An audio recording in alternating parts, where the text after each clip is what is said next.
Tantor Audio, a division of Recorded Books, presents Cast Away by Annabel Chase. Narrated by Emily Lawrence. Chapter 1. "Today's exercise is all about trust," Lady Weatherby said.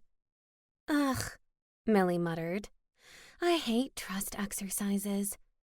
"That's because you don't trust anyone," Laurel whispered. "Which is? Is there something you'd like to share with the class?" Lady Weatherby asked pointedly. Laurel shook her head, but Millie decided that honesty was the best policy. "We're with each other all the time," Millie complained. "Obviously we trust each other. There's no real point to the exercise." "Just because you spend a lot of time with someone doesn't mean you automatically trust them," Lady Weatherby said. "If you worked next to Jemima every day in mix and match, for example, would that make you trust her?" "Definitely not," Begonia said under her breath. "If nothing else, it's a reinforcement," Lady Weatherby said. "The Coven has an annual retreat that involves an entire evening of trust exercises." Millie gave a disapproving snort. "I think I'll call in sick that day." "Millie, I think you'll find it's witches like you who need these exercises most of all." Professor Holmes appeared in the back of the classroom. "Good morning, Professor Holmes." Lady Weatherby greeted him, and the rest of the class followed suit. "I thought I would take part in today's lesson," the kindly wizard said. "Any particular reason, Professor?" Laurel asked. He rubbed the back of his head. "Mainly because the cleaning fairies are in my office, and there's a plumber pulling apart the kitchen in my house." "So you seek refuge, is that it?" Lady Weatherby asked, mildly amused. "There are several coffee shops at your disposal," I said. Lady Weatherby silenced me with a stern look. "If Professor Holmes would like to join us, then we are more than happy to have him." Professor Holmes gave a slight nod before joining her at the front of the classroom. "An ideal partner for this exercise," Lady Weatherby said. "Indeed." Professor Holmes retrieved his wand. "Shall I demonstrate?" Lady Weatherby swept back her cloak and moved in front of the desk so that we could all see her. "Professor Holmes will perform a trust spell that lifts me into the air. If I fail to trust him, the spell won't work." Wow. Lady Weatherby was placing her dignity in the hands of Professor Holmes. I was certain she'd want to be the one to perform the spell. Talk about setting an example. "Keep in mind that it's a bonding exercise," Professor Holmes said. "Both participants must be fully engaged for the spell to be successful." "Indeed," Lady Weatherby said. "Whereas much of our magic is one-sided, this particular exercise is not." Professor Holmes aimed his wand and said, "Our bond lifts you up. My wand lifts you up. Your trust lifts you up." I watched with interest as Lady Weatherby's feet left the floor and her body began to rise. She was hovering about an inch above the desks when a gust of wind blew open the classroom door, startling everyone. Professor Holmes jerked his head toward the sound, his attention waning. As a result, Lady Weatherby plunged toward the floor, her cloak billowing on the way down. She managed to stop herself with a single word. I didn't even hear what the word was, only the lash of her sharp tongue, and then her feet drifted smoothly to the floor. The intimidating version of Mary Poppins. All that was missing was an umbrella. "Apologies, Lady Weatherby," Professor Holmes said, slightly ruffled. Lady Weatherby adjusted her antlered headdress, remaining her usual calm and collected self. "No apology needed, although we must have someone address the issue with that door. It appears to be faulty." At that moment, Sedgwick careened through the open doorway and perched on a shelf in the back of the room. I slapped my forehead. Who is she calling faulty? The owl asked. Sedgwick, what are you doing? You interrupted a spell. You left me behind this morning. What was that about? You were asleep. You looked so peaceful. I didn't want to wake you. I always look peaceful. I'm an adorable owl. Next time, wake me. Miss Hart, Lady Weatherby's voice interrupted our exchange. I do believe that is your familiar. Yes, Lady Weatherby. Please advise Wedgwood, Sedgwick.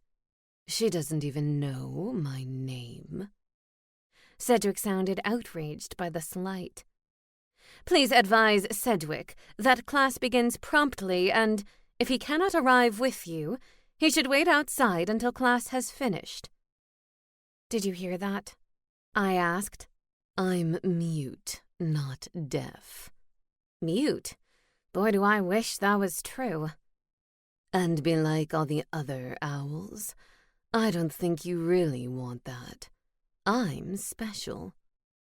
I rolled my eyes. If you say so. Lady Weatherby smoothed the front of her dark cloak. Let us try again, shall we? Professor Holmes nodded, whatever embarrassment he may have felt quickly subsiding. He pointed his wand and said, Our bond lifts you up. My wand lifts you up. Your trust lifts you up. Lady Weatherby's body relaxed as she floated in midair. Well done, Professor Holmes. With the flick of his wand, he brought her back to the floor. Now, who would like to be the first volunteer? Lady Weatherby addressed the class. Sophie raised her hand. I think I was good at these exercises last year. No surprise there. Sophie was sweet and one of the most trusting people I knew. You absolutely were, Professor Holmes agreed. Almost all of us were, Begonia said.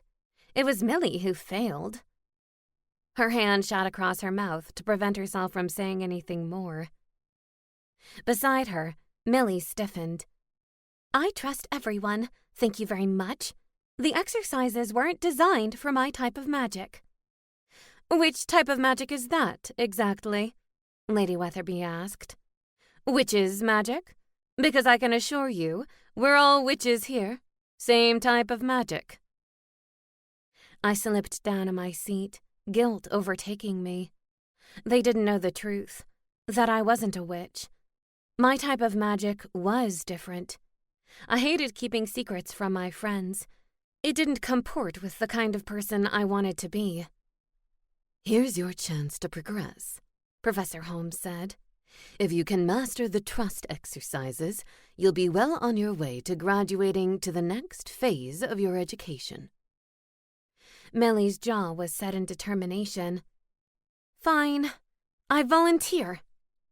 She hopped out of her seat and strode to the front of the room. Lady Weatherby's brow lifted a fraction. Excellent. And now you need a partner. Miss Hart, that will be you. Are you serious? Millie blurted, but quickly thought better of it. Am I ever anything else? Lady Weatherby asked. I walked to the front of the class and took my place beside Millie. What do we do? Millie will use her wand first, Lady Weatherby said. So she'll do a spell that keeps you afloat in the air as long as you believe that she can.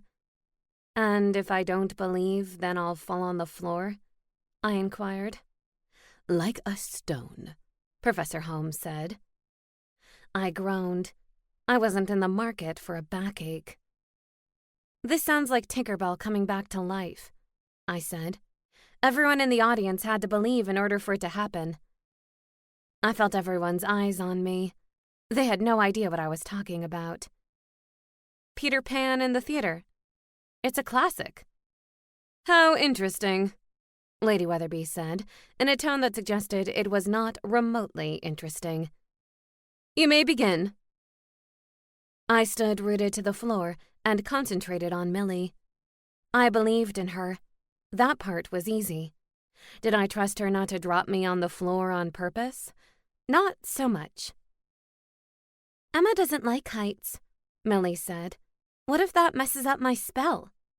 I can handle being 6 inches off the ground, I said. Just don't send me much higher. I make no promises about my gag reflex. The critical part of this spell is that Emma trusts you, Professor Holmes reminded her. It's not a reflection on your ability. Millie's shoulders relaxed, and she prepared her wand. Are you ready? I nodded. This is going to be epic, Sedgwick said. It's going to be fine, I said. I trust her. Are you sure? He asked. What about the time she made your boobs enormous with that voodoo doll? We resolved that. What about all the times she made you feel like Minotaur crap for not being able to ride a broom? Stop trying to undermine me. I focused on Millie, blocking Sedgwick's voice from my thoughts. Millie pointed her wand and spoke the same words as Professor Holmes. I believe, I told myself. Millie is Tinkerbell, and I am the audience. I felt my feet slide off the floor and into the air. I wobbled slightly, but remained relatively balanced as I rose higher in the air. She did it, Laurel said, trying to mask her disbelief. I looked down to see Millie smiling proudly. Sometimes it was good to believe. Chapter 2. We gathered in the secret lair, examining the spell in the grimoire that Laurel managed to pinch from the Coven library. As remedial witches, we weren't actually permitted in the highly lauded Coven library, but Laurel was so small and unassuming that she was able to slip in and out unnoticed. Who needed an invisibility spell when you were a 13-year-old witch who flew below the radar? This looks hard, Sophie complained. It's like trying to understand a chemical equation. That's why I'm going to do it, Millie said, straightening her shoulders. I'm going to show Lady Weatherby and Professor Holmes that I am more than capable of performing advanced spells. Your first trust exercise went well, Begonia pointed out. That's one of the sections that tripped you up last year. But yesterday was a good start. I have Emma to thank for that, Millie said, surprising everyone, including me. I trust you, Millie, I said, despite Sedgwick's attempts to thwart that trust. It's as simple as that. Of course you do. I'm very capable. Millie's nose lifted. I can't promise the outcome would have been the same if you'd held the wand. Heat warmed the back of my neck. The Coven doesn't doubt your ability, Millie, Laurel said. It's just that you don't excel in every area of witchcraft. No one does, Millie exploded. And the sections I've failed aren't even important ones. It's an antiquated system and it needs to be overhauled.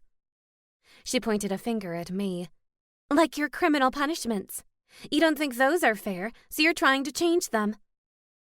She meant the sentencing guidelines for convicted criminals in Spellbound. I agree with you, Millie, but it's hard to get people to make changes when they've been doing something the same way for a long time. They don't want to feel like they're wrong, so they dig their heels in. I'd seen it over and over again in the human world. People willing to make situations worse, only to avoid admitting an error in judgment. Not an entirely human trait, apparently. I'm worried this will backfire, Sophie said. Felix was a wizard, not a remedial witch. Felix was an upstart wizard who turned me invisible and then was able to make me visible again, when he decided it was time to kill me, of course. Part of the joy in making new friends in a new town. Felix was a wizard, but not a particularly accomplished one, Millie reminded us. If he can do this spell, then so can I. I had to admire Millie's confidence. Although it often bordered on arrogance, it was a worthy trait. So many young women were prone to question themselves and look to others for approval. As annoying as Millie could be at times, I preferred her confidence to dithering. Millie reviewed the spell on the page one more time. There's more involved than I would have expected. It just shows you that Felix had planned his attack on me in advance, I said. I knew the spell was premeditated. I was able to get most things on the list, Begonia said. I had to get them from a variety of sources, though. I didn't want anyone in mix-and-match asking questions. Jemima was already giving me the side-eye. Did she ask why you were buying Tale of Newt? Laurel asked. Begonia shook her head. No, but she did make a comment when I picked up the jar of bee pollen. I told her it was for Claude. He suffers from seasonal allergies, so I said it was for him. So you two are still a thing, huh? Millie asked. Begonia blushed. He's a sweetheart. We get along well, like old friends. Wish I would meet someone, Millie grumbled. Maybe I should do a spell that makes everyone think I'm new in town. Then I could have my pick of the litter like Emma. You seem to forget that Emma doesn't want the pick of the litter, Sophie said. She only has eyes for Daniel. The mention of his name was like a dagger in my heart. The town could talk of little else besides Daniel and Elsa's upcoming nuptials.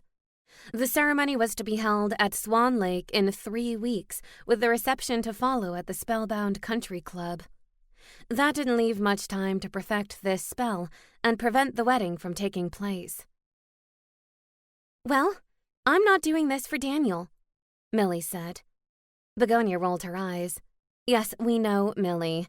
You're doing this for yourself. God forbid you do something purely for someone else's sake. Millie glared at her friend. I'm here, aren't I?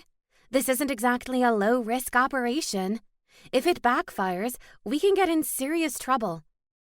Even if it succeeds, we could get in serious trouble, Laurel said. We all looked at one another, the realization settling in. We were embarking on a path that was fraught with potential landmines. Then again, it was better than watching Daniel marry someone he didn't really love. We were breaking rules, but Elsa's behavior was much worse and needed to be stopped. What do you think will happen to Elsa? Sophie asked. Do you think Mayor Knightsbridge will try to protect her? It was difficult to say. The mayor took her role as leader of Spellbound very seriously, but she was also a doting mother. Maybe if she hadn't doted so much on Elsa, the younger fairy wouldn't have turned into such a spoiled brat. I just hope the mayor doesn't take her anger out on us if we prove Elsa's guilt, Laurel said. The mayor is fair, Millie said. I trust she'll do the right thing. For the record, I'm too young to go to prison, Laurel said. No one is going to prison, I said. The worst that can happen is... Everyone fell silent for a moment. Emma could stay invisible forever and fade away, Begonia said quietly. If we mess up, that's the worst that can happen. I hadn't really been thinking about it that way. I had been too focused on the potential for expulsion from the Arabella St. Simon Academy. I hadn't been thinking about the true danger involved. It didn't matter, though. Daniel's freedom was worth it to me. Even if we broke the spell and he rejected me anyway, it would still be worth it. That was how much I loved him. Where's the lizard saliva? Millie asked, examining the various bottles and jars on the coffee table. I'm looking at the checklist and that one seems to be missing. Laurel began to recite the list of ingredients. 1 tail of newt, 1 fly's eye, an ounce of lizard saliva is right here. She produced a vial that had rolled behind a fat jar. Ew, Begonia said, scrunching up her nose. I'm glad we don't do advanced spells. Some of these items are disgusting. Some? Sophie queried. Which ones aren't? What do you want your specialty to be when you're older? Laurel asked. Begonia looked thoughtful. I don't know. I keep waiting to see what I'm good at. She paused. I'm still waiting. I gave her arm a quick squeeze. Begonia, you are good at so many things. That's why it's hard to choose. Not because you're not good at any. Like what? Millie challenged me. Be specific. Sometimes I really wanted to smack her, even when she was being helpful. Begonia is very personable, I said. She would make a great liaison with other paranormals in town. She puts everyone at ease. Begonia smiled. Thanks, Emma. That means a lot coming from you. That's something that's missing from our classroom experience, Sophie said. You mean a personable head of the coven? Millie asked. I agree with that. Millie was right that Lady Weatherby was not the warm and fuzzy leader that some people would prefer. She was, however, fair and smart, and when push came to shove, she supported her coven. While it was true she was a tad on the rigid side, that was probably the result of being raised by Agnes, her mother, and the former free-spirited leader of the coven. I think it would be a great idea if we took time to focus on our strengths as individuals, I said. Sometimes that's how you find your purpose in life. You don't always know how other people perceive you until they tell you. It was worth thinking about. Okay, girls, Millie said. I think I'm ready. My stomach clenched.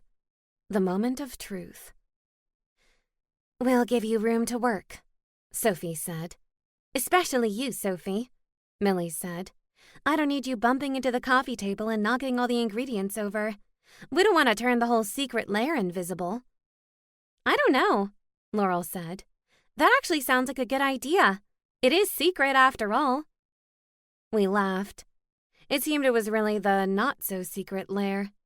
The more witches I spoke to, the more who seemed to know about its existence. It didn't matter, though. As long as they weren't turning up and eavesdropping, it was fine. We got to keep our own space without worrying about older members of the coven supervising us. We moved behind the sofa and watched Millie work from a safe distance. Shouldn't you be closer to her? Begonia asked, nudging me. Not yet, Millie said, answering for me. Let me get the spell prepped first, then I'll summon Emma over. It sounded good to me. The door was right behind me in the event I wanted to make a last-minute run for it. I knew I couldn't back down now, though. There was too much at stake. As frightened as I was to be invisible again, I trusted my friends to help if things went south. Light as air, thin as a breeze, imbue this wand with the power of invisibility. Not quite a rhyme, but it didn't matter. A puff of smoke appeared above the coffee table, a hazy swirl of purple and gray. Millie waved her wand around the cloud, capturing the essence of the spell. Do you think it worked? Begonia asked. Millie peered at me over her shoulder. Only one way to find out. Chapter 3. I rode on the broom in front of Millie. We decided it was the best way to get into town, despite my fear of heights. My only real concern was that if I fell off the broom at any point, Millie wouldn't even know it. If you vomit while you're invisible, will I even see it? Millie asked. Why did I bother asking you that? It isn't like I can hear your answer. That was one of the downsides of the invisibility spell. No one could see me or hear me. I could, however, manipulate objects. That was how I managed to communicate last time. Good old-fashioned quill and ink. I gripped the broom until my knuckles were taut and sore. Invisibility didn't make me any less scared to be hundreds of feet in the air on a wooden stick an inch in diameter. It didn't matter that Millie was our expert flyer. I kept my eyes closed until I felt the broom began to lower. We landed in a field of daisies not far from Elsa's house. It was an expert landing, not that I expected anything less from the star pupil of the remedial witches. Thanks, Millie, I said. Even though I know you can't hear me, I appreciate what you've done today. As though she heard me, Millie said, Good luck, Emma. I know I don't always act like it, but I'm rooting for you. Millie waited a couple of minutes to be on the safe side before taking off again. I stood on the edge of Elsa's neighborhood, gathering my courage. I knew from countless minutes of stalking that Elsa left the house at approximately 9 o'clock 2 mornings a week to have her glitter done at Glow. It seemed to be a fairy thing. It was like a manicure-pedicure, except they dusted your body with glitter. It seemed to be part of Elsa's regular routine, rather than reserved for special occasions. Sure enough, Elsa emerged from the house, her blonde hair twisted in a French knot at the base of her neck. I cringed. Even to go to the salon, she managed to look amazing. With dark circles under my eyes and a tangle of dark hair, I usually looked like a distant relative of the trash panda. I crept toward the house, watching for signs of Daniel. He was the uncertainty here, because he didn't keep to a fixed schedule. Even if he were in the house, I'd find a way to work around him. I wasn't going to be put off by his presence. After all, I was doing this for him. The charming house looked the same as the last time I'd been here. The front door was unlocked.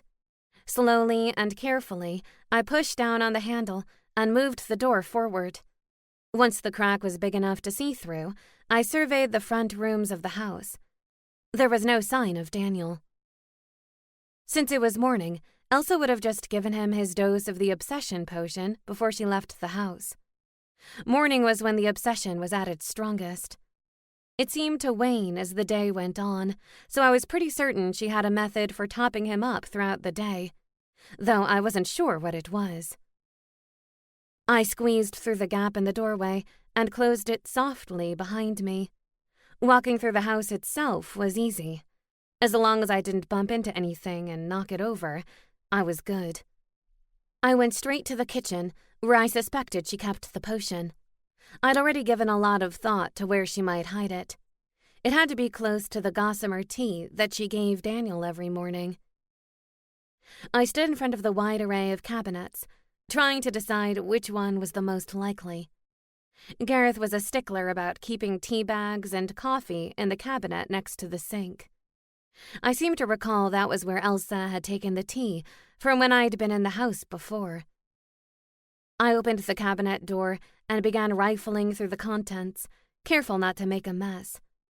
If Daniel suddenly appeared behind me, I didn't want him to see coffee filters and tea bags scattered everywhere.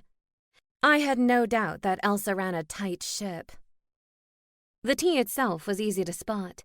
It was right in the front and easily accessible. I was looking for a vial at the very least. The shelf was full of health tonics and beauty boosters. It was a stark contrast to my therapist's cabinet, which was only filled with booze and tonics. A canister in the shape of a heart caught my eye.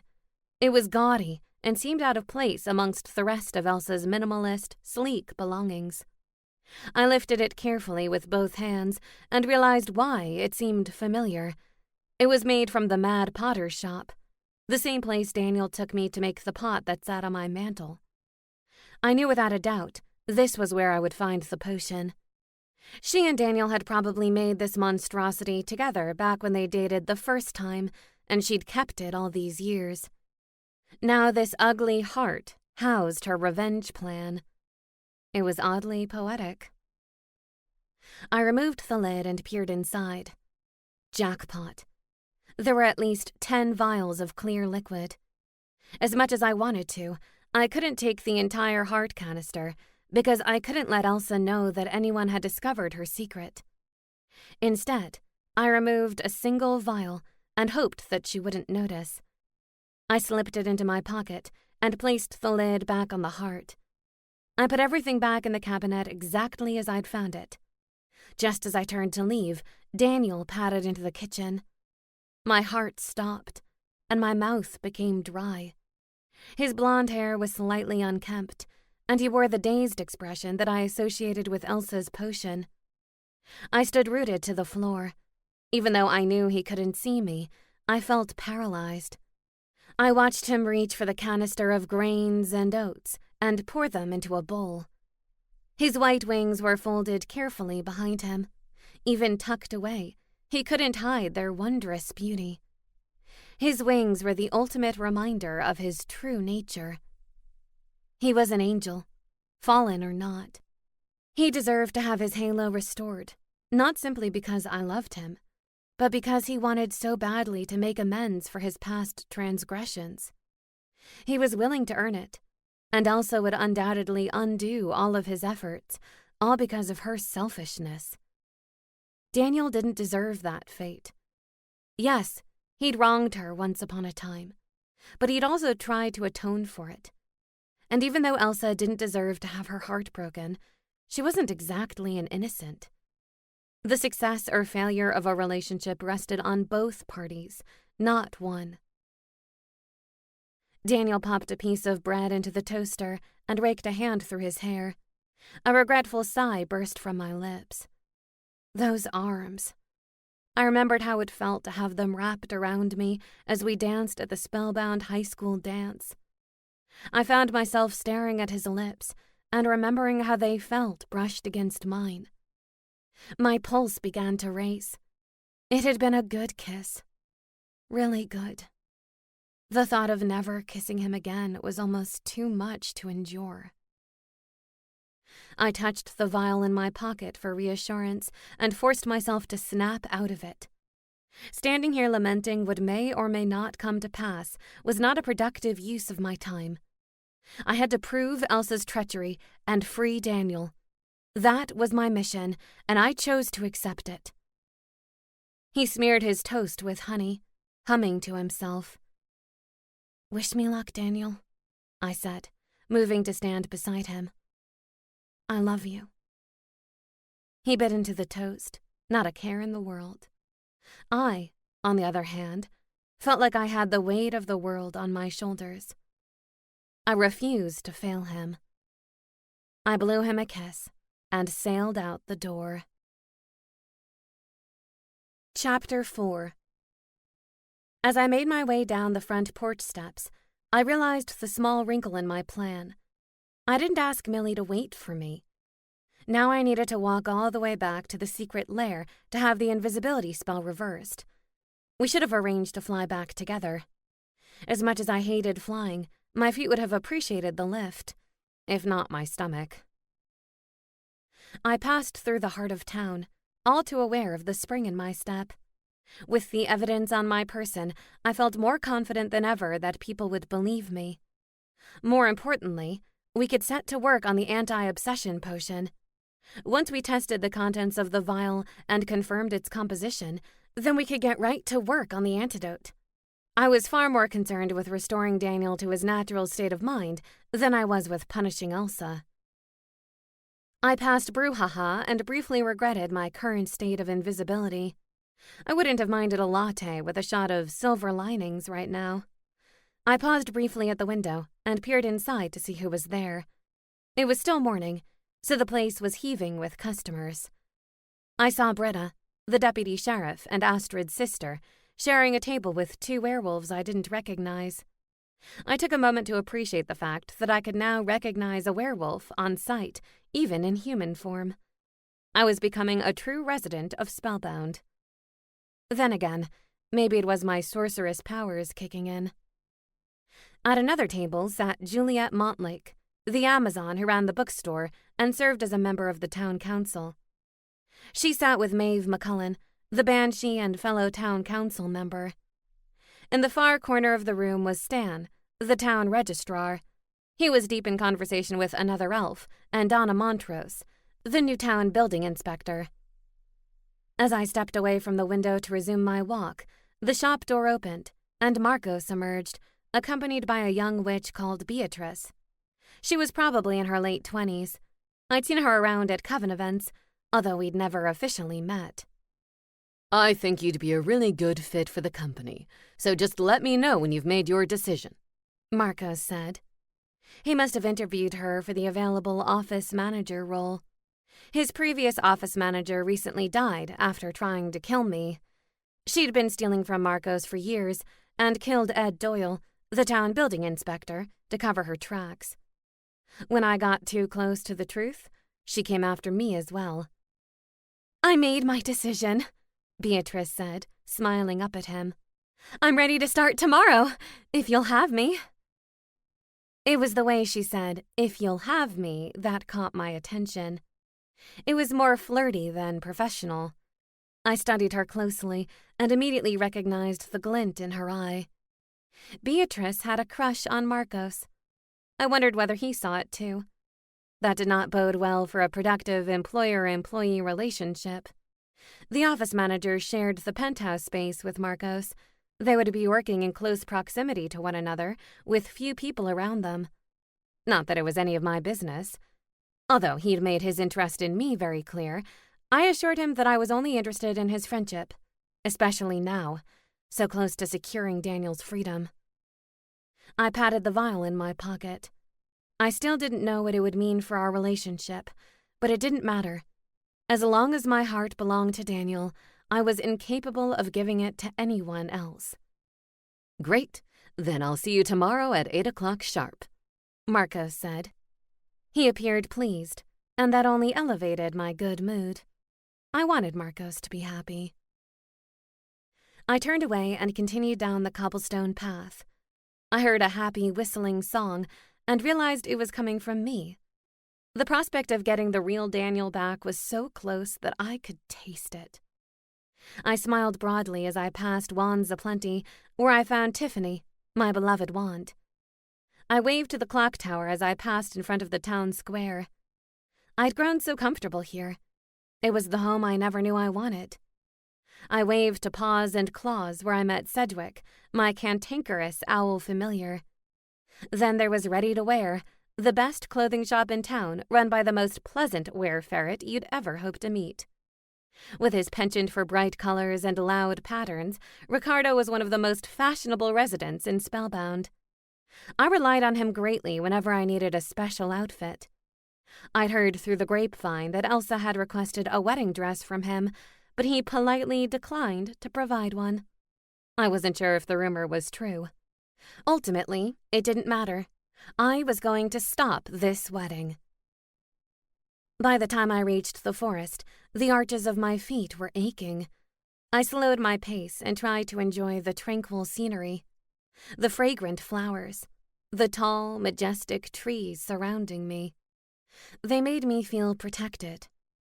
Up ahead, I heard the soothing sound of a babbling brook. As I drew closer, the shrill chirping of birds began to drown out the pleasant sound of the brook. I wondered what had worked them into a frenzy. Maybe a dead animal had upset them. I grimaced. I wasn't eager to see the carcass of a fox or a rabbit. It didn't take me long to figure out what the birds were so worked up about. On the ground was a figure about 3 feet in length. Had a child gotten lost in the woods and been hurt? I sprinted to the body, and the birds scattered. "Are you okay?" I asked. I dropped to my knees beside the body and quickly saw that it was a troll, not a child, and he was definitely not okay. His eyes and mouth were wide open, as though shocked by his own fate. When I touched his arm, I realized that he was frozen solid. I reached for my wand, but remembered that I didn't have it. Not that it would have done the troll any good. I was fairly certain he was dead. I touched his leg and his head. Everywhere on his body was completely frozen. Had he been out here all night? Even if he had, it was unlikely he would have frozen to death. The temperature in Spellbound never fell that low. I sighed. If it wasn't due to natural causes, then we likely had another murder on our hands. I glanced around the forest. There was no one in sight. Who knew how long the troll had been here? I debated returning to town and finding Astrid, but it would be difficult in my invisible form. I would need to hurry back to the secret lair and tell the other witches. I hated to leave the troll like this, but it was the best option. The girls could turn me visible again and fly back to the sheriff's office to tell Astrid where to find the troll's body. I couldn't even close his eyes out of respect because his eyelids were frozen open. Poor troll. I glanced at the bridge over the brook and wondered whether he had been hiding there. I knew it was a violation of the town ordinance for trolls to reside under bridges, but I also knew that not all residents were following the ordinances. More and more, it seemed that residents were starting small rebellions. If it was in a troll's nature to live under a bridge, then I could understand the resistance. I stood and placed my hands on my hips, contemplating the troll. It was best not to move him at all. I took a deep breath and began to run. I raced across the bridge and through the forest until the trees grew few and far between. Once the trees disappeared altogether, I knew I was nearly at the foothills where the secret lair was located. Periodically, I checked my pocket to make sure the vial was safe. I couldn't risk losing the one piece of evidence in my possession. When I reached the hidden door of the lair, I realized that I wouldn't be able to get in the usual way. I could place my hand on the stone, but because my hand was invisible, the stone didn't register my palm print.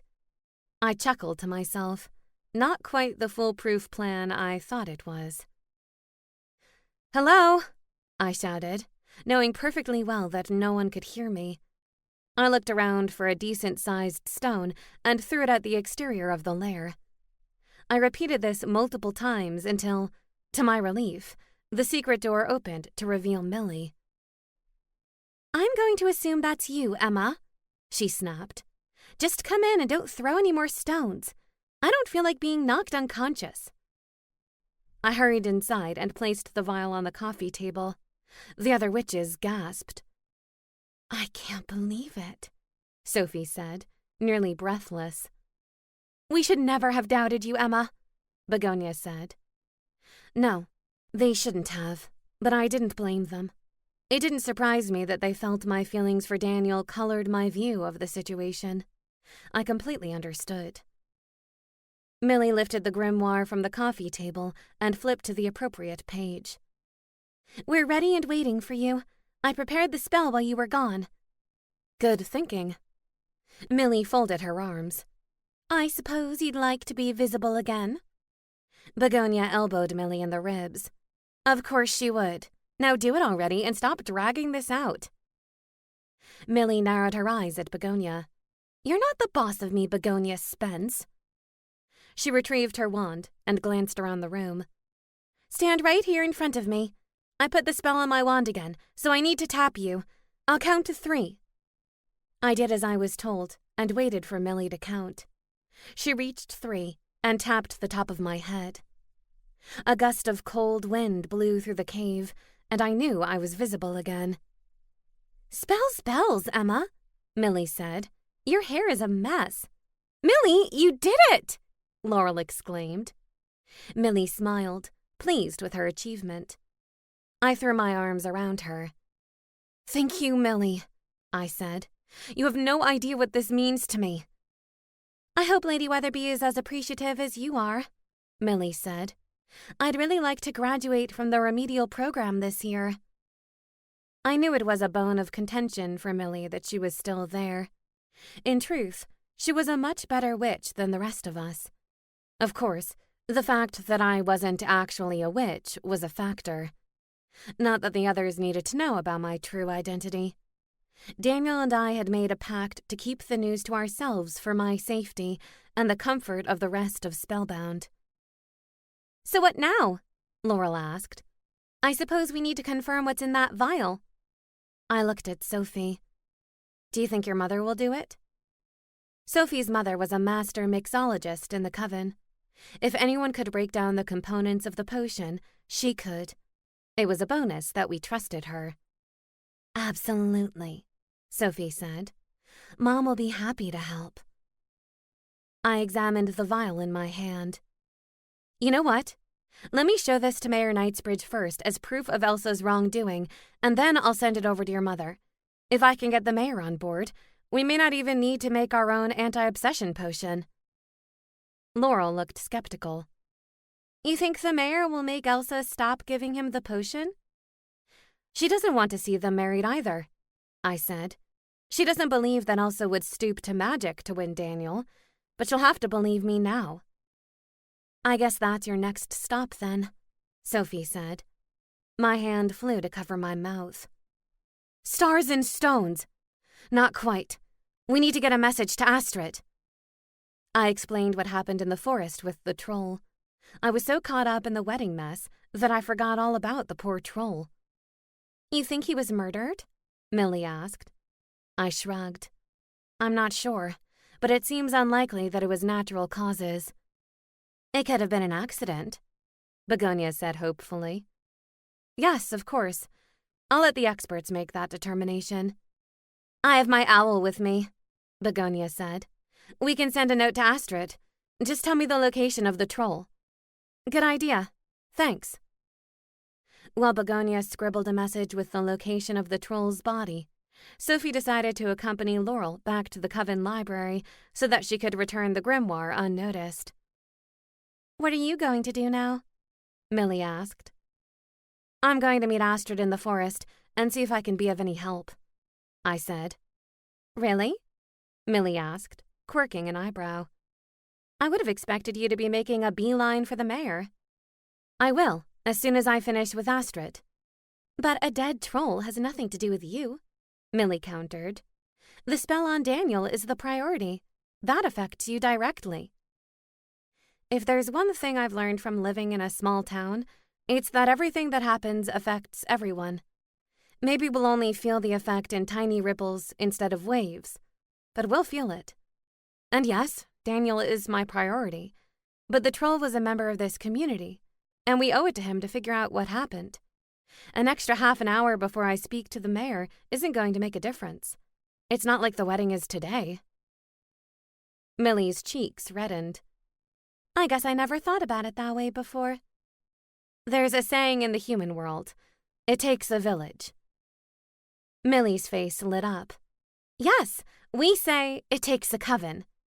But that mindset is part of the problem right there, I said. It doesn't just take a coven.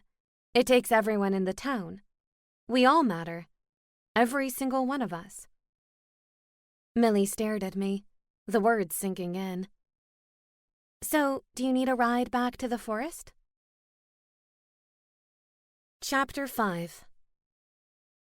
It wasn't as easy to land between the trees as it was to land in an open field, but Millie handled it with aplomb. Thanks to a healthy dose of anti-anxiety potion that morning, I managed to endure a second ride without spilling my guts. Literally. The second my feet touched the ground, I was off the broom. I always felt better when I was attached to the earth. Gravity was my friend. Boy, you weren't kidding, Millie said, moving closer to examine the troll. The stiff is truly stiff. I told you, I said. Do you know of a spell that freezes people? Millie gave a dismissive flick of her fingers. There are dozens. I can think of several right off the top of my head. Are they easy to perform? I asked. Maybe it's something that a non-magic user could look up in the library and do successfully. Millie frowned. It's possible, I suppose. I really don't know. Most spells come so easily to me. It's hard to gauge whether these would be easy or difficult for anyone else. The sound of footsteps alerted us to Astrid and Britta's arrival. The Valkyrie sisters smiled when they saw me. Emma Hart, we have to stop meeting like this, Astrid said. You got my message? I asked. Well, it wasn't Sedgwick delivering the message, but as soon as I saw the words dead body, I knew you were somehow involved, Astrid said. I'm worried that I'm beginning to develop a reputation, I joked. Astrid kneeled beside the body. Yep, he's dead all right. Are you sure he's not mostly dead? I asked. That's a reference to something I don't get, right? Astrid asked. I dug my toe in the dirt. The Princess Bride, I mumbled. Britta began scanning the area around the bridge. Anything of interest over there? Astrid asked. Britta shook her head. Not yet, but I want to give it a good, thorough once-over. Look for footprints in and out of the area, Astrid advised her. I can see where the body was dragged a little. She pointed to marks leading away from his shoulders. So he may not have died in this spot, I said. Interesting. Was it possible someone went to a lot of trouble to leave him where he would be difficult to find? Hard to tell, Astrid said. How busy is this section of the forest? I asked. I only came this way because I was going to the secret lair in the foothills. I wasn't sure why anyone else would use this particular path. I don't see many footprints, Britta confirmed. I imagine these two sets belong to you and your friend. Millie said. It seemed to rankle her that Britta didn't know her name. Sorry, Millie, Britta said. I meet a lot of witches. Millie put a hand on her hip. And what? We all look alike? Is that what you're trying to say? Britta bit back a smile. Not at all. It just means my memory sucks. I find it ironic that someone descended from a small pool of blonde, blue-eyed Vikings would comment on the indistinguishable nature of witches. At least we have varying hair and eye colors. Astrid positioned herself between Britta and Millie. My sister sometimes speaks without thinking. Chill. She wasn't trying to insult you. Millie backed down, although I could tell she was still annoyed. Not that that was anything new for Millie. She seemed annoyed when the wind blew in the wrong direction. Astrid said. Whatever froze the troll seems to have killed this flower, too. I peered over her shoulder to see a dead flower on the ground. What makes you think so? Astrid touched it. The petals are wet, like it had been frozen to death and then thawed. Weird. Let's get this body to the lab, Astrid said. Maybe there's a slim chance we can thaw him out like the flower. But the flower's dead, Britta reminded her. Will you let me know when you have an ID? I asked. Sure, Astrid said. You're doing a great job, by the way. Everyone in town seems to respect you. That was so important after enduring Sheriff Hugo's reign. Thank you, Astrid said, beaming. That means a lot. I appreciate the vote of confidence. Like I said, let me know if you need help with the case, I said. Don't you have a case of your own to handle? Britta asked. For a brief moment, I thought she meant the situation with Daniel, but I quickly realized that she meant my role as public defender. Not yet, I said. But with Spellbound's love of rules and regulations, there's sure to be one tomorrow. I hitched a ride with Astrid and Britta back into town and walked the rest of the way to the mayor's mansion. I didn't want to push my luck on Millie's broom. Twice in one day seemed more than enough. I took the steps 2 at a time and pounded on the oversized door. I steadied my breathing. I needed to remain calm when I spoke with the mayor. Even though she didn't want this marriage to happen either, Elsa was still her daughter. I couldn't rush in with guns blazing. The door opened to reveal the mayor's right hand and my good friend Lucy. "Hey, Lucy, I'd like to speak with the mayor, please," I said, struggling to maintain a calm exterior. Lucy grimaced. "Oh no! Who died this time?" she asked. Okay, so not such a hot job with the whole calm exterior part. Nobody died. I hesitated, realizing my mistake. Well, actually, someone did die. A troll. But that's not why I'm here. Lucy frowned. A troll died? Who? Not sure yet. He needs to be identified. Lucy assessed me.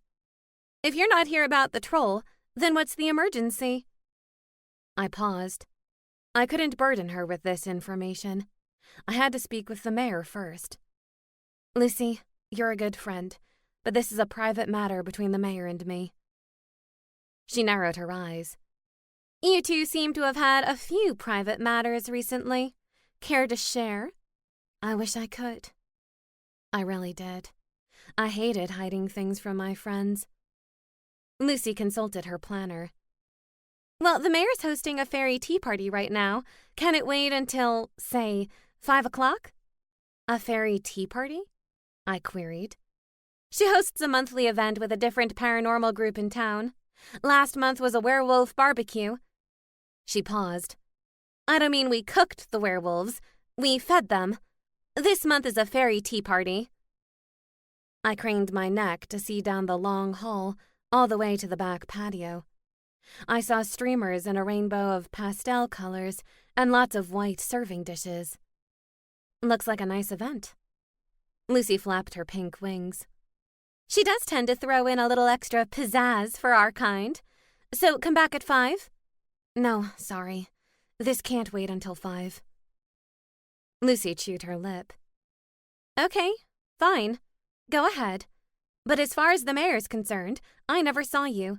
You breezed right in while I was in the bathroom. Works for me. Lucy fluttered into a front room, and I headed straight to the back patio. There were roughly 30 fairies fluttering around the back of the mansion. It was a lovely day for a tea party. The air was pleasantly warm and, more importantly, perfectly still so that napkins and streamers weren't blowing around and the fairy skirts stayed put. The mayor stood by the cookie table, in the middle of a conversation with a trio of fairies I didn't recognize. Her lips pursed ever so slightly when she saw me. Emma Hart. What a pleasant surprise. Who would have expected a witch to turn up at the fairy tea party? She beckoned me over. Have you met my dear friends, Cindy and Ken Applewhite and their daughter Anya? Anya was a carbon copy of her mother. They both had white blonde hair and distinctive gray eyes. Their wings were a soft lavender that I'd never seen before. With his dark hair and dark eyes, Ken Applewhite appeared more shifter than fairy, but his orange wings gave him away. Nice to meet you, I said. Do you go to Spellbound High School? And if so, why wasn't she there now in the middle of a school day? Anya lowered her gaze. I go to the fairy charter school. At least I did. Ken cleared his throat. Anya's taking some time off. From the expression on Anya's face, it appeared that the time off was involuntary. She's not badly behaved or anything, Cindy blurted. She just needs to hone her craft. Not everyone excels in a classroom setting. I felt an immediate pang of sympathy. So Anya was a remedial fairy. That's so true, Mrs. Applewhite, I said. I know a few amazing witches who can't necessarily perform on command in a classroom, but they're smart and very capable. Anya beamed at me. Really? I nodded. Absolutely. I also knew plenty of people in the human world who didn't do well in school, but they still managed to find their niche in life later on. I don't want to learn fairy magic, Anya confessed. It's boring, and I'm not good at it. Thank you for the pep talk, the mayor interrupted, clearly annoyed by the conversation. I take it there's a reason for this unscheduled visit? Yes, Madam Mayor, there certainly is. Can I steal you away for a few minutes? I asked. Of course. Although she smiled, her eyes formed dangerous slits.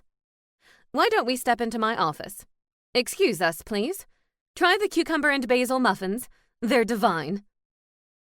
As soon as we crossed the threshold into the house, the mayor glared at me. You'd better have a good reason for crashing the fairy tea party. I take these events very seriously. Trust me, it's a good reason. We entered the office, and she closed the door behind us. She didn't bother to sit behind her desk like she usually did. Out with it, she demanded, fluttering in front of me.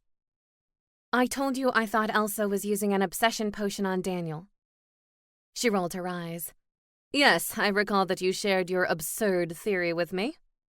Right. Well, now I have proof. I produced the vial of potion from my pocket. I took this from her kitchen cabinet. Mayor Knightsbridge stiffened, and the color drained from her face. So you claim you could have concocted that yourself, dear? It was hidden in a ceramic canister, the ugly heart one. She keeps it on the shelf above the tea. The mayor's eyes rounded just enough that I knew she understood. This was real. This was the truth. And how did you manage to obtain this evidence? She asked. I don't suppose my daughter willingly handed it over. I took it when she wasn't home, I said, leaving out the invisibility spell. We'd saved that part of the story to impress Lady Weatherby. And what do you intend to do with this information? She asked, examining me. I intend to give Daniel an anti-obsession potion to counteract it. She arched an eyebrow. And what about Elsa? You're the mayor and on the town council. What do you think should happen to Elsa? How should I know? I'm also her devoted mother.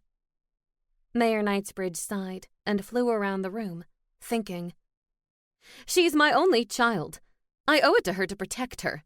You'll understand that one day when you have children of your own. If I had children of my own. I learned the hard way that there were no guarantees in life. What Elsa did was wrong, I said. She was manipulating Daniel's feelings with magic. The mayor waved a dismissive hand.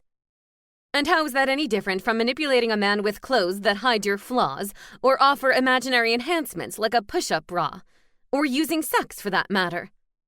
Because the potion is different.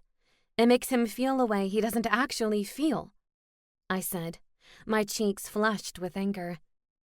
Those pretend feelings have consequences, not just for Daniel and Elsa, but for other innocent people like Jasper. The mayor gave me a pointed look. And like you? Of course, like me, I shot back. You don't even like Daniel. I would think this is happy news for you. Now we can stop the wedding once and for all. But at what cost? The mayor asked. I won't have my Elsa's reputation tarnished. We must preserve the good Knightsbridge name. I don't see how we can get around that, I said. She committed a despicable act. She needs to be held accountable. The mayor's large blue wings stopped fluttering, and her feet dropped gracefully to the floor. What if I made a deal with you? My conscience was on high alert. What kind of deal? You've been wanting to create this committee to revise the sentencing guidelines, correct? You think the Spellbound laws are too harsh on its citizens. I swallowed hard. I already knew where she was going, and I didn't like it. Not one bit. Yes, you know as well as anyone that the sentencing in Spellbound tends to be too rigid. The prison time assigned to certain crimes is far longer than necessary. I advocate a more flexible approach. She smiled. Very well. I'll fast-track approval for the committee at the next town council meeting. You can organize your team by the end of next week if you wish. In exchange for my silence about Elsa? Yes. And Daniel still gets his freedom, of course. I stood frozen in front of the mayor. A reformation of the sentencing guidelines would benefit the entire community. All I needed to do was stay quiet about one selfish fairy. Her punishment was never my top priority. However, I didn't love the idea that she'd get away unscathed. I lifted my chin a fraction. And what if I don't agree? Then perhaps your committee will never get off the ground. She pretended to examine her bright pink fingernails. A shame. Your idea showed real promise. A huge benefit to so many in the town. I closed my eyes and took a deep breath, trying to clear my head. Surely the needs of many trumped the need to punish one fairy. I hoped Daniel forgave me for striking this deal, since he was the one who deserved a voice in Elsa's punishment. If we do it your way, what are the terms? I asked. The words tasted like acid on my tongue. What we just discussed. Plus you'll need to use your feminine wiles to make sure Mr. Starr agrees to the terms, once he's back to his usual mental state, of course. The gods know he's caused me enough grief for one lifetime. She snapped her fingers. And I'll have the vial, dear. Can't risk you changing your mind and using it against my Elsa. I need it to create the anti-obsession potion, I objected. Not anymore, the mayor said. I'll handle it from here. It may take a few days to sort out, so do try to exercise patience, dear. What will you say to Elsa to make her hand over the rest of the vials? How I handle my daughter is my business, she said. Now give me the vial so I can return to my guests. She wiggled her fingers. Are you making this deal, Emma? Because I'm about to flutter out the door. I placed the vial in her petite palm. Yes, Mayor Knightsbridge.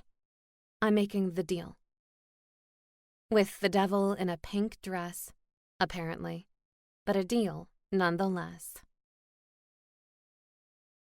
Chapter 6. Apparently the criminal gods were listening to Britta, because a case landed in my lap the very next day. I dropped by to make sure Althea hadn't turned my office into a distillery during my absence.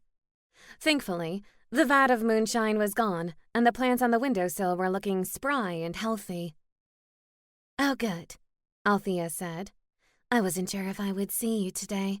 You have a client coming in at 2 o'clock. I stared at her. So if I hadn't come in today, then what would have happened? Would you have sent the client to my house? Althea shrugged. "Who knows? It hasn't happened yet. It's like you have a sixth sense for these things." Her snakes hissed in solidarity.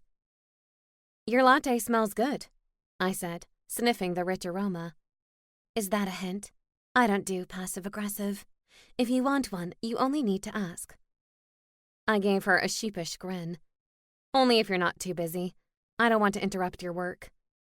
Whatever work she could possibly have without me, I had no idea, but she always seemed occupied. She waved me off. "These legs are always looking for an excuse to take a walk. Sitting behind a desk all day isn't good for anyone, and I need to keep my girls happy." She patted her headscarf. "They like the sun." I shared the sentiment. Winters in Lemon Grove, Pennsylvania were long and hard. There were times when one more day with a gray sky would have ended me. "The weather is one of the things I love about Spellbound," I said. "No one here will ever suffer from seasonal affective disorder." "I've been meaning to ask you," Althea said. "How's therapy going? Or should I not ask?" "No, it's fine to ask." After all, Althea was the one who suggested it. "Dr. Hall is interesting." Althea laughed. "That's one way of describing her. She's a character, I agree. She told you the story about the Kraken, I take it?" I nodded. "One of many stories. She seems to have an endless supply." "Of stories and booze. I heard she does shots during session," Althea said with an air of disapproval. "I can neither confirm nor deny this," I said. Dr. Hall's methods were unorthodox, but if she was helping people, then I had no problem with it. "That reminds me, do you know anything about her relationship with Lord Gilder?" Althea had been around long enough to know the gossip. Althea pursed her lips.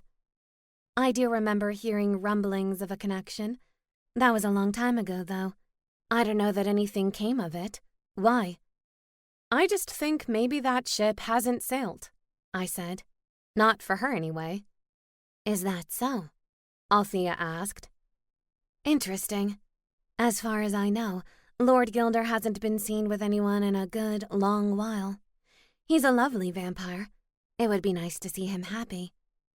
"I could say the same for you," I said. "Aren't you interested in meeting anyone?" "Girl, when you've been around as long as I have, you're grateful for a couple of decades of solitude. I'll get back in there eventually. Time to oneself is underrated." "You're saying there were no great romances in your past? No one who made you lose yourself completely?" "I didn't say that," Althea replied. She drew a breath. "There was one man. A human, in fact." "Really?" "Which surprises you more?" she asked. "That I was in love, or that he was human?" "The human part," I said truthfully. Her dark eyes took on a dreamy quality. "His name was Percy, and he was the most wonderful man I'd ever met. Kind and generous, smart and funny." "What happened?" I asked. Her eyes rolled upward. "I couldn't risk turning him to stone." "So you keep them covered," I said. "There's no risk, right?" "You don't understand," Althea said.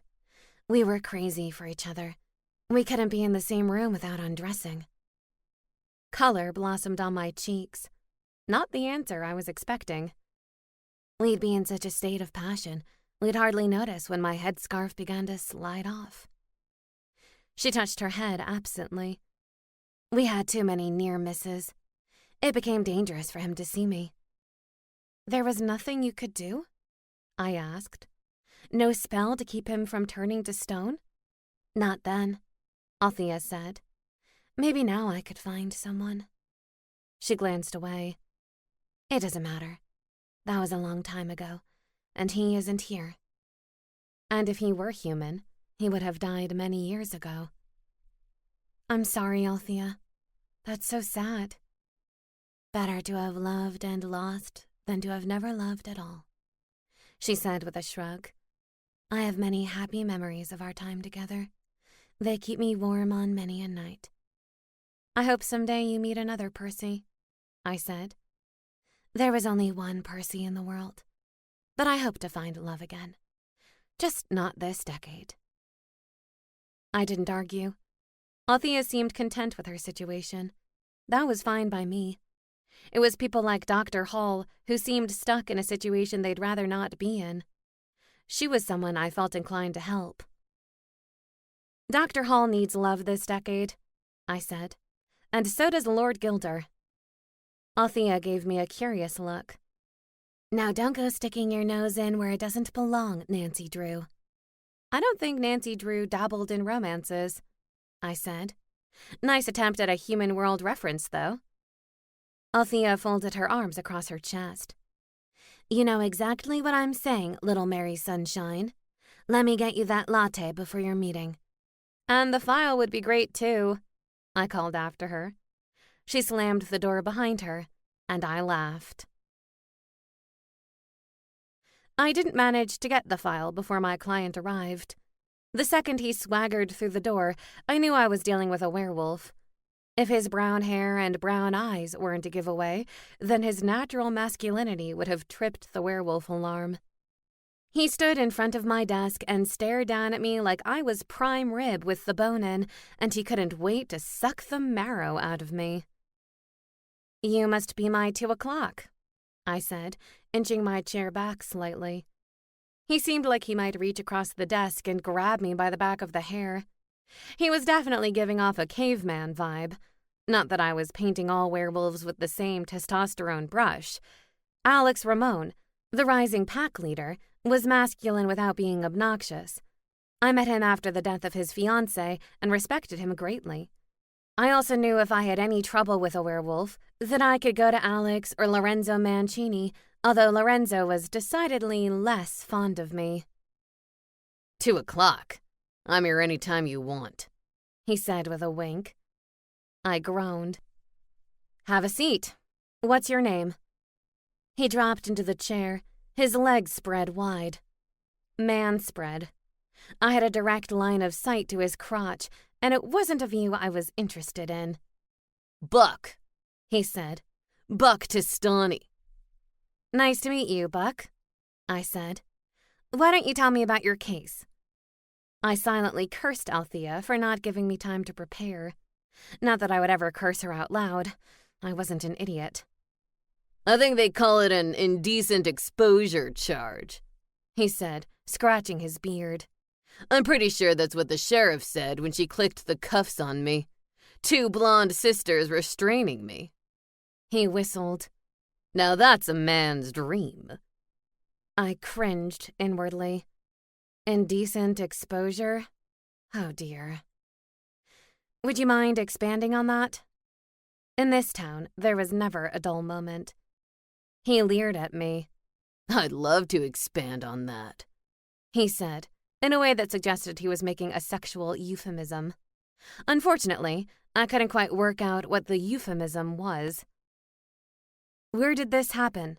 I asked. The bottom half, he said, gesturing to his crotch. No one's going to object to the top half. My pecs are outstanding. Not where on your body, I huffed. Where, as in the location in town? Oh. He didn't seem the least bit embarrassed. Near the Oaks, on the border of the Siren's yard. Which siren? I think her name is Allison. She sings. Got a real nice voice. I heard her through the open window before she caught me. He hesitated. Her voice wasn't so nice after that. Man, she can really screech. A pitch only wolves can hear. I didn't blame her. So you flashed her? Is that something you do often? If I was dealing with a pervert, I needed to know now. I'd be sure to have Althea sit in on every meeting with Buck. Flashed her? What does that mean? No, I pissed on her lawn in my wolf form. She saw me and freaked out.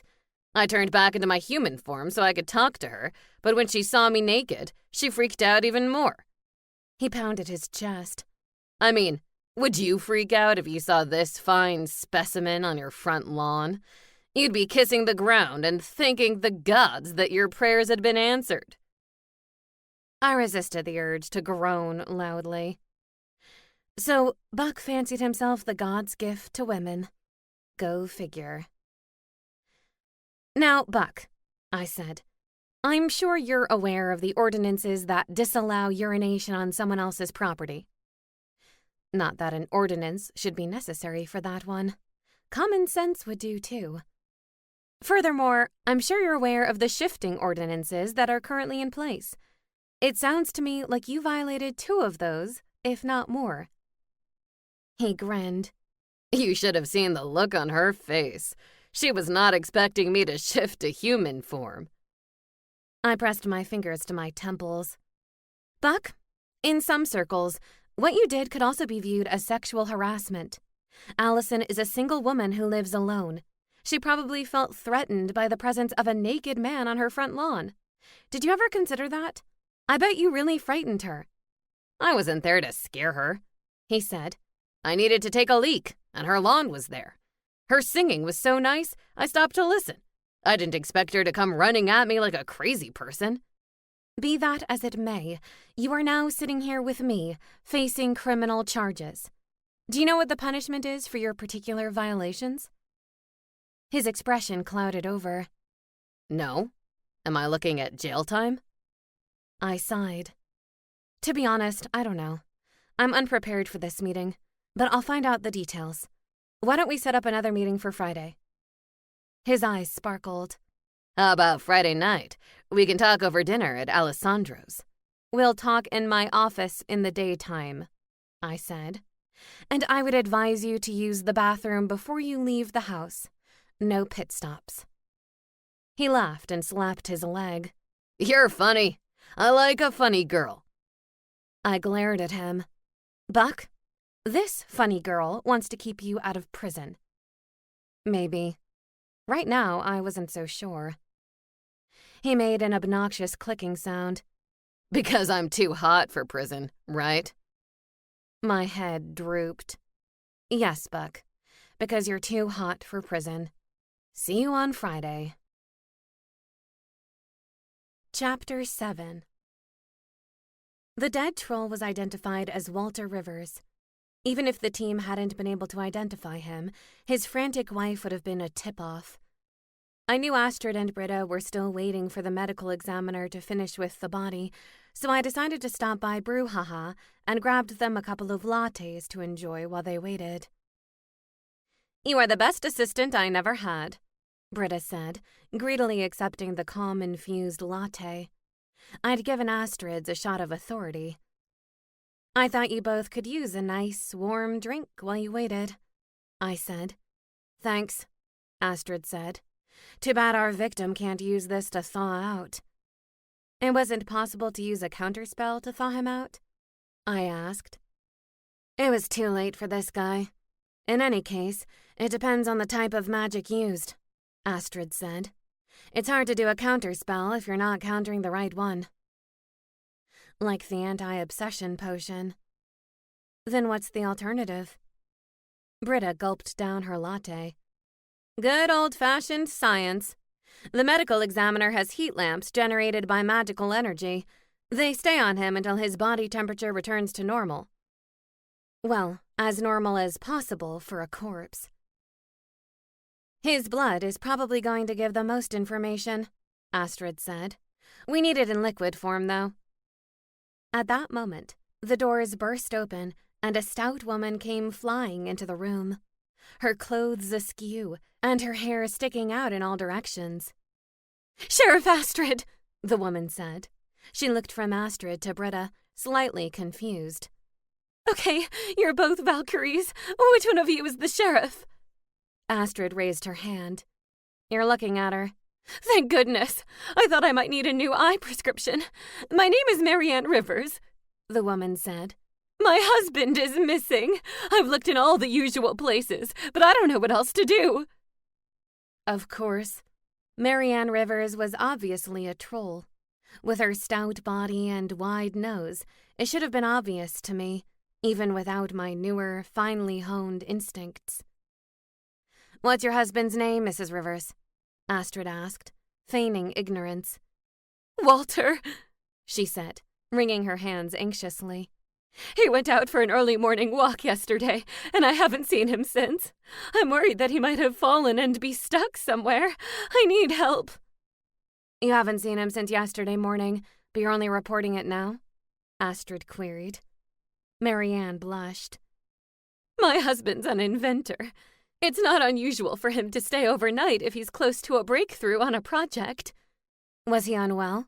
Astrid asked. "Is there a reason you believe he might have fallen?" "Oh, no," Marianne said. "I just couldn't think of any other reason why he still hasn't come home. I tried to walk along the path near the house and retrace his steps, but I honestly don't know his usual route. He always walks alone in the mornings. I assumed he went to work afterward, but apparently he didn't." "He walks every morning?" I asked. "This is part of his usual routine?" If someone had targeted him, then they would know that he walked at the same time every morning. Marianne pressed her plump lips together. "Yes, most days. It was his thinking time before work." Astrid came out from behind the desk and placed an arm around Marianne's shoulders. "Mrs. Rivers, would you mind coming with me into my private office? There's something I need to tell you." Marianne shook off Astrid's hand. "Whatever it is, you can tell me right here. I'm a troll. You don't need to sugarcoat it for me." Astrid hesitated. I could tell she hated to be the harbinger of bad news. Unfortunately, that was part and parcel of the job. "Mrs. Rivers, I'm afraid that your husband is dead. We found him yesterday near Larkspur Bridge. He was frozen to death." Marianne's round eyes grew even rounder. "Dead?" she repeated. "I don't understand. How can he be dead? He was perfectly healthy." "The fact that he was in a frozen state suggests murder," Astrid said. "We're trying to get more information on the spell that might have been used so that we can narrow down the suspects. Is there anyone you can think of that may have had a grudge against your husband?" Tears streamed down Marianne's cheeks. She didn't bother to wipe them away. No. Everyone loves Walter. He made friends wherever he went. If he asked to hold your baby at the parade, and you'd let him." A warm and fuzzy troll. "Where did he work?" I asked. Maybe there was a problem at the office that his wife was unaware of. Not everyone shared professional problems with a spouse. "Walter was a mechanic at Quinty's. He worked there for many years. I can't imagine there was any problem." "A mechanic?" Britta repeated. "You said he worked on inventions." "He did both," Marianne said. "Mechanic paid the bills, but inventing was his passion." "Quinty," I repeated. "He's the elf that converted my regular car into a magical one." Marianne smiled. "Quinty is a talented inventor. He and Walter work together on a lot of those special projects. I try not to be envious of the hours he spent bent over some magical engine. The worst is when he doesn't call to tell me he's going to be late. He gets so wrapped up in a project that dinner will be cold by the time he arrives. Always makes me feel guilty." I gave her a sympathetic smile. At least it sounds like Walter really enjoyed his work. Not everyone is so fortunate. Marianne nodded, and Britta handed her a tissue to wipe away the flood of tears that followed. "What about a problem with any neighbors?" Astrid asked. "Any border disputes? A problem with a customer?" Marianne dabbed at her eyes. "Nothing that he told me about. Walter was a very upbeat guy for a troll. He didn't have that grumpy gene that so many of us seem to carry. It's one of the things I really appreciate about him." Walter sounded like a wonderful troll. It was too bad. "Do you have any children, Mrs. Rivers?" I asked. Sometimes children had more insight into a parent's moods or activities. I could have given someone an earful about my grandparents' relationship growing up. Things I was sure they'd never noticed about each other. As a child, I was the silent observer in the house. Mrs. River began to cry in earnest. No children. We wanted them, but it never happened. It was a shame, because Walter would have made a brilliant father. So much joy and love to give. My heart ached for her. Mrs. Rivers had a long road to recovery ahead. I didn't envy her. If you think of anything else, Mrs. Rivers, Astrid said, please don't hesitate to send me a message or stop by. Mrs. Rivers sniffed. I will. You'll keep me informed, won't you? I need to know what happened to my Walter. Astrid patted her on the back. My goal is to give you closure, Mrs. Rivers. Would you like me to walk you home? I asked. Or maybe call a friend to come and get you? That's very kind of you, Marianne said. I'm happy to walk. I'll need the time to clear my head. How ironic. Walter was always trying to get me to exercise more. He'll be laughing if he can see me now. I doubted that very much. If Walter was half the troll his wife believed, then he was very sad right now. We watched Mrs. Rivers leave the office, her body language far less energetic than when she entered. At least we can get started now, Astrid said. While we're waiting for more information from the lab, we can pay a visit to Quinty. Quinty is awesome, Britta said.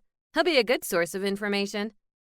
About that, Astrid hesitated. You two are friends. So what? Britta replied. Astrid eyed her sister. In that case, you should probably sit this one out. Britta's expression slackened.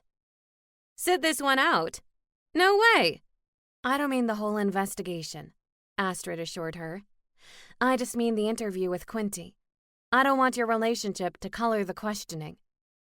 Fair enough, Britta grumbled. I'll hold down the fort here. If the medical examiner comes up with anything, I'll let you know. Astrid gave her sister a gentle punch in the arm. Thanks, sis. She turned to me. How about you, counselor? Got any plans today?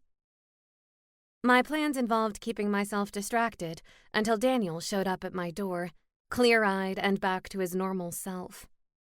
I imagined him shaking off the potion this very moment. I smiled. I'd love to meet the elf who transformed Sigmund into a magical machine. Lead on. Chapter 8.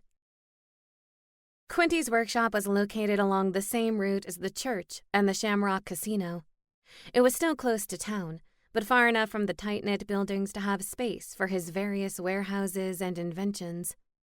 I was expecting more of a traditional auto body, so I was surprised to see something more akin to Thomas Edison's house. I'd visited there as a child with my grandparents. My grandfather had been a real fan of Edison's. I remembered thinking the trip would be boring, but was surprised to find how much I'd enjoyed it. I also recalled being amazed by Edison's work schedule.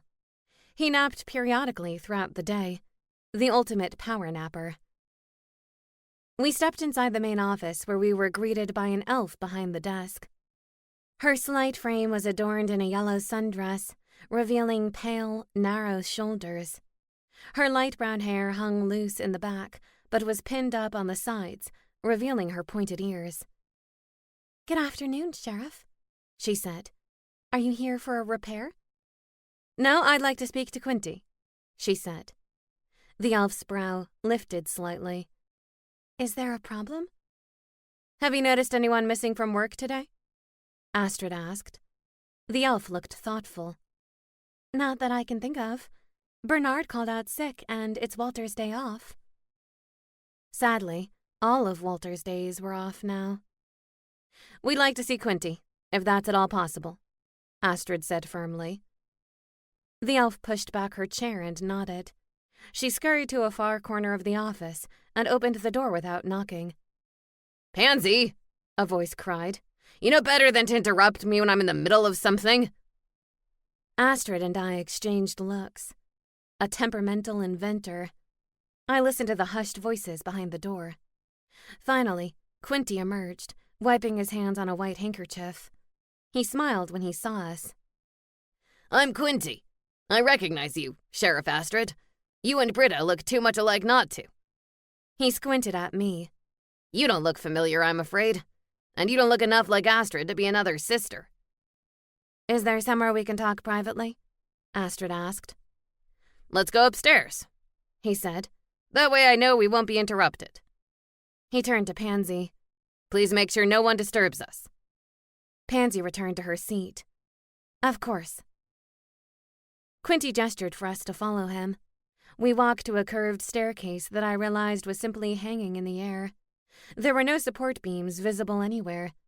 Marcos would love to see a design like this. Pansy is your sister, isn't she? Astrid asked. Quinty glanced at her over his shoulder. How did you know?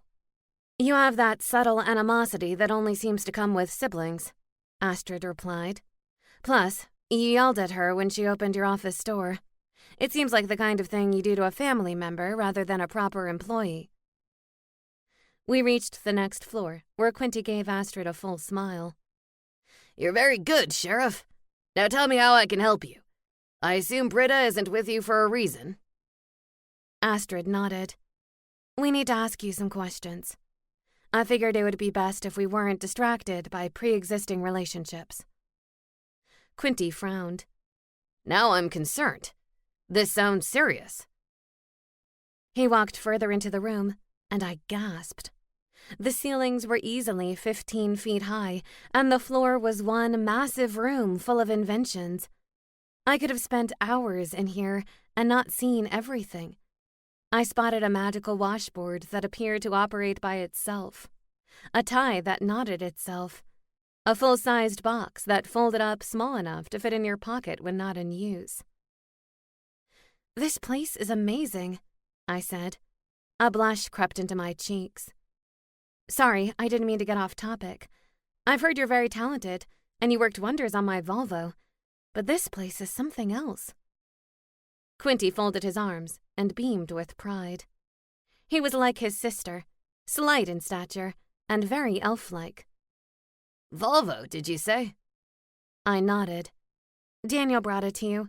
You guys fished it out of Swan Lake. Quinty wagged a finger at me. You're the famous Emma Hart. He jammed his hands into his trouser pockets. Wow, I can't believe it. It's so nice to finally meet you. I've heard a lot of good things about you. Same here, I said. Astrid cleared her throat. When we're finished with the Love Fest, I have some important news to share with Quinty. I immediately felt guilty for hijacking the conversation.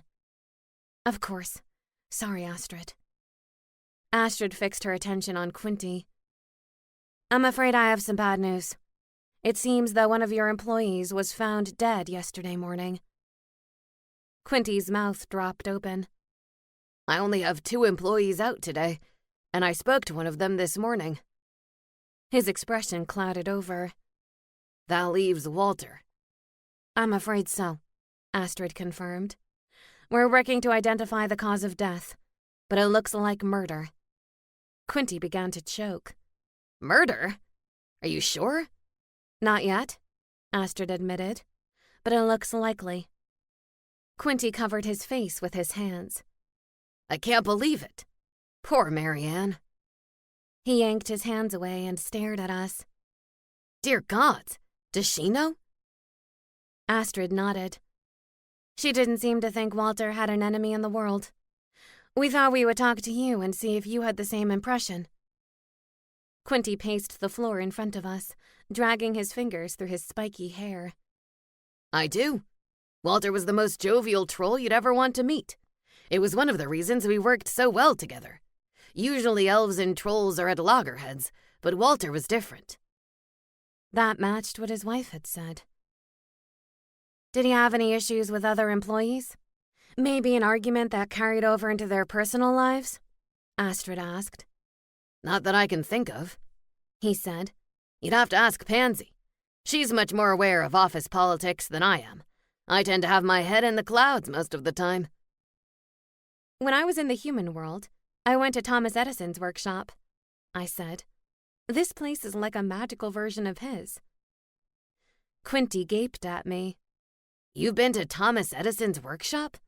When I was younger, my grandparents took me. My grandfather was an admirer of his. Who wasn't? Quinty appeared momentarily stunned. Gosh, I would love to talk to you more about that when you have time. Edison is one of my heroes. I've read all the books on him in the library.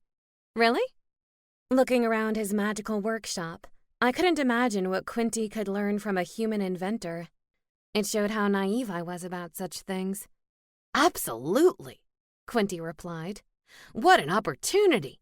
Let me know when you'd like to hang out, and I will probably ask lots of questions you won't remember the answers to. He chuckled softly. Man, poor Walter. This is a huge blow. We'll speak to Pansy on the way out, if that's okay, Astrid said. Quinty nodded, already lost in inventive thought. Astrid and I made our way back down the curved staircase to the reception desk. Pansy was filling out some paperwork with her quill and ink. She glanced up when she heard us approach. Everything okay? She asked. Astrid leaned on the desk. Unfortunately not. We have some bad news. Walter Rivers was found dead yesterday morning. We were hoping you might be able to tell us if you're aware of any problems between Walter and anyone in the office. Pansy's face paled, and she seemed unable to move. I'm so sorry, Pansy, I said. We hate to deliver news this way, but we're trying to figure out what happened to him. Any information you can give would be helpful. Pansy remained immobile. Astrid and I exchanged glances, uncertain how to proceed. Pansy? I prodded. Can I get you anything? A drink? She seemed to register my words. No, she choked out. What happened to him? He was found in the forest near Larkspur Bridge, Astrid said. He was frozen to death. We're trying to determine the nature of his condition, whether a spell was used. We don't have all the information yet, but we spoke to his wife, and we want to speak to his workplace colleagues as well. Pansy sucked in a breath. Aside from Quinty, Walter was the most popular guy here. He never had a bad word to say about anyone. She squeezed her eyes closed. Who would do this to him? I take it you two were close, I said. Her reaction was more intense than a simple employee relationship. It stood to reason that they developed a tight bond over the years. Well, I've seen him almost every day for years on end, Pansy said quietly.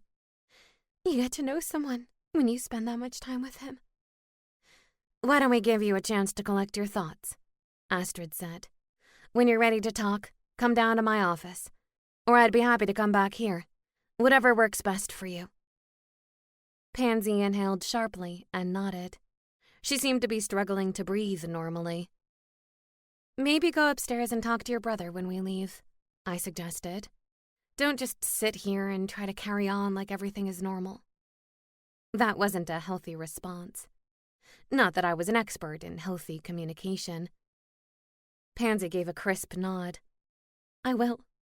Thank you. Astrid and I barely made it out the door when we heard her convulsive sobs behind us. There's more to that story, Astrid said quietly. I agreed. If we bided our time, we'd find out what it was soon enough. Chapter 9.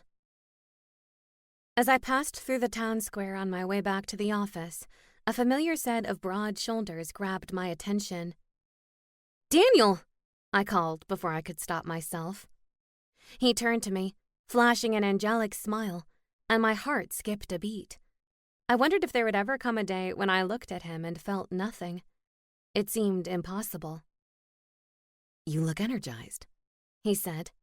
Have you been getting your fix in brouhaha? Not today, I said. Too busy for a leisurely latte. Me too. He held up a hanger with a garment bag. Just picked up my wedding suit. Want to see it? The enthusiasm in his turquoise eyes told me that the obsession potion was still in his system. What was taking so long?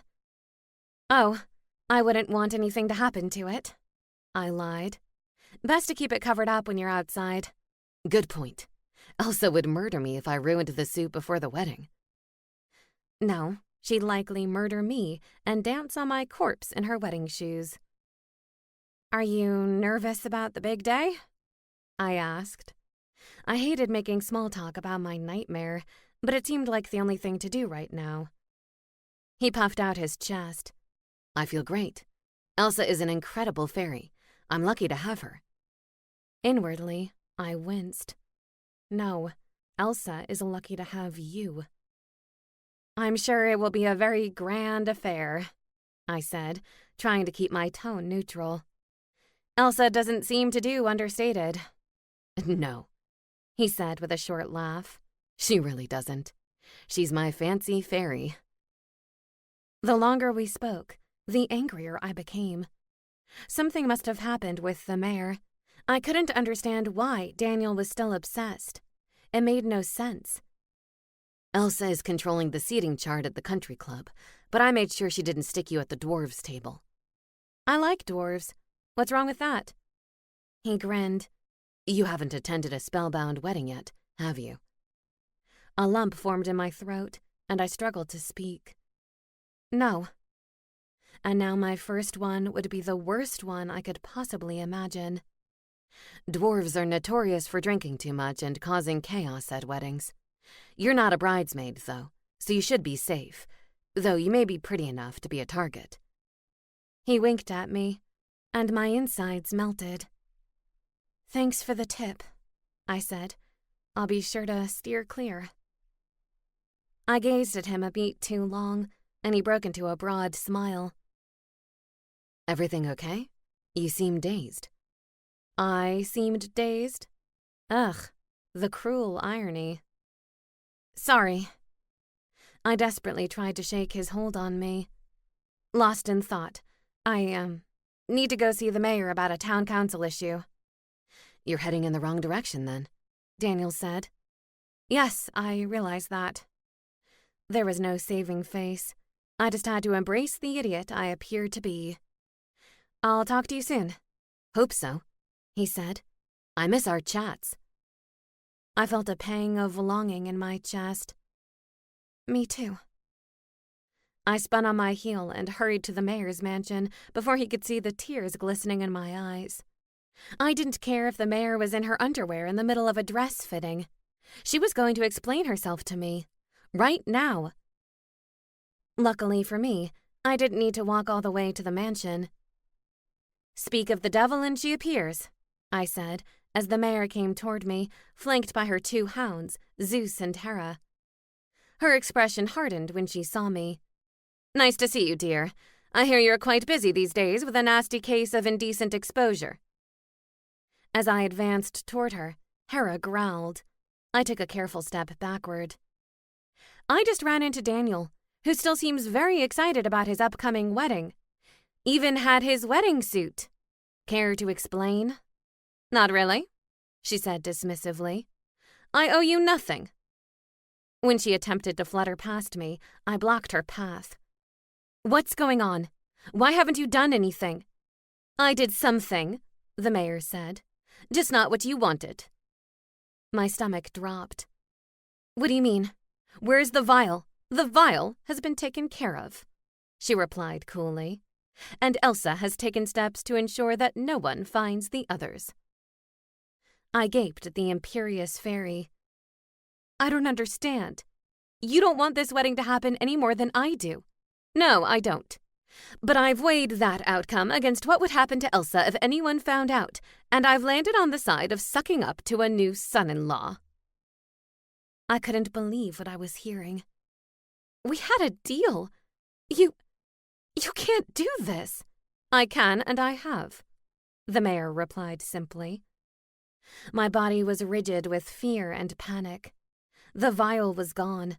The mayor was no longer on my side, and Elsa knew what I'd done. The lengths I was willing to go to. This turn of events did not bode well for me. I'll tell everyone the truth, I sputtered. What truth? You have no proof. It would be your word against the mayor's. She gave me a pointed look. An extremely popular mayor who's been a selfless pillar of the community for many, many years. Is that truly a battle you think you can win, new witch? It doesn't matter how much residents like you. You're still an unknown entity, whereas I have a long-standing reputation here. She was right. In a popularity contest, Mayor Knightsbridge would win hands down. I gulped. And I don't suppose I get my committee either. I may still give it to you as a consolation prize. She studied me for a moment. You should consider yourself fortunate, dear, to have escaped Daniel's clutches. He's not worthy of you. He's not worthy of my Elsa either, but if she wants him, I won't stand in her way. No, you'll act as her accomplice, I snapped. Mayor Knightsbridge's jaw tensed. There's no need for hostility, dear. We're all friends here.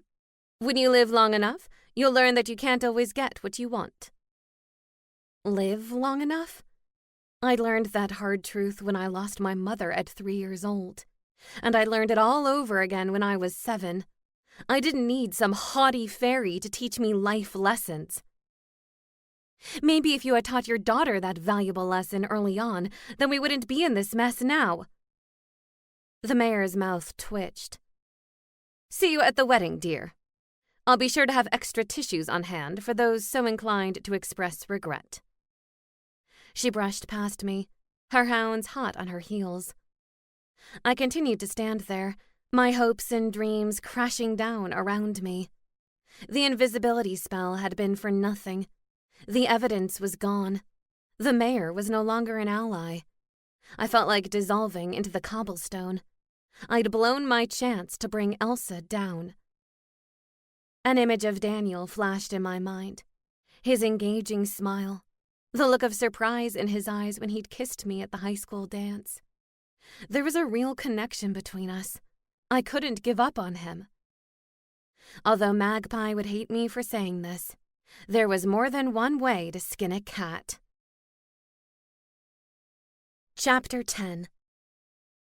I stretched out on my bed and stared at the ceiling. Life seemed so hopeless. I hadn't felt this awful since my father died. I grabbed a pillow and stuffed it over my face to block out the world. I don't think that's the most effective way to kill yourself.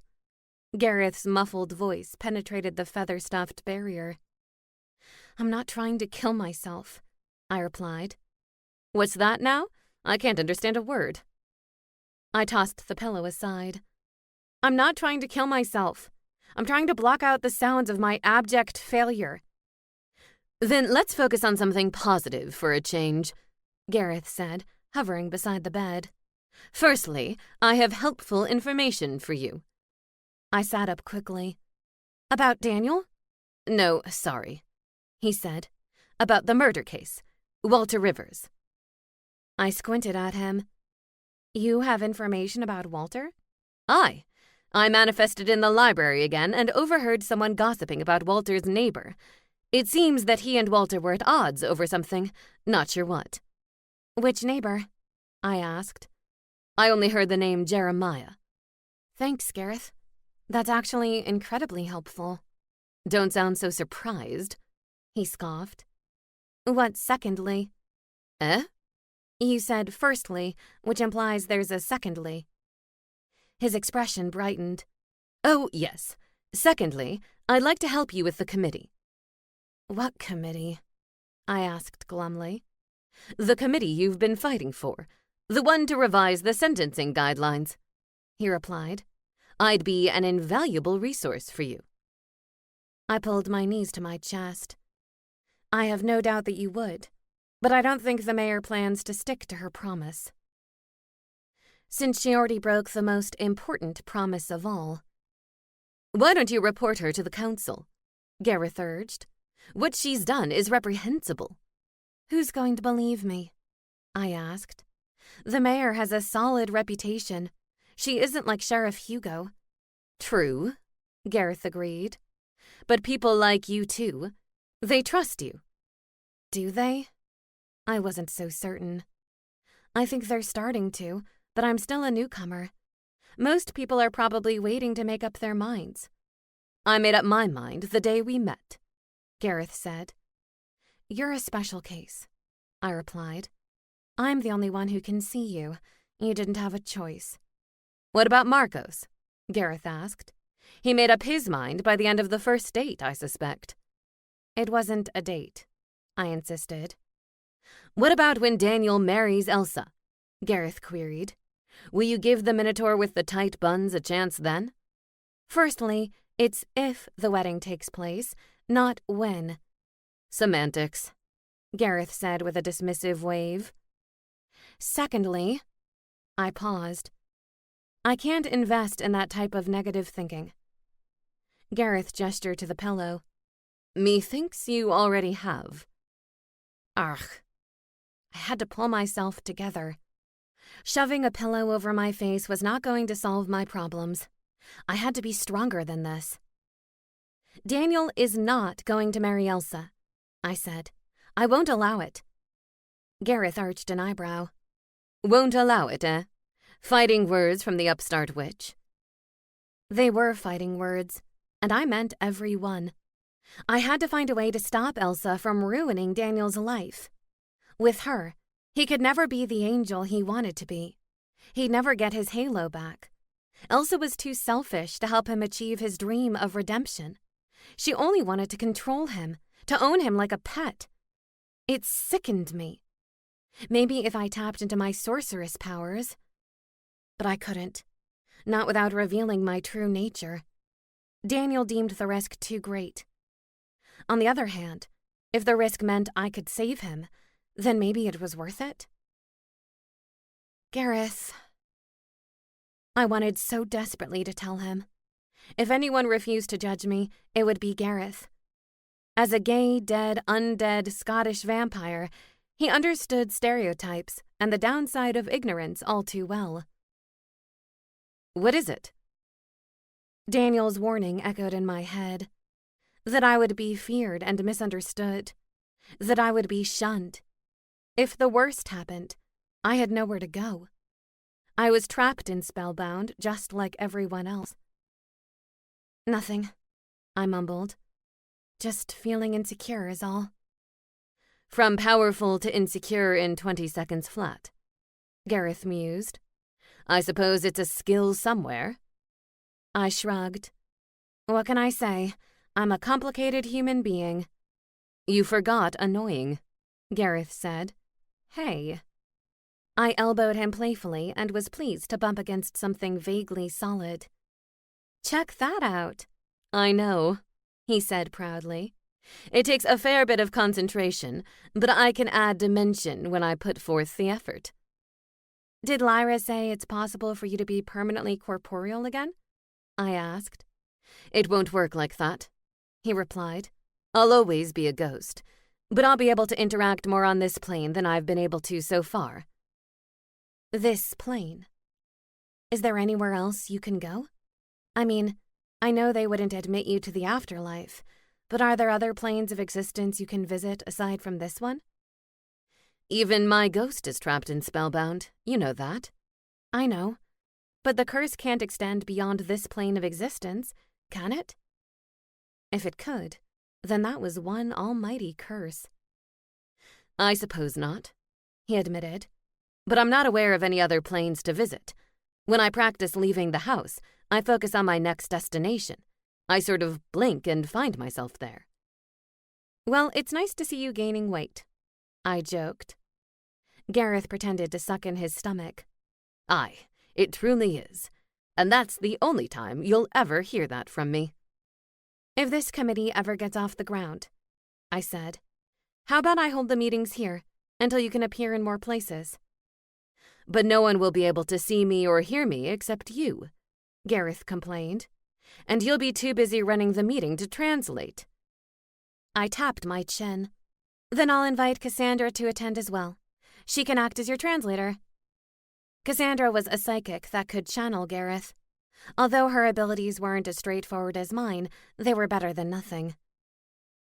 Gareth's expression softened. Really? You do that for me. Of course I would. You're my vampire ghost roommate. He broke into a smile, showing his fangs. Or perhaps simply my roommate would suffice. You're my roommate, and I wouldn't have it any other way, I said, and gave him the best hug possible. At least my arms didn't completely slide through him. Magpie appeared out of nowhere and thrust himself between us like a child in need of attention. I think someone else would prefer to have it another way, Gareth remarked wryly. Sorry, Magpie, I said, but I have it on good authority that we can't always get what we want. Magpie looked up at me and hissed. With the wedding creeping up on the calendar, I developed a renewed sense of urgency. Even without the vial, I was determined to try and create an anti-obsession potion that cured Daniel. How can we mix an anti-obsession potion if we don't know exactly which obsession potion Elsa is using? Laurel asked. Mom said we have to experiment, Sophie said. Keep trying different permutations until we find the right mixture that counteracts Elsa's. But how will we get Daniel to keep drinking potions? Millie asked. He's going to be suspicious if we're pouring strained liquids down his gullet. I sighed. And Elsa will be watching him like a hawk now that she realizes I know the truth. Begonia's eyes brightened. There'll be a bachelor party, right? What if we prepared all the possible combinations in advance and made sure to slip each one into one of his drinks during the party? That's a great idea, I said. Except we wouldn't be invited to his bachelor party, Millie said, ever the sourpuss. Who needs an invitation? I queried. Desperate times call for desperate measures. We need to find out when and where it will be held, Laurel said. Plus, we've got to get all the possible potions ready, Sophie added. That will take time. And research, Laurel said, her eyes shining with excitement. Maybe the rest of us didn't know what our specialties would be, but I was pretty sure I could guess Laurel's. I still can't believe the mayor stabbed you in the back like that, Begonia said. If the truth ever comes out, she's going to be on Swan Lake without a paddle. She said if it's her word against mine, that she'll win, I said, flopping onto the sofa. And I'm sure she's right. We can't rely on her. We need to find another way to stop the wedding. Talk about unconditional love, Millie grumbled. The mayor has a pristine reputation. Now she's going to destroy it because she raised a selfish brat. I don't understand her long-term plan, Laurel said. Is she going to allow Elsa to stay married to Daniel under false pretenses for the rest of their lives? Apparently, I said. She thinks having Daniel for a son-in-law is preferable to having a disgraced daughter. Begonia made a face. I'm so disappointed in the mayor. I really looked up to her until this. I groaned. The whole thing is awful. Let's find out the details on the bachelor party. Who's the best person to ask? The best person wasn't Daniel. I didn't want him to tip off Elsa. We should go to the Horned Owl and ask around, Sophie said. The bartenders know all the gossip. And you can flirt with the bartender, Begonia said, lightly punching Sophie's arm. One of the perks of helping a friend, Sophie said with a smile. We should go now before the post-work crowd swarms the place, Millie said. And you can get a stool right at the bar, Begonia said to Sophie. An unobstructed view of your favorite satyr. Sophie turned scarlet. Please don't tease me in front of him. I'll be mortified. I should probably head home, Laurel said. I won't be allowed to drink anyway. She gathered her belongings together. I can focus on anti-obsession potions tonight if you don't mind me working on them alone. I was touched. Laurel, you're 13 years old. You should be doing something fun. Go home and play a game with your siblings. My siblings are irritating, Laurel said. Besides, I want to help. I feel like I'm the weak link in the remedial witch chain. Laurel, that's ridiculous, I said. You're so smart, not to mention a crucial member of the team. She hugged her backpack to her chest. Even so, I'd feel better if I made a solid contribution to the cause for once. Begonia clapped her on the shoulder. Have at it, Laurel. Let us know how you make out. Laurel glanced at Sophie. And be sure to let me know if you make out. Sophie covered her ears. I am not hearing this from a 13-year-old. Your mother would turn me into a toad if I led you astray. I'm in the mood to be led astray, Begonia said brightly. Let's go now before the feeling wears off. We left the secret lair and headed to the Horned Owl. Purely for investigative purposes, of course. Chapter 11. The next morning, I drove Sigmund over to the river's neighborhood and knocked on the door of the small cottage with the rounded thatched roof. I bit back a smile as I observed the arched front door. The whole thing reminded me of the Smurfs' mushroom-shaped houses. The front door squeaked open, and a face peered out at me from the darkness of the interior. Yes? Hi there, my name is Emma Hart, and I'm here to ask a couple of questions about your neighbor, Walter. Walter? You mean that thief of a neighbor of mine? I take it you haven't heard the news, then, I said. The voice in the darkness hesitated. What news? Walter is dead, I'm afraid. The door opened further until the figure was bathed in sunlight. His beady eyes focused on me. Dead, did you say? Yes, he was found by Larkspur Bridge. I'm surprised you haven't heard. I tend to keep to myself, he replied. He seemed momentarily stunned. Come on in. What did you say her name was again? I stepped over the threshold. The interior of the cottage was warm and comfortable, awash in earthy tones. Emma Hart, I repeated. I'm helping Sheriff Astrid with the case. I'm Jeremiah Brown, he said. I could tell he was a shifter, but I couldn't pinpoint which type. When was the last time you saw Walter? I asked. Earlier this week, Jeremiah replied. I went over to his house to get something that belonged to me. I see. And did he give it to you? Jeremiah's lips formed a thin line. No, he said he couldn't yet. Do you mind if I ask what it was? I suppose we should make ourselves comfortable. Jeremiah ambled over to a nearby chair and sat. He gestured for me to do the same. Do you always keep your house so dark? I asked. Not even the vampires in town chose to live in a constant state of darkness. I'm a weremole, he explained. Short of living underground, this is the next best thing. Why don't you live underground? I asked. There's no rule about that, is there? Not that I would put it past the town to have such a rule in place. Jeremiah chuckled. I suppose I could now. I'm used to living here, though. It was my wife who needed to live above the ground. She was a pixie. She would have suffocated underground.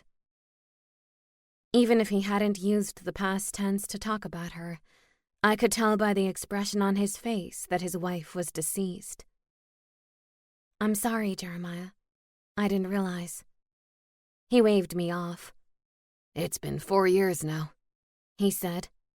I'm sure I could move out of the cottage, but it's where we spent our married life together. I couldn't bear to leave it. Too many good memories. He sniffed the air. Her scent even lingers, you know. I understand completely, I said. I remembered very distinctly not wanting to leave my house after my father died. There was no choice, though. My grandparents weren't going to move into the house when they already had a house of their own, so I moved. May I ask what happened? Jeremiah drew a deep breath. It was an accident. Not sure if you know this, but pixie wings move real fast. Much faster than fairy wings. She was flying with a slower friend and turned around to say something. Flew smack into the side of a building. He shook his head. A pointless way to die. That's awful, I said. I'm so sorry, Jeremiah. He wiped a straight tear from his cheek. I apologize.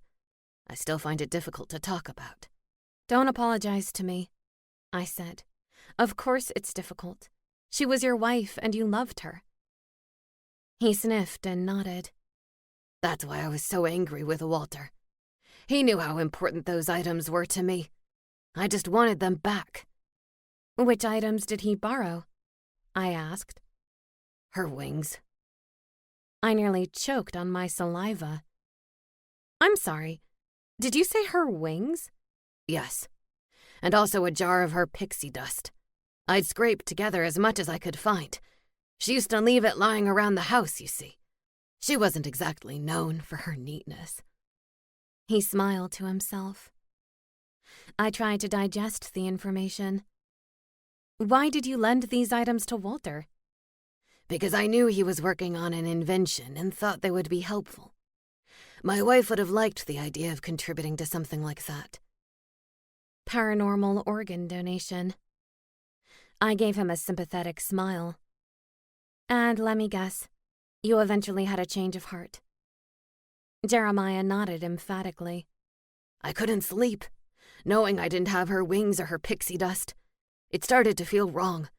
I spoke to Walter about it, and he agreed to return them. But then he refused? I asked. He didn't so much refuse as dodge the request, Jeremiah replied. He started avoiding me. I spoke to Mary Ann about it when he wasn't home, but she had no idea where he kept the items.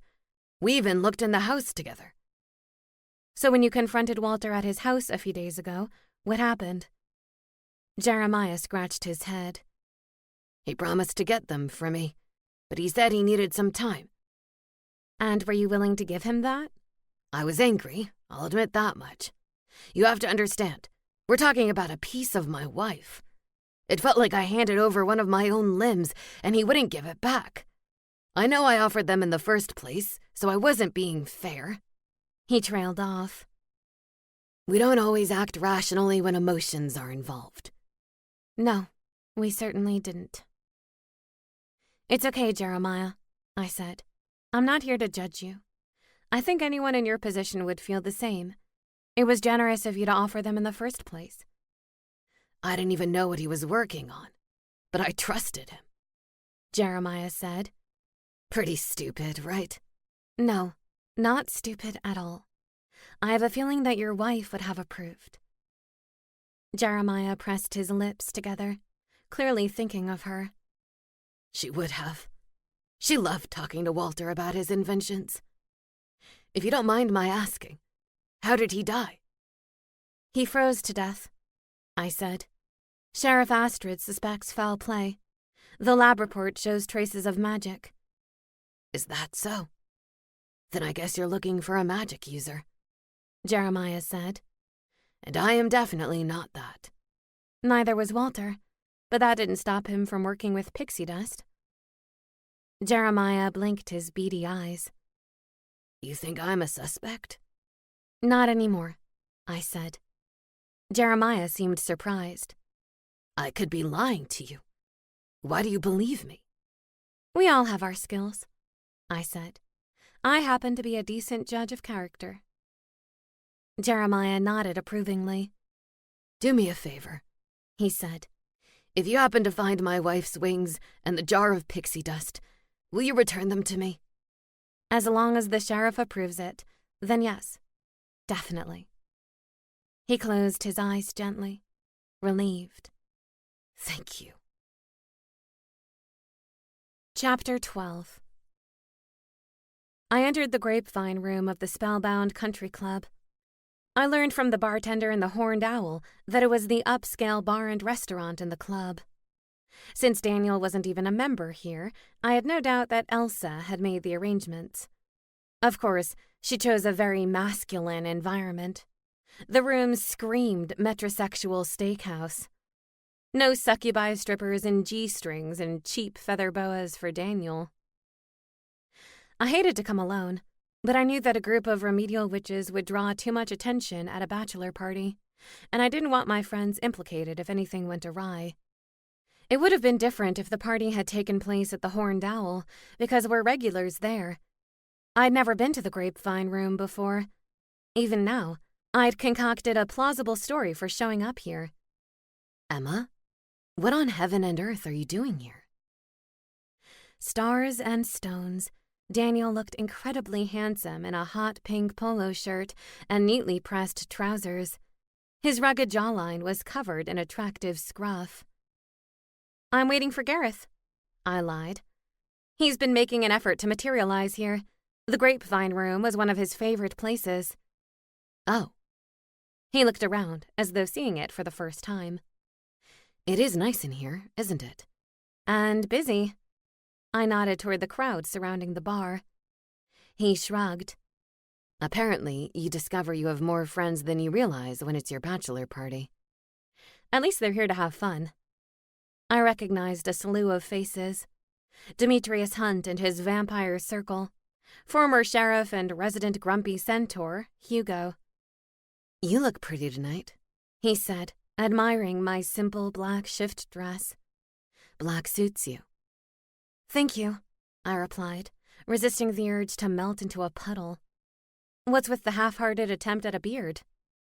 He rubbed his jaw. You like it? I do, actually. Crap on a stick. I really did. Could he try to be less appealing and make my life easier? It won't last long, he said. Elsa hates it. I only have it so I can have a nice, clean shave on our wedding day. At the mention of their wedding day, my whole body stiffened, and I remembered why I was here. I felt the weight of the vials pressed against my thigh. What are you drinking? I asked. I'll buy us a round. That's kind of you, he said. I don't want you to go to any trouble. No trouble at all, I said. How about you start slow and steady with an ale? Perfect. Thanks. I hurried to the bar and ordered an ale for Daniel and a Bucksberry fizz for me. You're celebrating this debacle? Demetrius sidled up next to me, oozing his usual sex appeal. Of course not. I'm just trying to be a supportive friend. He eyed me carefully. You're up to something. The bartender set my order in front of me. Please start a tab, I said. I'm planning to stay a while. Demetrius glanced at the drinks and back to me. Okay, you're definitely up to something. I gave an innocent shrug of my shoulders. Demetrius Hunt, whatever do you mean? Quickly, I glanced around. Now be a good vampire and look away for a second. He chuckled and did as instructed. I slid the first vial from my pocket and tipped the contents into the ale. I sniffed the beverage to make sure there was no strange odor. I smelled only the ale. Okay, it's safe to look. He turned back to me.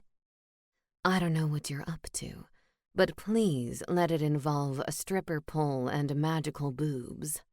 Sorry, Dem. Not tonight. I patted his arm. Wish me luck. I returned to Daniel and handed over the pint glass. Bottoms up. Yours looks good too, he said. It's nice to see you enjoying yourself. I feel like you've been off lately. That was an understatement. If you're happy, then I'm happy. I only want the best for you, Daniel. You know that, right? He leaned down and kissed me on the cheek. I know it's meant to be a bachelor party, but it wouldn't be the same without you. As he drank the rest of the ale, I watched for any signs of change. Briefly, I wondered whether Elsa had upped his dosage today, realizing that she wouldn't be with him tonight. She was exactly the kind of paranoid person who would go to such extreme measures. According to Sophie's mother, Elsa didn't actually need to keep pumping the potion into his system for it to be effective. Her method was overkill. Then again, overkill was Elsa's middle name. Have you seen Elsa's wedding dress? I asked. I figured I'd ask a question about her and see how he reacted. Definitely not. She'd murder me. He laughed. I'm sure she'll look beautiful no matter what she wears. I tasted a tiny bit of vomit in my mouth. Ugh, wrong potion. I'd have to try again. If I didn't play my cards right, this could take a few excruciating hours. I didn't have hours. This feels far too civilized, I said. In the human world, bachelor parties are crazy. Crazy how? Daniel asks. Let's line up some shots, I said. You wait here, and I'll get them set up for you at the bar. And add a vial to each one. It was the quickest and most effective way to sort this out. His brow furrowed. I don't know. Shots? I squeezed his arm. Yes, shots. It's a rite of passage for bachelors. You have to do it. He grinned. If you insist. I edged my way back to the bar and ordered a row of shots. All the same? The bartender queried. Nah, go ahead and vary it. They're all for the groom. The bartender set down 6 shot glasses and announced each liquor as he poured it. Devil May Care, Tongue Sucker, Horny Toad, Shifter Spice, Twisted Tail, and, appropriately, Angel Wings. There was no way I could sneak the potions into all 6 shot glasses without someone noticing. This would take a touch of magic to disguise my sleight of hand. I pulled out my wand and subtly placed it in front of me on the bar top, pointed at the glasses. Double, double, toil and trouble, place me in a secret bubble. I felt the shift around me as the room fell silent, and I knew that the spell had taken hold. No one would notice me or what I was doing. I retrieved the remaining vials from my pockets and tipped the contents of each one into a shot glass. Each time I emptied a vial, I said a silent prayer that this would be the one to work. Once I had finished, I tossed the vials over the bar into the open trash can and reversed the bubble spell. "Daniel!" I called over my shoulder. "Shots are ready!" And I was more than ready to end Elsa's influence over him. He joined me at the bar, and his turquoise eyes widened at the sight of the 6 shot glasses. I don't feel up to this, he said. Elsa will be upset if I throw up on her white carpet. He fixed his gaze on me. I don't like to upset her. I wanted to smack his cheek hard and snap him out of it. If only it was that simple. "Daniel, you're celebrating your lifetime commitment to her," I said calmly. "She'll understand. After all, she's the one who set up this whole party, isn't she?" He nodded slowly. She's having a bachelorette party, too. Not tonight, though. And I bet she'll be doing shots until the sun comes up. I handed him the closest glass. "Let's see how fast you can down these, Halo boy." His mouth quirked. I have a better idea. He waved over a few guys from the other end of the bar. Shots are on me for the next 10 minutes. Everybody drink up. A cheer went up as the bartender scrambled to fill orders. The shots in front of us were quickly grabbed by unseen hands, except the one Daniel still held. I sighed inwardly. Please, let that be the right one. Which kind is this? He asked, sniffing the amber liquid. Angel Wings, I replied. Well, that's appropriate, he said good-naturedly. I hoped so. I watched anxiously as he tipped back the glass and polished off the alcohol. Nice? I asked. My head's a little fuzzy, he said. Fuzzy seemed like a good sign. You know, we never talk about Elsa. What would you say is her best quality? Daniel appeared thoughtful. Was he wondering why I would ask such a ridiculous question? Was he trying to remember any of her good qualities because he couldn't think of a single one? My pulse quickened at the possibility. Her wonderful personality, he finally replied. Blarg. Not the right potion. I stared at the empty bar top in front of us, where the other shot glasses had been. Another opportunity lost. I slumped forward, contemplating the end of all my hopes and dreams. And I couldn't even move away. I was stuck in this town for eternity, forced to witness Daniel live an unfulfilled life. It was too painful to envision. "What do you mean you don't want another drink?" I heard a voice ask. "It's your favorite hobby." I turned to locate the source of the conversation. A middle-aged elf was talking to a dwarf, presumably her husband, judging by the way they interacted. I don't know, the dwarf said. I had a shot of something bitter, but now I don't want anything else to drink. Ever. Uh-oh. It seemed that the dwarf's obsession with alcohol was being curbed by the potion. A good thing, perhaps? Let's go home, the dwarf said. I don't feel like staying out late. The elf looked delighted by her husband's remark. Not even an ale for the road? He made a gagging noise, and she clapped her hands gleefully as they left the room. I began to eavesdrop on other conversations to see whether anyone else was affected. Between Daniel and the dwarf, there were 4 more shots unaccounted for. It was ironic that if Daniel's obsession had been a natural one, then any of the anti-obsession potions would have done the trick. It was only because I was combating a specific magic potion that it had to be the right combination of ingredients. Pfft, magic. Hey, you went a whole sentence without mentioning Fiona, a satyr said to his dryad friend. I think it's a new record. I moved closer to their high-top table to listen. The dryad shrugged and drank his pint of ale. I can go a whole sentence.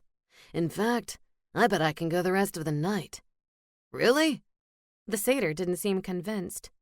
She's all you've talked about for weeks. You haven't shut up about her all night until now. I guess it just occurred to me that she's not that special.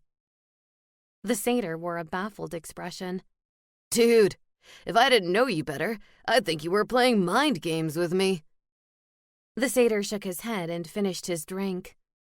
At least Fiona will be happy. She was getting tired of you sending her messages. Apparently, your owl kept pooping on her porch, and she'd need to clean it up after a long day of cleaning her clients' houses. Then she'll be pleased to learn there will be no more messages, the dryad replied. Okay, 3 more to go.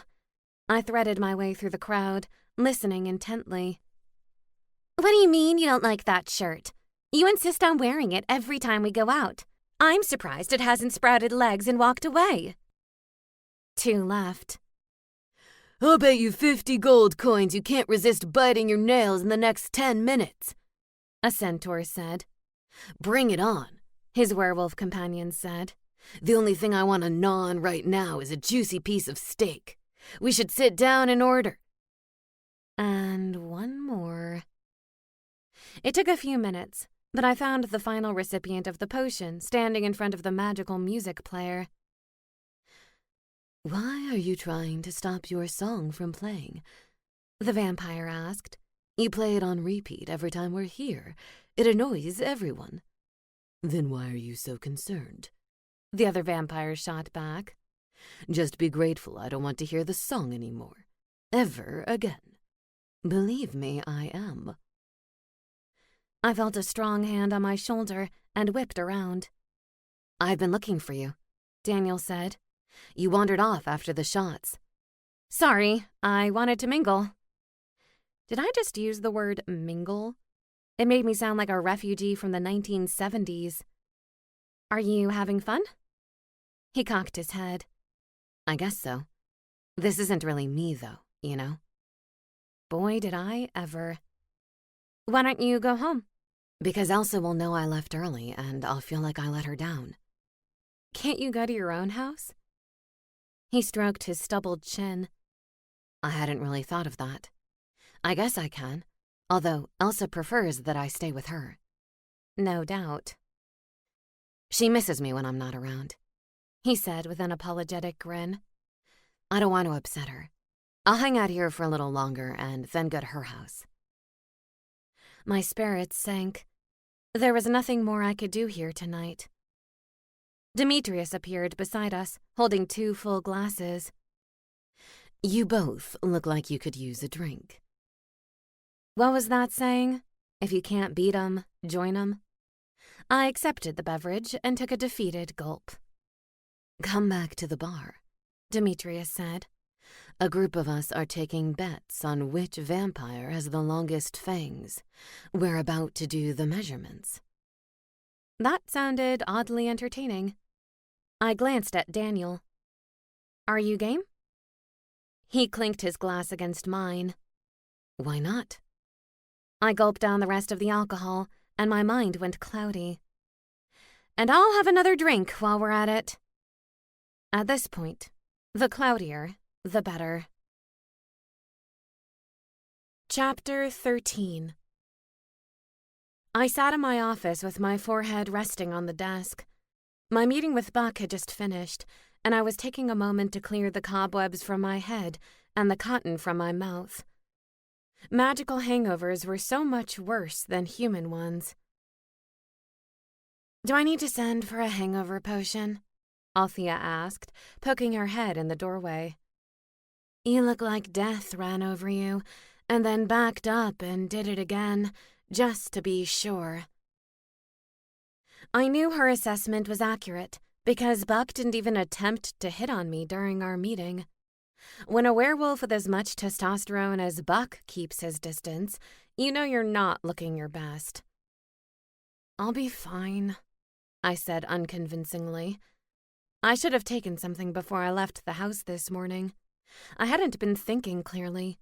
My mind was fuzzy with the bachelor party and my failure to find the right anti-obsession potion. "I'm going to add a few notes to the file and go home." A knock on the door suggested otherwise.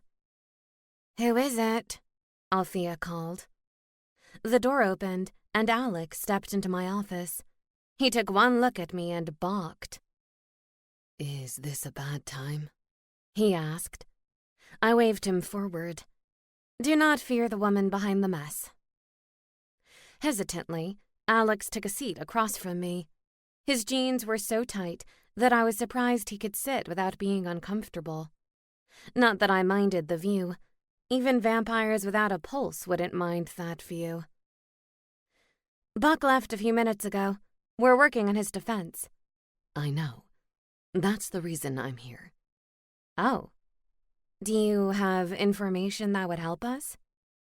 "I wish I did. I need this to get resolved in Buck's favor. The shifter community is getting worked up over it." That was news to me. "Because of an indecent exposure charge? It's not that serious." Alex heaved a sigh. "It's just one more blemish on the werewolf record. The pack doesn't like it." "What about Lorenzo Mancini? Why is he not here to see me?" As the official leader of the werewolf pack, I wasn't sure why Alex was acting as pack spokeswolf.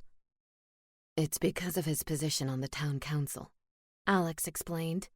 "The pack thought it best if I represented everyone's concerns." That made sense. Lorenzo's hands were tied. He didn't have the power to change any laws, not by himself. Nor did he want the appearance of impropriety. "How can I help?"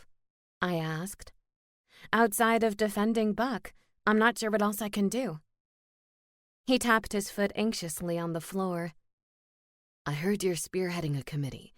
Something about revising the harsh sentences. Maybe you could throw this ordinance into the mix and see how people react." I tapped my quill on the desk. "The committee won't be changing any laws or ordinances. It's about revising the punishment for the ones that are already on the books." Alex appeared disappointed. "Oh, well, is there anything you can do about these ordinances? They target shifters, and it isn't right." I laughed. "You seem to think I have far more power than I do. I'm a public defender. I don't make the laws or the ordinances here. I just defend those accused of violating them." Alex rubbed his hands on the arms of the chair. "I don't like seeing the pack bent out of shape. These ordinances make them feel persecuted. There's no rule that prevents witches from flying on broomsticks." To be fair, witches on broomsticks aren't leaving a trail of urine across someone's yard. "No," Alex said, "but once in a while they might leave a trail of vomit." He gave me a pointed look. Heat rushed to my cheeks. "Once in a blue moon, that might happen. Or every time I flew, whichever. And I am only one person." Alex smiled. "I'm not trying to give you a hard time. Honest. You know I like you, Emma. but I don't like the way things are shaking out around here. Makes the pack uncomfortable. Have you spoken to Lorenzo about it? He must have an opinion. Alex pressed his lips together, as though unsure whether to continue. Finally, he spoke. I think Lorenzo is worried about losing his seat on the council. He doesn't want to speak up too much for the pack if it ruffles too many wings. It never occurred to me that having the heads of the coven, the werewolf pack, and the vampire coven on the town council might be problematic. In a situation like this, it seemed impossible for Lorenzo to best represent his pack if he was concerned with losing his seat on the council. I think you should petition the town council to change the ordinances, I suggested. You're unhappy about the shifting restrictions too, right? Draft a list of which ones you object to and how you would change them. In my experience, if you were going to complain about something, it was best to offer an alternative or a solution. Those complaints always seem to be the most effective. And then what? He asked. Get on the agenda for the next town council meeting? I nodded. Speak to Lucy, the mayor's assistant. Tell her I sent you. She's a good friend. Just don't use my name within earshot of the mayor. Alex nodded. I know who Lucy is. Hard not to notice a pretty fairy like that. My romance radar pinged. Lucy is adorable. She's single, you know. Alex looked bashful. Thanks for the tip. But you know I can't date outside my kind. Not if I expect to take over the pack one day. You'd sacrifice your personal happiness to run the pack? I asked. That's the whole point of being part of a pack, he said. You do what's best for the whole. We're only as strong as our weakest link. Yes, but if your strongest link is unhappy, doesn't that weaken the whole chain anyway? He wagged a finger at me. Don't you go using your lawyer mind tricks on me, young lady. He chuckled. Thanks for the help, Emma. I appreciate it. I know you'll do a good job defending Buck. I always do my best. That's all we can ask of anyone, Alex said, standing to give me one more decent view of his tight jeans before he left my office. By the time I reached Dr. Hall's office for my afternoon appointment, I was ready to crawl across the floor and curl up in the chaise lounge. If you take a nap, I'm still charging you for the session, Catherine said. She poured 2 arrogant bitches and handed one to me. It's disturbing how comfortable I'm getting with this arrangement, I said, taking a sip. Stick with me, heart, and see the world from a whole different viewpoint. She plopped on the chair beside me and kicked off her shoes, making herself comfortable. I noticed her toenails were painted black with white skulls and crossbones. Pretty sure that happened when I arrived in Spellbound, I said. She laughed, and I realized how pretty she was when she didn't look sullen. Good point. She swallowed a mouthful and peered at me with interest. So how are you feeling about the disaster that is your life? I scowled. That's a bit harsh. She shrugged. Is it? Seems pretty accurate to me. You're even starting to look like a walking disaster. I can't believe Gareth let you leave the house looking this way. Shame on him. I brushed the stray hairs from the edge of my face in an effort to appear more presentable. He wasn't around. Catherine drained her glass and set it aside. So how are you feeling about next Saturday? What's next Saturday? I asked, avoiding her steely gaze. Without warning, her fangs popped out and she lunged for me. I screamed and fell off the chaise lounge, landing hard on my bottom. What was that for? I asked. Sulking, I rubbed my sore tailbone. Dishonesty, Catherine said, retracting her fangs and settling back in the chair. Do it again and I will bite. Your methods are highly questionable, I said. And yet you keep turning up for appointments, she said. I must be doing something right. I returned to the chaise lounge and took another drink. How do you think I feel? Awful. Sick. Terrified. Catherine pointed at me. Bingo. Bingo? Terrified. Let's talk about that. I cringed. Do we have to? Why are you terrified? I think it's obvious, I said. Not to me. Pretend I don't have a PhD from one of the best vampire universities in the world. I pinched the fabric of the cushion, forcing out the words. Because Daniel is going to marry Elsa while he's under this stupid spell, and there's nothing I can do to stop it. It's completely out of my control. I thought once I had the vial of obsession potion, that would be enough to stop the madness. But you don't have the potion anymore. I shook my head. Mayor Knightsbridge destroyed it. Catherine narrowed her eyes. Destroyed it? She's planning to let her daughter continue this charade. Apparently. I never liked that uppity fairy. Too big for her wings. She stood and stretched her arms over her head. Tell me more about your fear. What fear? I asked. There's nothing to fear but fear itself. Who fed you that Minotaur shit? She shot back. There are loads of things to be afraid of. She ticked them off on her fingers. Snakes, being buried alive, a huge unexpected tax bill, an enchantress with a grudge. The list goes on. What are you, Emma Hart, afraid of? I shuddered. I used to have nightmares about being buried alive when I was a child. I was buried alive, Catherine said. It's no picnic, I'll tell you that much.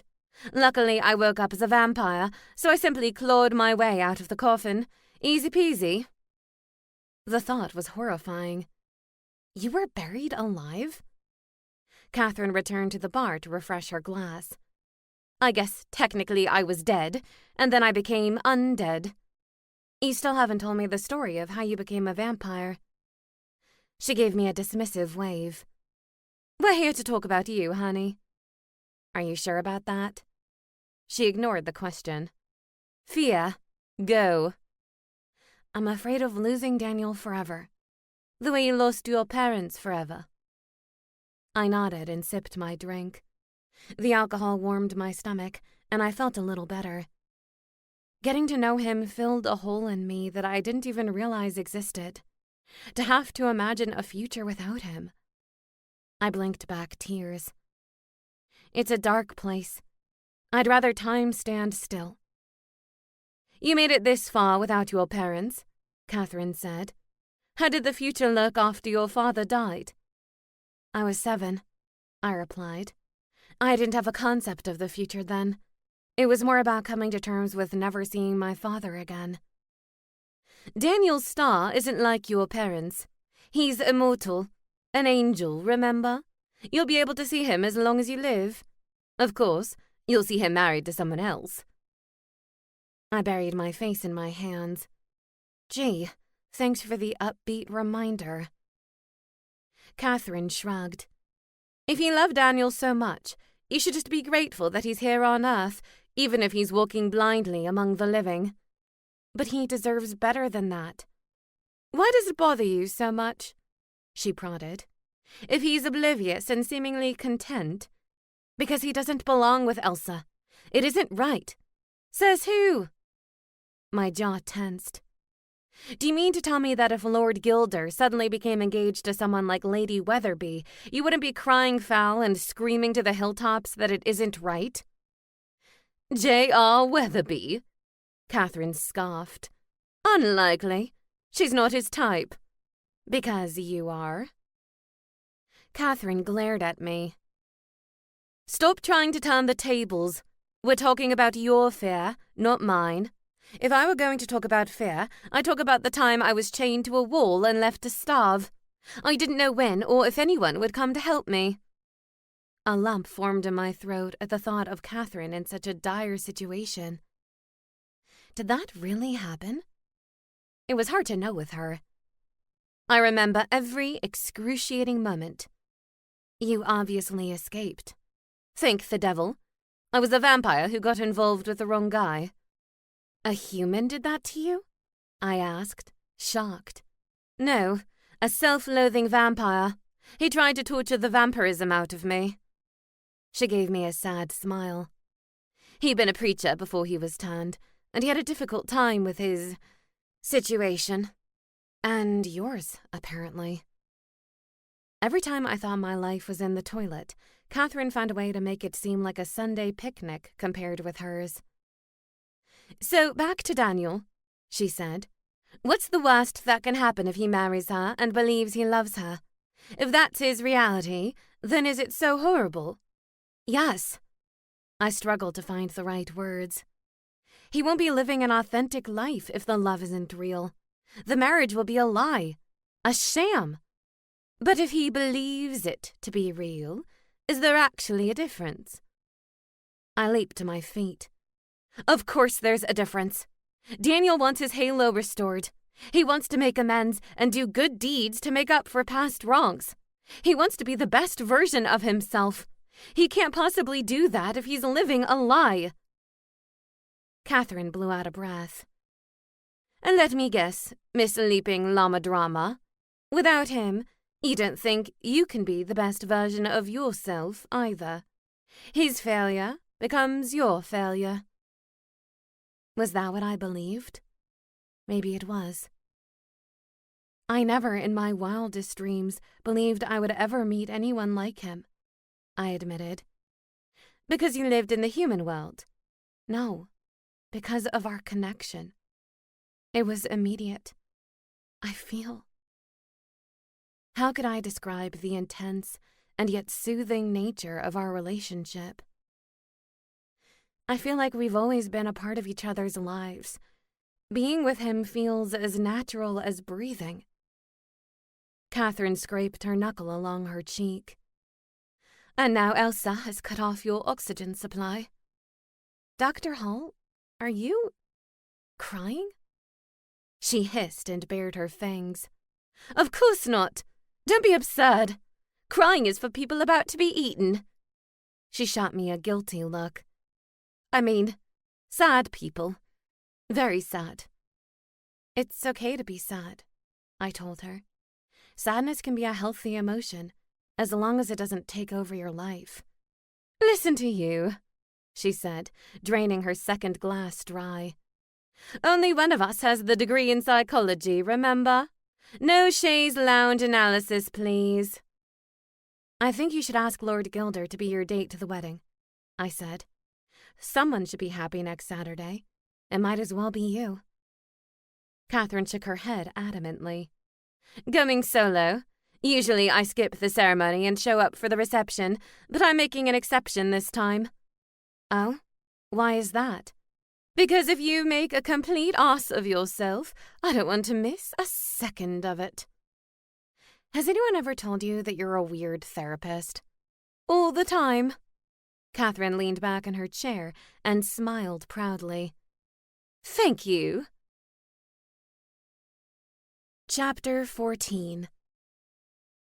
I was surprised to receive a message from Pansy to meet her at Larkspur Bridge, where Walter's body was discovered. I wasn't surprised, however, that the message came via Elf Express rather than by Owl. Apparently, Quinty was the original brains behind Elf Express, although he sold the company early on. Why do you think she wants to meet me without Astrid? I asked. Gareth hovered beside me, contemplating the message. I suppose there's something she wants to tell you that she doesn't want the sheriff to know. I swallowed hard. That she killed him? Because I'm not exactly chomping at the bit to put myself in another dangerous situation. It seemed that I was always unknowingly putting myself in harm's way. I'd offer to go with you, but you know my skills aren't that advanced yet. Yet is the key word there, I said. You're making tremendous strides, Gareth. You'll be haunting the whole town in no time. I don't want to haunt it, he said. I just want to paint it red again. I wrinkled my nose. I don't think it's cool for a vampire to talk about painting the town red. It gives a violent impression. He chuckled. Fair enough. I only meant that I'd like to have fun again. According to Althea, you never had fun when you were able to go anywhere in town you liked. You were always busy with work. Exactly why it would be wonderful to ditch these chains and roam freely, he said. I've learned from my mistakes. I want to play more and care less. A lesson that came too late for too many people. Although Gareth wasn't quite getting a second chance, it was better than oblivion. Why does she want to meet at the bridge? I asked aloud. Take Sedgwick with you, Gareth advised. That way, if the elf is up to any shenanigans, you have backup. I'll bring my wand too, I said. I plucked Tiffany from the glass jar on the kitchen counter. He shook his head. Only you would keep your wand in a biscuit jar. It's not a biscuit jar, I argued. It's an open jar for non-specific use. I can use it for anything I like. Things don't have to be so rigid, you know. He sighed gently. Yes, I'm beginning to learn. I whistled loudly, and Sedgwick came careening into the kitchen, nearly crashing into the window. I didn't actually expect you to respond so enthusiastically, I said. Now that's progress. I heard the word biscuit, Sedgwick said. Don't get too excited. I could say the same to you, I said. There are no biscuits. We were only referencing the jar. Sedgwick rolled his owl eyes. False advertising. I demand reparations. How about a nice mouse for lunch? How about 20 of them? Now where is it that I need to accompany you? I smiled. Oh, so you heard that part too. I hadn't realized. You talk, I listen. It's a problem. You're like a frequency I can't tune out. I bit back a smile. I'm sorry to inconvenience you. Did you have a nail appointment or something? Sedgwick scowled at me, as much as an owl was capable of scowling. I was resting on my perch. Some of us like rest. We don't always need to be minding everyone else's business. I clutched my chest in mock indignation. I didn't ask to meet Pansy. She asked to meet me. I can't help it if people want to talk to me. People generally want to kill you, he said. I guess that's where I come in. You'd be very sad if something bad happened to me, I said. Who would you have to harass then? That's true, he said grimly. It would be a lonely road. Are you going to drive Sigmund? Gareth asked. I was actually thinking about riding my broom, I said. Gareth staggered backward and instinctively gripped the wall behind him for support, even though he easily could have glided straight through it. Why would you do such a thing? Gareth asked. I drew breath. Because I want to tackle my fears. Dr. Hall thinks it's important that I don't avoid things that make me uncomfortable. It makes you more than uncomfortable, he argued. It makes you vomit. It's a health and safety issue. Yes, I know how concerned you are with health and safety violations. When I first arrived in Spellbound, one of the first things I learned about Gareth was that he launched a petition to remove holy water from the church due to the health and safety issues for vampires. Let's go, Sedgwick, I said. Pansy is probably already there waiting. Well, at least someone will be there as a witness if you drop out of the sky, Gareth said. I took the broom out of the pantry and carried it out front. Sedgwick flew above me, offering his version of encouraging words. Do your best not to die, he said. That's the plan, I said. Aside from that, I'm not really sure what to expect. You took your anti-anxiety potion this morning, I hope. I did. I think if I don't have to worry about keeping down my breakfast, then I'll be able to focus on flying. I hoped, anyway. I swung one leg over the broom and said the magic words. Take us off the grassy ground to where birdsong is the only sound. The broom began to rise, and I resisted the urge to grip it tightly. I tried to keep calm so that my anxiety didn't spill over onto the broom. I was beginning to see how my energy affected things around me. I wobbled slightly in the air, tilting left and right, before finding a sense of balance. I tried to channel Millie, even pretending that she was right behind me and actually flying the broom. I wanted to be better at this. I wanted to be better at everything, at living my life. I swore to myself that if Daniel snapped out of the spell, the first thing I would do is ask him how he felt about me. Of course, I'd already admitted my feelings, so maybe I would just be putting my feet in the fire to feel the burn. Regardless, I needed to be brave when it mattered most. Unlike vampires and ghosts, I only got one shot at my life. I had no interest in wasting it. "Where is this bridge?" Sedgwick asked. We flew above Spellbound and, as always, I was mesmerized by its picturesque beauty. The clock tower, the church spire, the view from up here was inspiring. Although I certainly never dreamed of ending up in a place like this, I'd grown to love it in a very short time.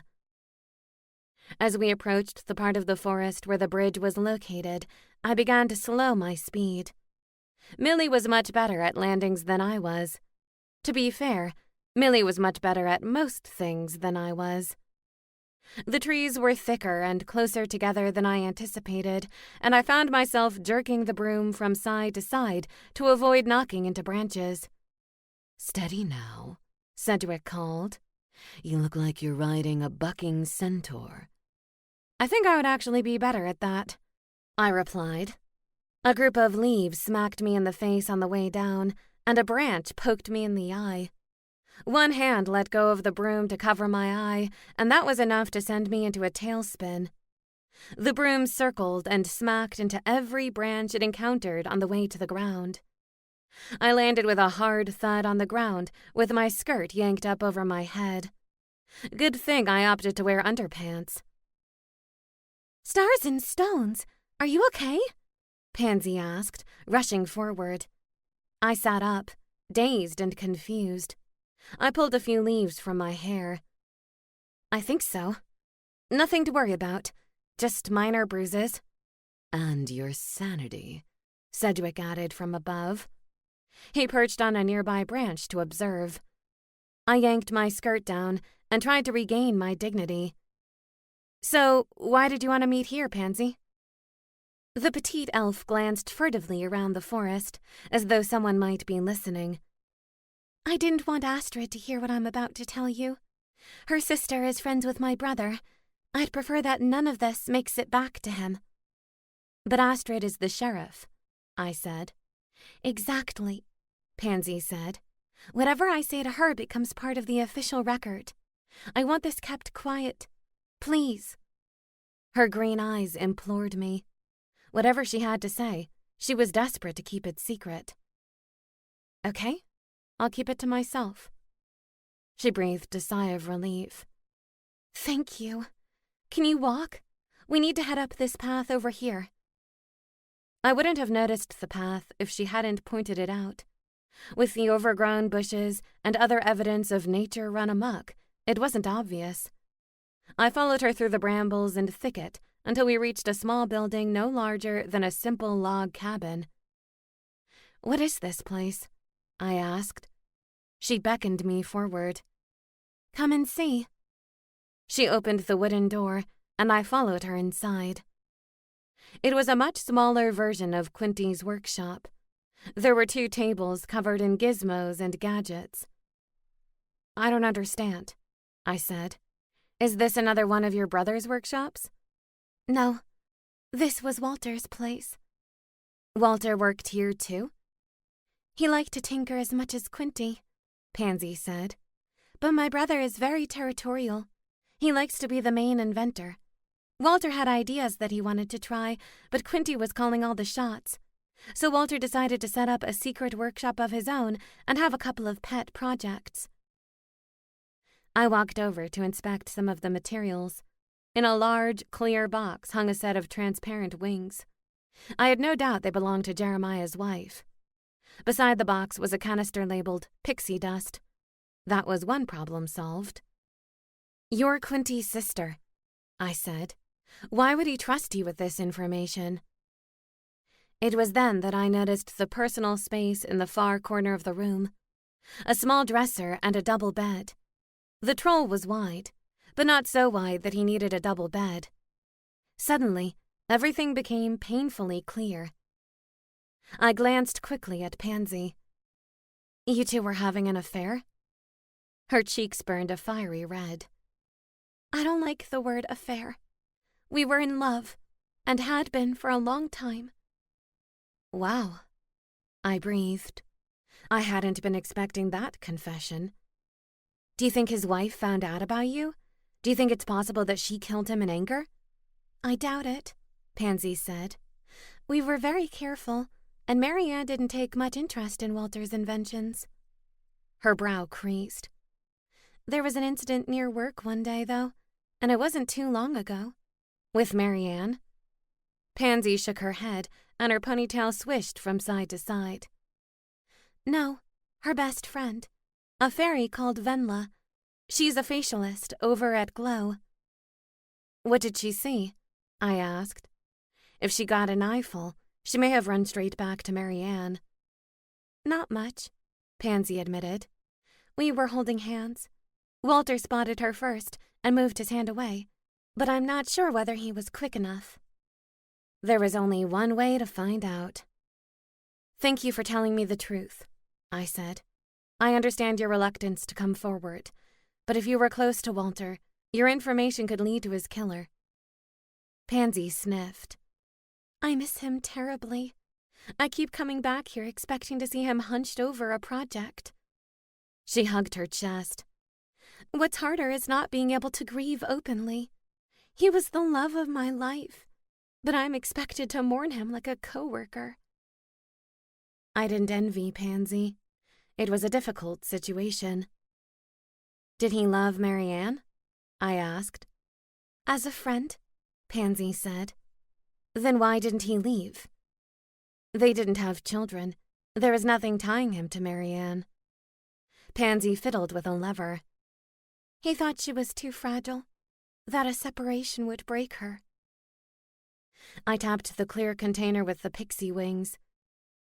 "Do you know what he needed these for?" Pansy's expression brightened. "His big project. He was sure this would be his breakthrough."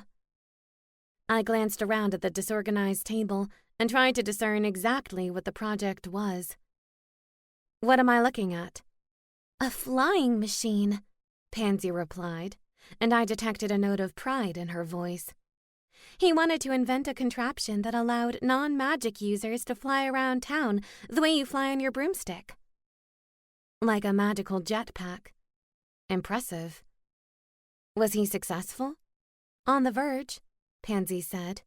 "He needed more money." She trailed off, and I sensed a story there. "Where did he get the money to start it in the first place?" She bit her lip, unsure whether to continue. "Pansy," I said, "if you want to help catch Walter's killer, then I need to know everything you know, even if you think it's unrelated." Pansy sighed. "Lord Gilder commissioned it." My brow lifted. "Lord Gilder? Why?" "He dabbles in a lot of ventures," Pansy said. "That was how the vampires started the Blood Bank Co-op. It was Lord Gilder's idea." "Clever vampire." "Why did Walter need more funding?" "I don't know the details," Pansy said. "Walter didn't want to talk about it. They'd had a disagreement, and Lord Gilder pulled the remainder of his funding." A disagreement. Well, that was definitely a solid lead. "Please don't tell him I'm the one who told you," Pansy said. "I don't want to be on his bad side." She shivered. "He frightens me." "Really? I found him to be delightful." Lorenzo Mancini, on the other hand, was another story. Pansy gripped my arm, her eyes brimming with tears. "You won't tell anyone about me, will you? I don't want Marianne or Quinty to know." "Are you sure you don't want to confide in your brother?" I asked. It might help you grieve to share your good memories with someone else who knew him well. Pansy shook her head. It's my burden to bear. I won't saddle my brother with the weight of it. I gave her a quick hug. Don't worry. We'll find his killer. I believe you. I released her and gestured to the wings and pixie dust. Would you mind if I take these with me? I know someone who's missing them. Please do. The project is done now anyway. She glanced around the workshop, the sadness rolling off of her in waves. Are you coming? I asked, heading for the door. I think I'll stay here for a while longer, she said. I nodded and left her alone with her thoughts. Chapter 15. On the way to my office, I noticed a crowd gathered in front of the Great Hall. A few signs waved in the air, and I tried to get a good look at the messages. Freedom to Pee was written on one in bright yellow paint. I was pretty sure the drips were intentional. Another one read, Shift free or die. So this was a shifter protest. As I drew closer, I heard the chant of, The buck stops here. Oh no. They were protesting the charges against Buck. This was the last thing I needed. I elbowed my way through the crowd until I located a familiar face. Alex! I exclaimed. I thought you were going to do this through the proper channels. Alex gave me a regretful look. The mayor refused to put us on the calendar for the council meeting. We didn't feel like we had a choice. If they refuse to hear our voices through official channels, then this is the only option. I surveyed the chanting shifters. At least it was a peaceful protest. For now. Is anyone even in the Great Hall right now? I asked. If not, the protest was like a tree falling in the woods. Not right now, Alex admitted, but we're getting the attention of the community.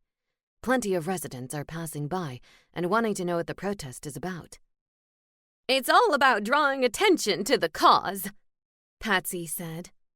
Listen, I'm on your side, I said. I just feel like there's a lot going on in town right now, and sometimes timing is crucial to success. Easy for you to say when you can be yourself all day, every day, Patsy sneered. Yeah, and you can pee anywhere you like, another werewolf said. I frowned. Well, that's not entirely true. Because I had the bladder of a woman pregnant with triplets, I had to make sure I was aware of the nearest bathroom at all times. That was how I coped. I've got the urge to urinate right now, a werewolf said, and began to unzip his jeans. Alex placed a firm hand on his shoulder. Let's keep this civil, Franklin. No need to rile people up. We want them to support us, not be disgusted by us. You calling your own kind disgusting? Franklin shot back. Alex put his face an inch from Franklin's.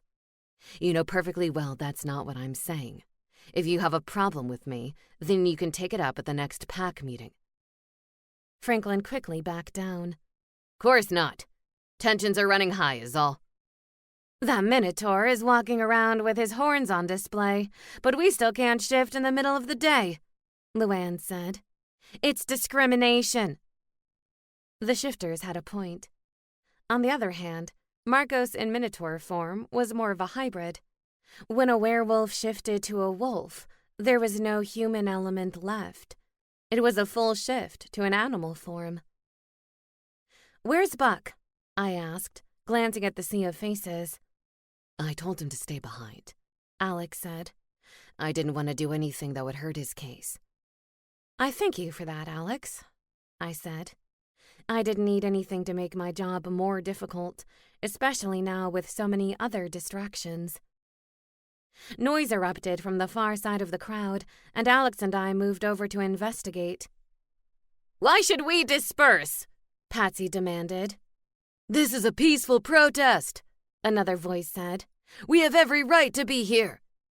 According to Regulation 5631-42, you need a permit.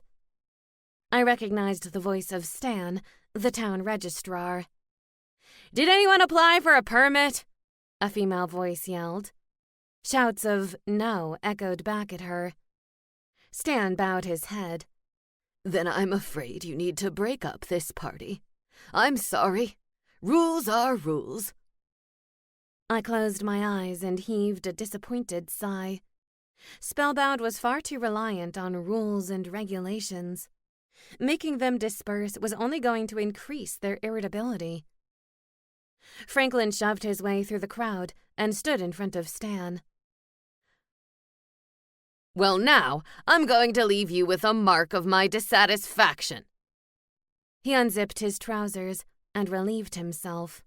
The urine streamed to the ground, forming a puddle at the edge of Stan's shoes. To his credit, Stan didn't react. Instead, he glanced at me and said, "You and I were never here." "Never where?" I said, stepping away from the crowd. I heard Alex behind me, calling for the pack to listen and follow orders. It was like trying to herd cats, or werewolves. I made an appointment at Glow for the next day. My first fairy facial. I had no idea what to expect, especially considering I'd never had a facial in the human world. Extras like that were not in my budget. I also wasn't convinced that a facial was beneficial for anything other than your self-esteem. There was no science to suggest it actually helped your skin. I turned up at Glow at 11 o'clock on the dot. I made sure to keep my face pure. No makeup or moisturizer. I couldn't help but look around and wonder at the sparkling interior of the salon. The enchanted salon tools never ceased to amaze me. A fairy hovered by the reception desk, a lemon-yellow wand in her hand. "I'm here to see Venla," I said. "I've an appointment for a facial." "Great. She'll be with you in a moment." 2 minutes later, a fairy fluttered in from a back room. She smiled at the sight of me. "You must be my 11 o'clock," Venla said. "Come on back." I followed the fairy to a stylish yet comfortable room at the back of the salon. She patted the cushioned table. "Make yourself comfortable," she said. "Put your head here and make sure you're facing up." Well, I'd be mighty impressed if you managed to do it with my face down. "Have you decided which facial you'll be having today?" Venla asked. "I've never had a facial before, so I don't know," I said. "What are my choices?" Venla's wings ground to a halt. "You've never had a facial?" "No. I was both time poor and cash poor in the human world." Venla's eyes widened. "Oh, you're Emma Hart." "Yes, you're 11 o'clock." Venla fluttered closer to me and began to inspect my face. "In that case, let me take a look at your skin, and I'll let you know which facial I recommend." She produced a mirror seemingly from out of nowhere and held it up to my face. I instinctively shrank away. Every feature on my face looked enormous. My eyelashes looked like black licorice, and my pores looked large enough to walk a camel through them. "Stars and stones," I said, closing my eyes. "Does it have to be so close?" "I'm just having a closer look at your skin type. It's very dry. Do you moisturize?" "Every morning," I said. "Not in the evening? After you've washed your face?" "Should I?" "If you want to have this beautiful skin in 20 more years, then I highly recommend it." She continued to scrutinize my skin. "A few wrinkles, but nothing to worry about at this stage." A slow panic began to build. "A few wrinkles?" "Like I said, nothing to worry about at this stage. You're still young. If you take good care of your skin from here on out, you'll have no problems." "I have to worry about my skin, too?" I already felt the weight of the world on my shoulders. I didn't really want to add Crypt Keeper skin to the long list of things to panic about. "I recommend either the Fizz Whiz facial or the Sparkleberry infusion," Venla said. "I have no idea what either one of those entails, but I'll leave it to your professional judgment." Venla tapped her perfectly manicured nail on her chin. "I'm going to go with Sparkleberry infusion. Get that healthy glow back in your cheeks." A healthy glow sounds good, I said. Venla began to gather her materials in preparation for the facial. I watched as she used her wand and gently tapped each item. Do you use fairy magic for the facial? I asked. She glanced at me over her shoulder. Of course. This is a fairy salon. What else would we use? I had no clue. You seem close in age to Elsa Knightsbridge. Did you go to school together? Venla scowled. We did. Not that she would acknowledge my existence. I tended not to hang out with other fairies. Aha. There was my opening. Who did you hang out with? My best friend is a troll. You can imagine how well that went over in the fairy community, especially in high school. Trolls are inelegant creatures, not really our type, if you know what I mean. All of the trolls I've met here have been wonderful, I said. That was true. Marianne and I met in high school, and we've been best friends ever since. She brought over a jar of multicolored sparkles that looked like confetti. She used an applicator and applied it to my face like a paste.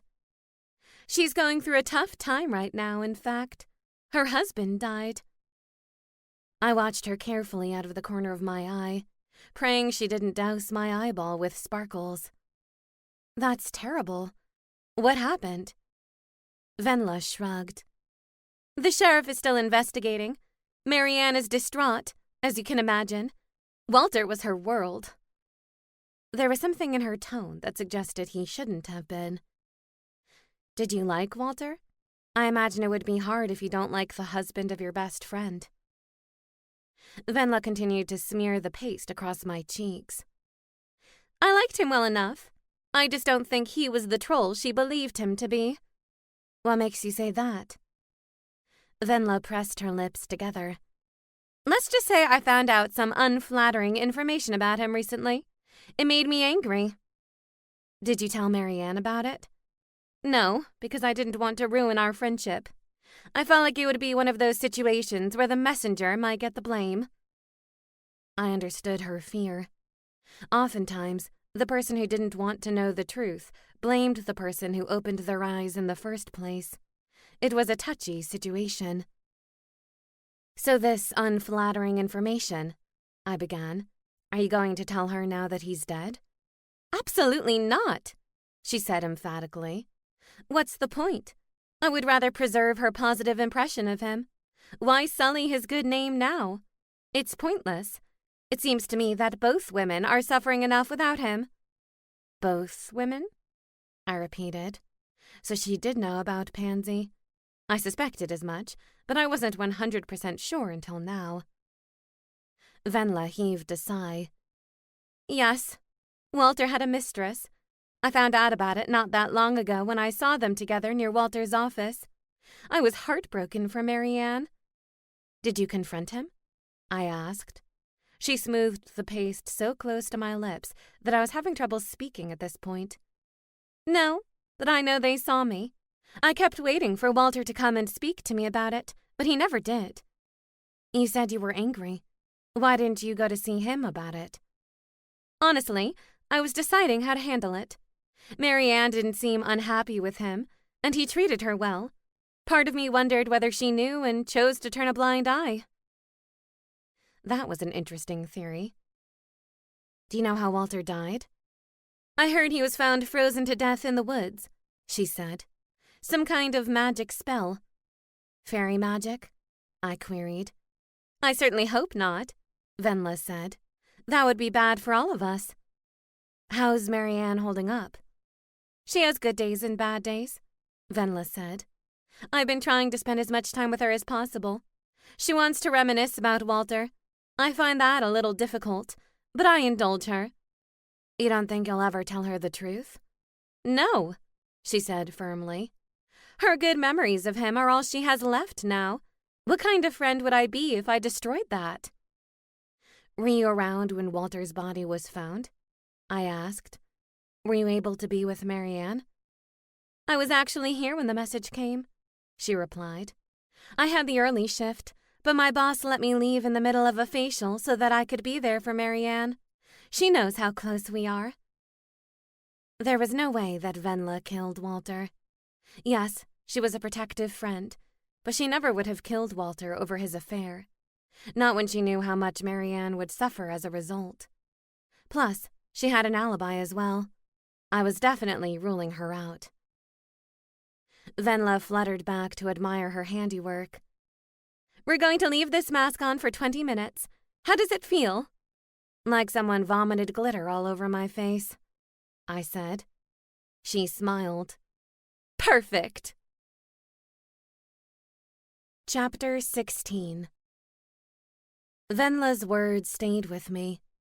What if Marianne knew the truth, but chose to turn a blind eye only to change her mind in the heat of the moment? It was a careful line to tread, because if she didn't know, then I didn't want to be the one to tell her. I had to make sure that the conversation was vague enough to get a sense of her awareness without showing my hand. I stopped outside Brouhaha. I waited until she retrieved her coffee from the counter to enter the coffee shop. I made sure to brush past her, pretending not to notice her. Basically, the way I was treated in high school. "Miss Hart," she greeted me. I broke my stride and turned toward her. "Mrs. Rivers," I said, feigning surprise. "Oh my goodness, how are you?" "Please call me Marianne. I'm hanging in there," she said. "We had a lovely service for Walter. You should have seen it. So many friends came to say goodbye." Her eyes glistened with tears. I was really touched to see the outpouring of love for him. "I assume everyone was there from work," I said. "Oh, yes. Quinty was there, and his sister, Pansy. They've known Walter forever and a day." She glanced around the room. "Would you like to join me for a few minutes? Grab a drink and come sit down." I smiled. "Don't mind if I do. I hate to drink alone." That was true.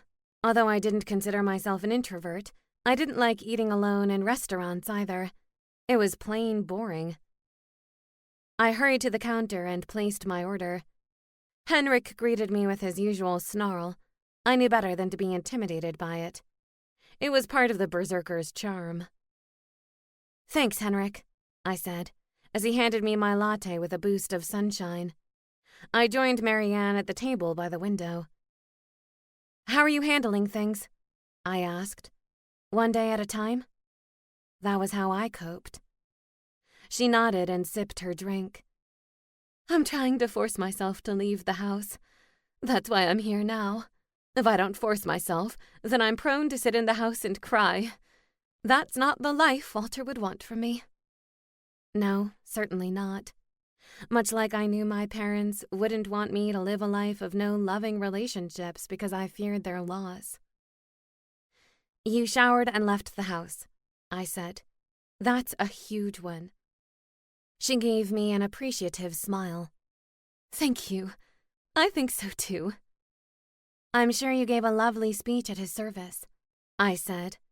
I wondered whether Pansy had cried throughout the service, and, if so, whether Marianne had noticed. "I didn't think I would manage to get through the speech," Marianne said. "Walter would have been proud of me. Public speaking was never my thing. He was the gregarious one." I patted her arm. "You give him all the credit, Marianne. You seem to have no shortage of friends." She took another sip and set down her cup. "That's true. I'm very grateful for them, especially Venla. I don't know what I'd do without her." "You and Walter seem to have a wonderful friendship on top of everything else," I said. "You probably didn't feel the need for too many friends when you have a husband like that." "I suppose," she said. "But he did spend a lot of time on his inventions. If I didn't have other friends, I would have been very lonely." "An invention widow," I said. "In the human world, some wives are called football widows during the NFL season. It was probably much the same for Marianne." "And now an actual widow," she said sadly. My hand whipped across my mouth. "Oh, Marianne, how thoughtless of me. I'm so sorry." "Don't be," she said. "I know I'm romanticizing our relationship now that he's dead. Of course he wasn't perfect. No relationship is perfect. Was that your main issue with him? I asked, careful not to push too hard. Did you argue about the time he spent on inventions? Pretty much, she said. It seemed like all his free time was spent on perfecting them. That left little time for me. It seemed to get worse over the last few years or so. I often thought about leaving him, but I didn't want to do that to him. I don't think he could have managed without me. Oh, the cruel irony. I resisted the urge to comment. Instead, I asked, why do you think he was so obsessed with the inventions? She settled back in her chair, thinking, I don't really know. Some days, I felt like he was bored with me. We would be sitting together, and he would get this faraway look in his eyes. I knew he was somewhere else in his head. Her expression softened. It annoyed me a bit, but I never asked him about it. Why not? I don't know. Part of me probably didn't want to know the answer. Do you think he was happy with you? A potentially incendiary question. I don't really know what happy is. We liked each other well enough. We never fought. I suppose that's a kind of happiness. There was no way Marianne knew about Pansy. She may have suspected something, but she preferred to hide her head in the sand than discover the truth. She wanted her rose-colored version of events to be the final word on her marriage. Part of me understood. You're still young, Marianne. I don't mean to speak too soon, but maybe in a year or so you'll be ready to start a new relationship. Marianne burst into laughter. I don't know that anyone would have an old troll like me, but thank you for the suggestion. I shrugged. There's always Pandora. People seem happy with her matchmaking service. The door to the coffee shop opened, and Hugo strode in, his hooves leaving scuff marks on the floor. He growled when he saw me. Meddling again, Hart? I shot him an innocent look. I don't know what you mean. Marianne and I are having a friendly chat over lattes. You should try it sometime.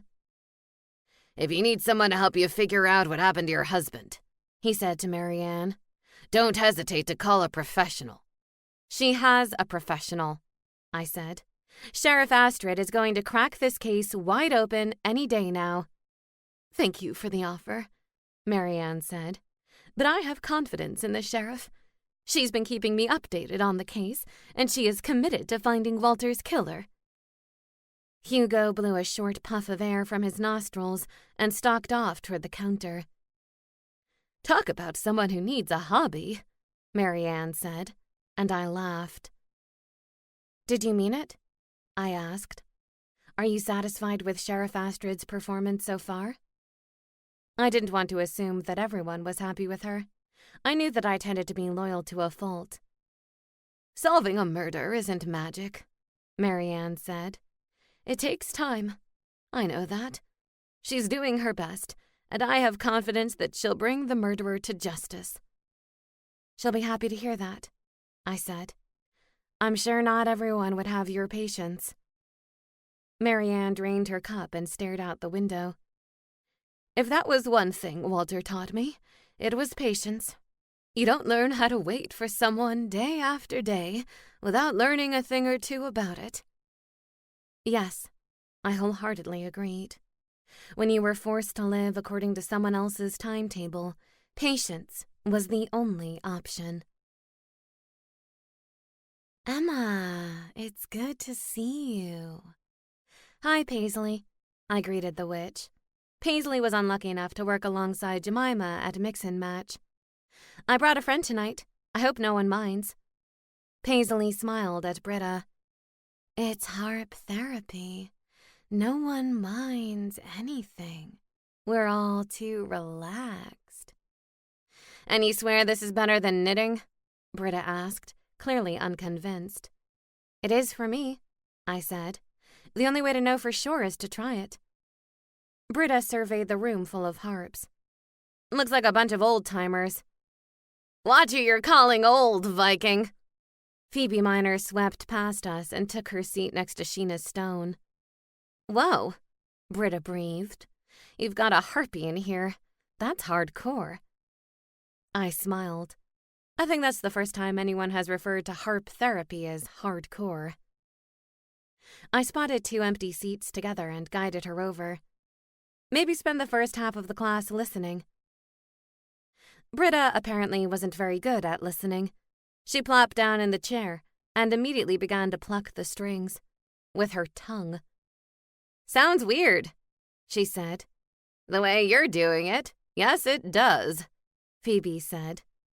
Britta's expression shifted, and she gave the harpy the calm, cold look of death.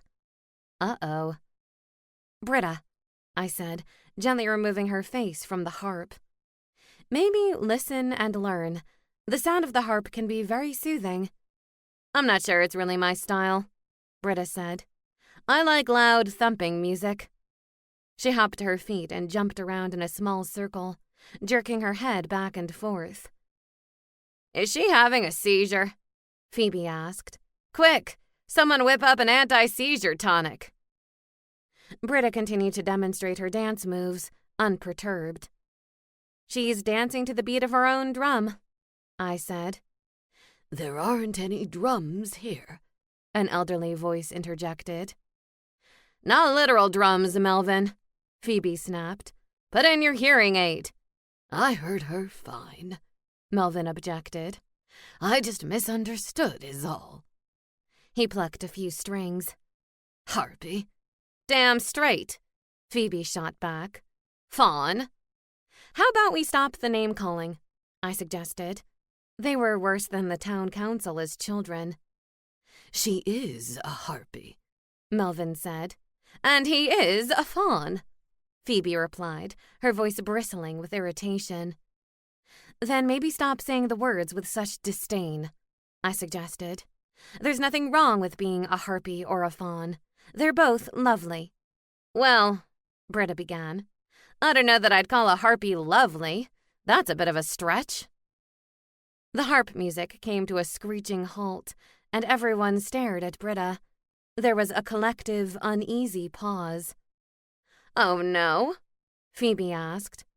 And how exactly would you describe a harpy?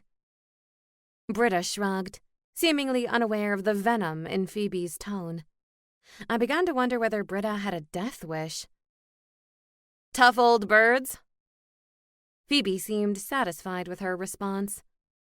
Fair enough. Have a seat, Britta, I urged. Class isn't long, so let's take advantage of it. I began to strum the harp strings. Although I wasn't nearly as good as everyone else, the sound still managed to be pleasant. What song is that? Britta asked. It's not a specific song, I said. I'm just playing by ear. She's got the hang of it, Britta said, pointing to Sheena. I could listen to that at bedtime. Might be a decent replacement for alcohol. You drink alcohol so you can sleep? I queried. It helps. Sometimes it was hard to believe that Astrid and Britta were sisters. As similar as they looked, their personalities were night and day. Why do you have trouble getting to sleep? I asked, thinking of my own anxiety. My dreams suck, Britta admitted. Some nights I don't want to sleep so I can avoid them. When I drink enough, I don't remember my dreams. Wow, that seemed to be a horrible way to live. What kind of dreams? Phoebe asked. She seemed genuinely interested, which was uncharacteristic of the aging harpy. Britta inhaled deeply. Battlefield stuff. Lots of blood and gore. Missing limbs. I know I'm supposed to be cool with that because I'm a Viking badass, but it freaks me out. Why do you think you dream about it? I asked. It's not like you're fighting any battles here. Spellbound is fairly quiet. Except for the occasional murder. It's in my blood, Britta said. My brother has them too, but he enjoys them. What about Astrid? I asked. She doesn't seem to mind them, Britta said. When I ask her, she says she barely remembers her dreams. The sounds of the harp lulled me into a sleepy state of mind as I focused on my music. Razor-like snoring erupted beside me, and I noticed Britta's head tilted back. A long trail of drool dripped down her cheek and onto the floor. I guess harp music relaxes her after all, Sheena remarked. I studied the Valkyrie. I hate to wake her. Not only because she appeared peaceful, but also because she struck me as someone who might attack upon waking. Pretty, Britta breathed between snores. What did she say? Phoebe asked. Pretty dress, Britta said. I like roses. She likes roses, Melvin said loudly. Fire is pretty too, a sleeping Britta added. Okay. Apparently not the battlefield dream she was worried about. She likes fire, Melvin said, trying to be our helpful interpreter. Thanks, Melvin, Phoebe said. We got it. Class is over, Sheena said, watching everyone pack up to leave. Who wants to be the one to wake her? Emma should do it, Melvin said. She's the one who brought her. I didn't miss his accusatory tone. I don't have a weapon, I objected. Oh, for nature's sake, I'll do it, Phoebe said, rising to her feet. As she reached to shake Britta's shoulder, the Valkyrie's eyes popped open, and she shot up out of her seat. Britta grabbed the harpy's arm, twisting it backward. Ouch! Phoebe cried. Let go of me, you demented Viking! I have brittle bird bones! Britta released her grip on the harpy and blinked. Did I fall asleep? Phoebe rubbed her arm. You snore like a pirate. Trust me, I know what that sounds like. She shuddered. I miss the hulk of a man, but not the snoring. I fell asleep? Britta repeated. In the daytime? Like a nap? Technically, it's evening, Sheena said. But yes, dear, you fell asleep. Britta stretched her arms over her head and grinned like a lunatic. I took a nap and my dreams were pleasant. No bloodshed. That's incredible. She clapped me hard between the shoulder blades. Thanks, Emma. This has been great. How often does this class meet? Twice a week, I said. Britta nodded. Awesome. It's going on my calendar. You want to come here so you can nap? Phoebe queried. You want to come here so you can gripe about people, Britta said. Why is my reason any worse? Phoebe regarded the deputy with a newfound respect. Welcome to harp therapy, Valkyrie. I don't know how I'm going from this to a raging nightclub later, Paisley commented. I should really reverse the order. Big night out? I asked. Usually we go to Olympus, but I heard Elsa's having her bachelorette party there tonight, so we're going to Decadence instead. I perked up at the mention of the bachelorette party. I haven't heard of Olympus, I said. You haven't been there yet? Paisley asked, stunned. It's the nightclub where all the young people hang out. I would have thought your friends would have taken you there by now. To be honest, they're not really the nightclub types. But Gareth was. I'd have to see if Olympus was one of the places he liked to frequent before his death. When you say young people, Phoebe began, you mean hot slabs of man meat, right? Paisley nodded. Definitely young hot guys. They seem to flock there. That's probably why Elsa chose it for her bachelorette party. She likes the attention. No doubt. This is a party for Elsa to let loose and go nuts before her lifetime commitment, Melvin said. When you live as long as most of us do, a lifetime commitment is a scary prospect. Not for me. If I lived 1,000,000 years, Daniel was still the one I wanted by my side. The gears began turning in my mind. Since I failed to find the right anti-obsession potion, maybe I could use the bachelorette party to gather evidence of Elsa having a little too much fun at Olympus. Would Daniel be upset enough to call off the wedding? If I couldn't fight the obsession potion, then maybe I could work with it instead. Exploit his obsession. "What's the dress code for Olympus?" I asked. Paisley cocked an eyebrow. "Are you sure this is a good idea?" "Of course not," I said. "But that never seems to serve as a roadblock." "Okay, then. The less material on your body, the better," Paisley said. "I think maybe I should go with you and make sure things don't get out of hand. I wouldn't want the Coven to have any issues with the fairies as a result of your exploits." "Exploits?" I asked, blinking innocently. "I have no interest in exploits of my own. Only Elsa's." "You go to decadence. I'll pick Emma up at 8, Phoebe Minor interjected. Paisley laughed. "It doesn't even open that early." Phoebe's brow furrowed. 8 o'clock is early? When did that happen?" "When you got old," Sheena said. "I want to come too. I haven't been to a nightclub in ages." I smacked my forehead. "I don't know. You two tend to wreak havoc when you go out drinking." Phoebe and Sheena high-fived each other. "Damn straight," Phoebe said. "And I've got the perfect outfit in mind. It's hanging in Calliope's closet right now." My stomach churned. The less material, the better. Somehow I doubted that this would be the bachelorette party that Elsa had envisioned for herself. Chapter 17. "You cannot possibly expect to show up at Olympus wearing that," Gareth said, scrutinizing me. I glanced down at the faux leather skirt and sparkly halter top. "What's wrong with this?" It seemed right up his alley. I looked like a combination of his disco ball and his own pair of leather trousers hidden in his closet. "You need to show as much flesh as possible. This covers all the good stuff." Magpie hopped up on the bed and hissed in agreement.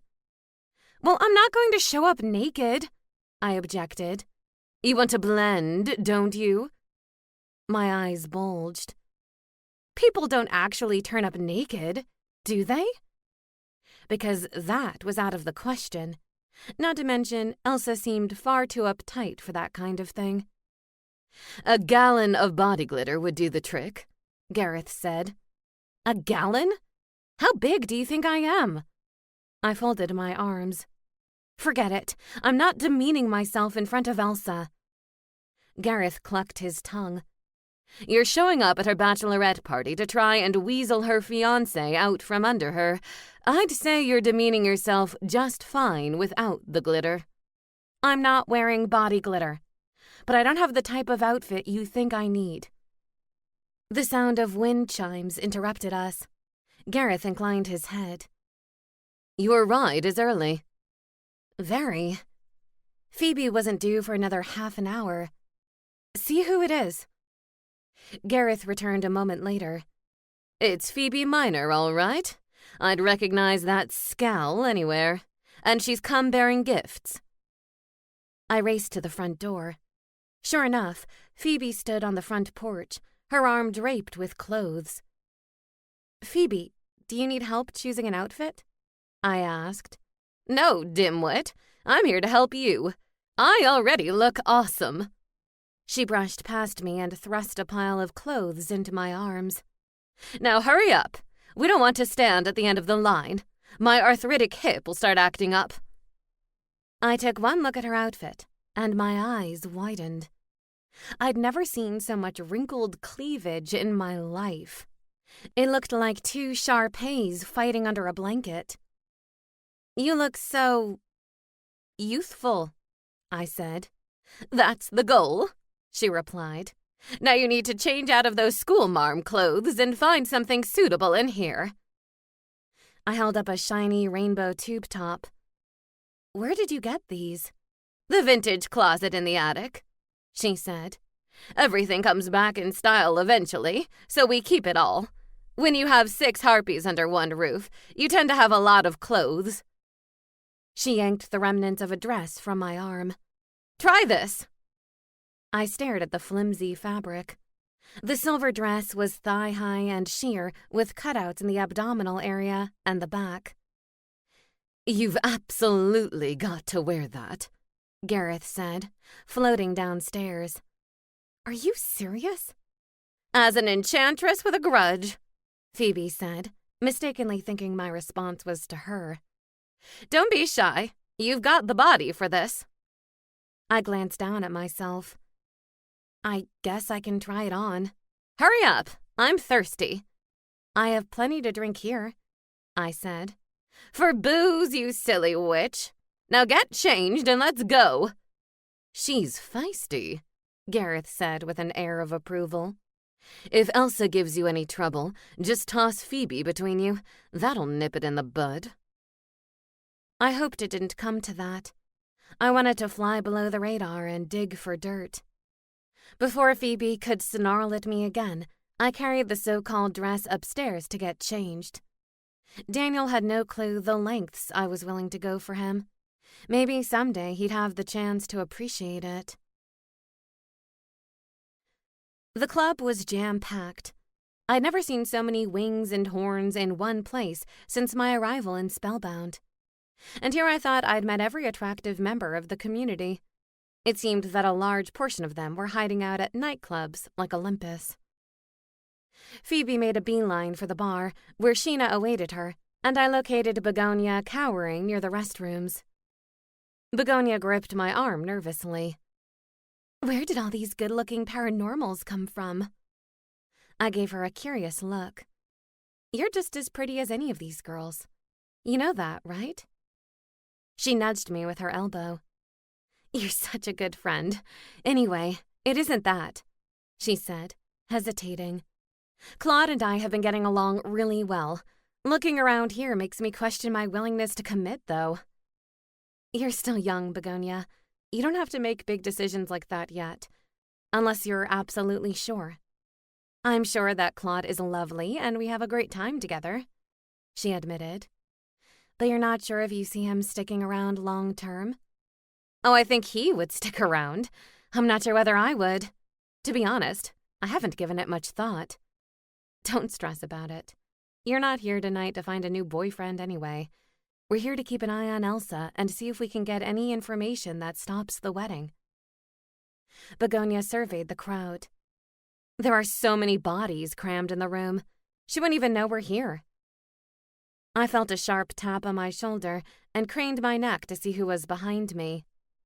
Who had the poor taste to invite you to my bachelorette party? Elsa stood behind me, her arms folded, accentuating her ample cleavage. She looked ready for nightclub action, with her hair pulled up in a high ponytail and her exposed skin dusted with golden glitter. It's not a closed event, I said. The nightclub is open to the public, in case you haven't noticed. Elsa glared at me. It just so happens that I'm good friends with the owner's daughter. Watch your step, or I'll have you thrown out of here and humiliated. What will you do? Slip a potion into my drink? I challenged her. Her blue eyes narrowed. Stay out of my way, witch! She elbowed me hard as she passed by, and her friends sashayed behind her, looking exactly like the mean girls they were. Maybe we should leave, Begonia suggested. I don't want her making trouble for you. Are you nuts? I asked. Now I'm more determined than ever to stick around and see what she gets up to. I don't trust her for a second. Do you really think she'll step far enough out of line that Daniel will change his mind about the wedding? I pondered the question. I don't know, but it's my last chance, Begonia. I have to try. She nodded mutely. Emma Hart, I don't think I've ever seen you look as delicious as you do right now. I turned to see Demetrius beside me. You'd better be careful, Dem. The last thing you want is to tell a human she looks delicious. He laughed softly. I do appreciate your sense of humor. It's one of your most attractive qualities. I didn't realize you frequented the nightclubs. I like to dance. He paused, his gaze traveling over my sheer silver, not quite a dress. A pity we never got that far. Begonia likes to dance, I said, nudging her forward. Begonia's cheeks burned scarlet. I do. His fangs popped out at the sight of Begonia's deep V-neck top. I didn't blame him. I'd never seen Begonia look sexy before. Her nightclub outfit was the equivalent of Sandy's transformation from ponytailed sweetheart to leather-clad hot girl in Greece. There's a good song playing right now, Demetrius said, extending a hand toward her. Begonia cast a wary look at me, and I waved her off. She'd had a crush on Demetrius forever. There was no way I'd discourage her. I'll be fine, I insisted. Plenty here to keep me occupied. Like keeping track of Elsa. If you're sure, Begonia said. I gave her a gentle push toward Demetrius, and I watched until they were swallowed by the pulsating crowd on the dance floor. Poor Claude. He didn't stand a chance against the charms of Demetrius Hunt. I scanned the club for any sign of Elsa and her friends. Her location wasn't difficult to pinpoint. I saw her perched on the balcony of the second floor, prancing around like she owned the place. Her friends mimicked her actions, copying her every gyration. It was nauseating to watch. If I didn't stop this wedding, Daniel was going to marry the ultimate mean girl. Ugh. Someone bumped into me, spilling liquid all over my legs and feet. The apology barely registered. I was fixated on Elsa, determined not to miss a single piece of damnable evidence. Most people come here to drink and dance, a voice said. You don't seem to be doing either one. Huh? I glanced over to see a heart-stoppingly handsome man. Wavy brown hair and celadon eyes. Broad shoulders and a body with more definitions than the dictionary. No sign of horns, wings, or a tail, though. When he grinned, I immediately developed a new appreciation for the term instant panty remover. You're an incubus, I said, the realization hitting me. And you're very pretty, he replied. The sexual vibe surrounded him in a haze, threatening to drown me in a sea of pheromones. Emma. Jackson. He inclined his head toward the dance floor. Care to join me? Holy hotness. How did anyone turn down his advances? It felt like a superpower. I'd love to, but I can't. He blinked, the words not quite registering. Sorry. I'm here on a mission that doesn't include dancing, even with someone as tempting as you. The compliment seemed to placate him. My loss. If you change your mind, I'll be out there, bumping and grinding all by my lonesome. I had a feeling he wouldn't be all by his lonesome for more than 2 seconds. Jackson seemed like a black hole of sex. He sucked you in and swallowed you whole. His attention was suddenly drawn to the second floor, where Elsa was swinging around a pole and laughing. Elsa Knightsbridge, he said. It's her bachelorette party, I said. Is that right? He flashed a crooked grin. You haven't heard about the wedding? I queried. I figured everyone in town knew about Daniel and Elsa. Oh, I've heard. But I'm less interested in weddings than I am in bachelorette parties. He winked at me. If you'll excuse me, it's my turn to make a bride-to-be blush. A perfect storm was brewing, and I had no way of capturing the moment. I didn't miss my cell phone often, but my phone camera would have come in very handy right now. A nice video of Elsa coiled around Mr. Sex on a stick. My dream died before Jackson made it to the bachelorette. Phoebe Minor intercepted him, her long, bony arms wrapping around his muscular frame. To his credit, he didn't shudder. Phoebe, I whispered, you're supposed to be on my team.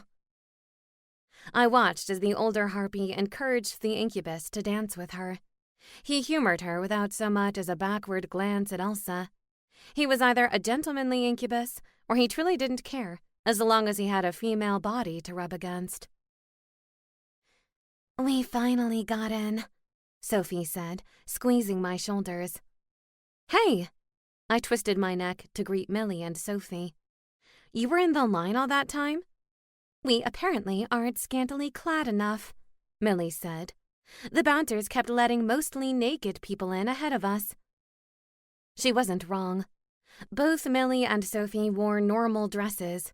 Cute for a party, but not on trend for Olympus.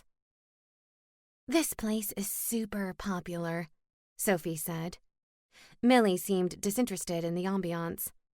"Where's Elsa and what's the plan?" "I want to catch her doing something inappropriate," I said. "Then Daniel will get so upset that he cancels the wedding." Millie frowned. "How will you prove it?" I bit my lip. "Not sure." "Magic?" "Where's Begonia?" Sophie asked. "Dancing with Demetrius Hunt," I replied. Sophie's eyes grew round. "Seriously? That's been her dream forever." "Well, it's coming true right now, while I'm standing on the threshold of a nightmare."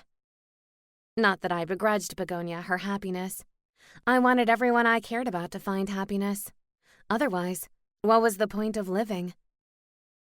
"There's someone who may help you," Millie said, pointing across the crowded room.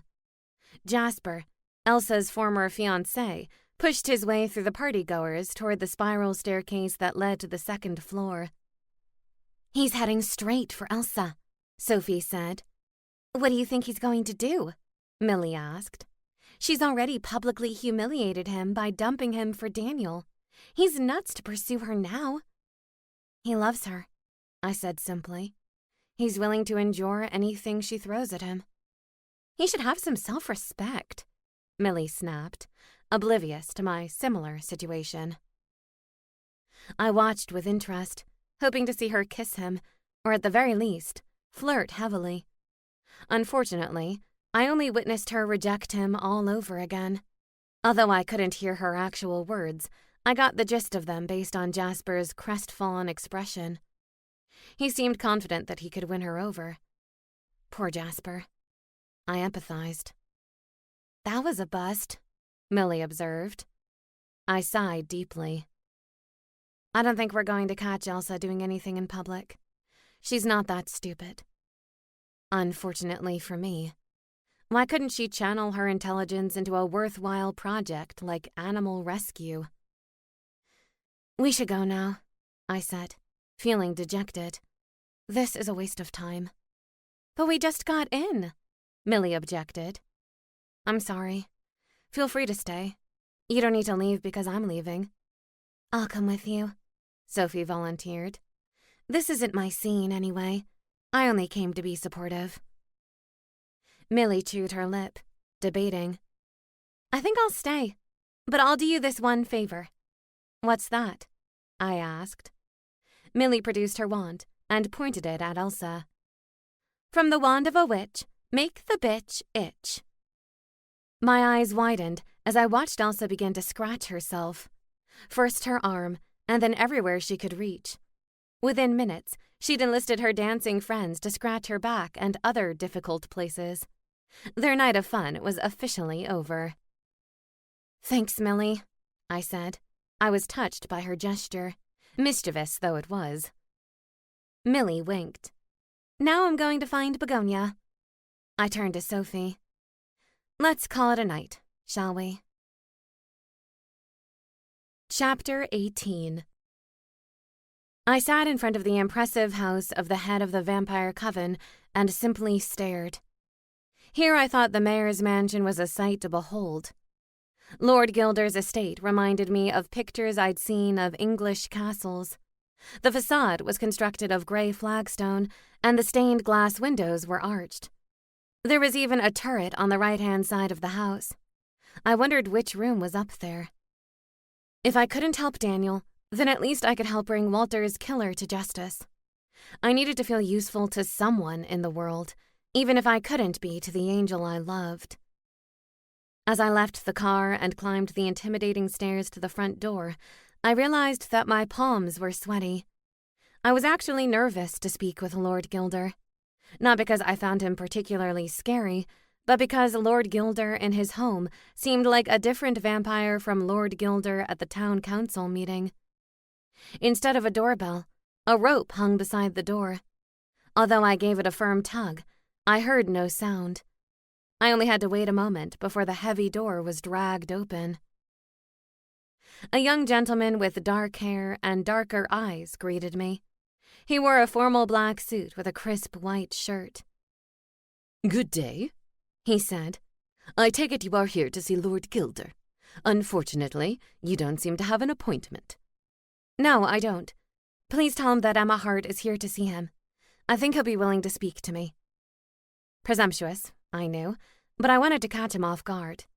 Lord Gilder was smart, and if he knew I was coming to talk about Walter, then he would have time to create a plausible story.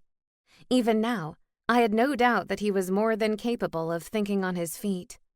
Still, it would give me a chance to observe his reaction and gauge any possible involvement. "Please come in, and I shall see if my lord and master is available." His lord and master? So it wasn't just his suit that was fancy. I sat in the foyer and waited, admiring the intricate tapestries on the walls. The interior was more like a medieval castle than a home in the middle of Spellbound. There was no way he created this place without magic. Lord Gilder appeared in the foyer moments later, looking pleased to see me. "Miss Hart, what a lovely surprise. To what do I owe this honor?" "Your home is amazing," I said. "I don't think I've ever been in a house this magnificent." He bowed slightly.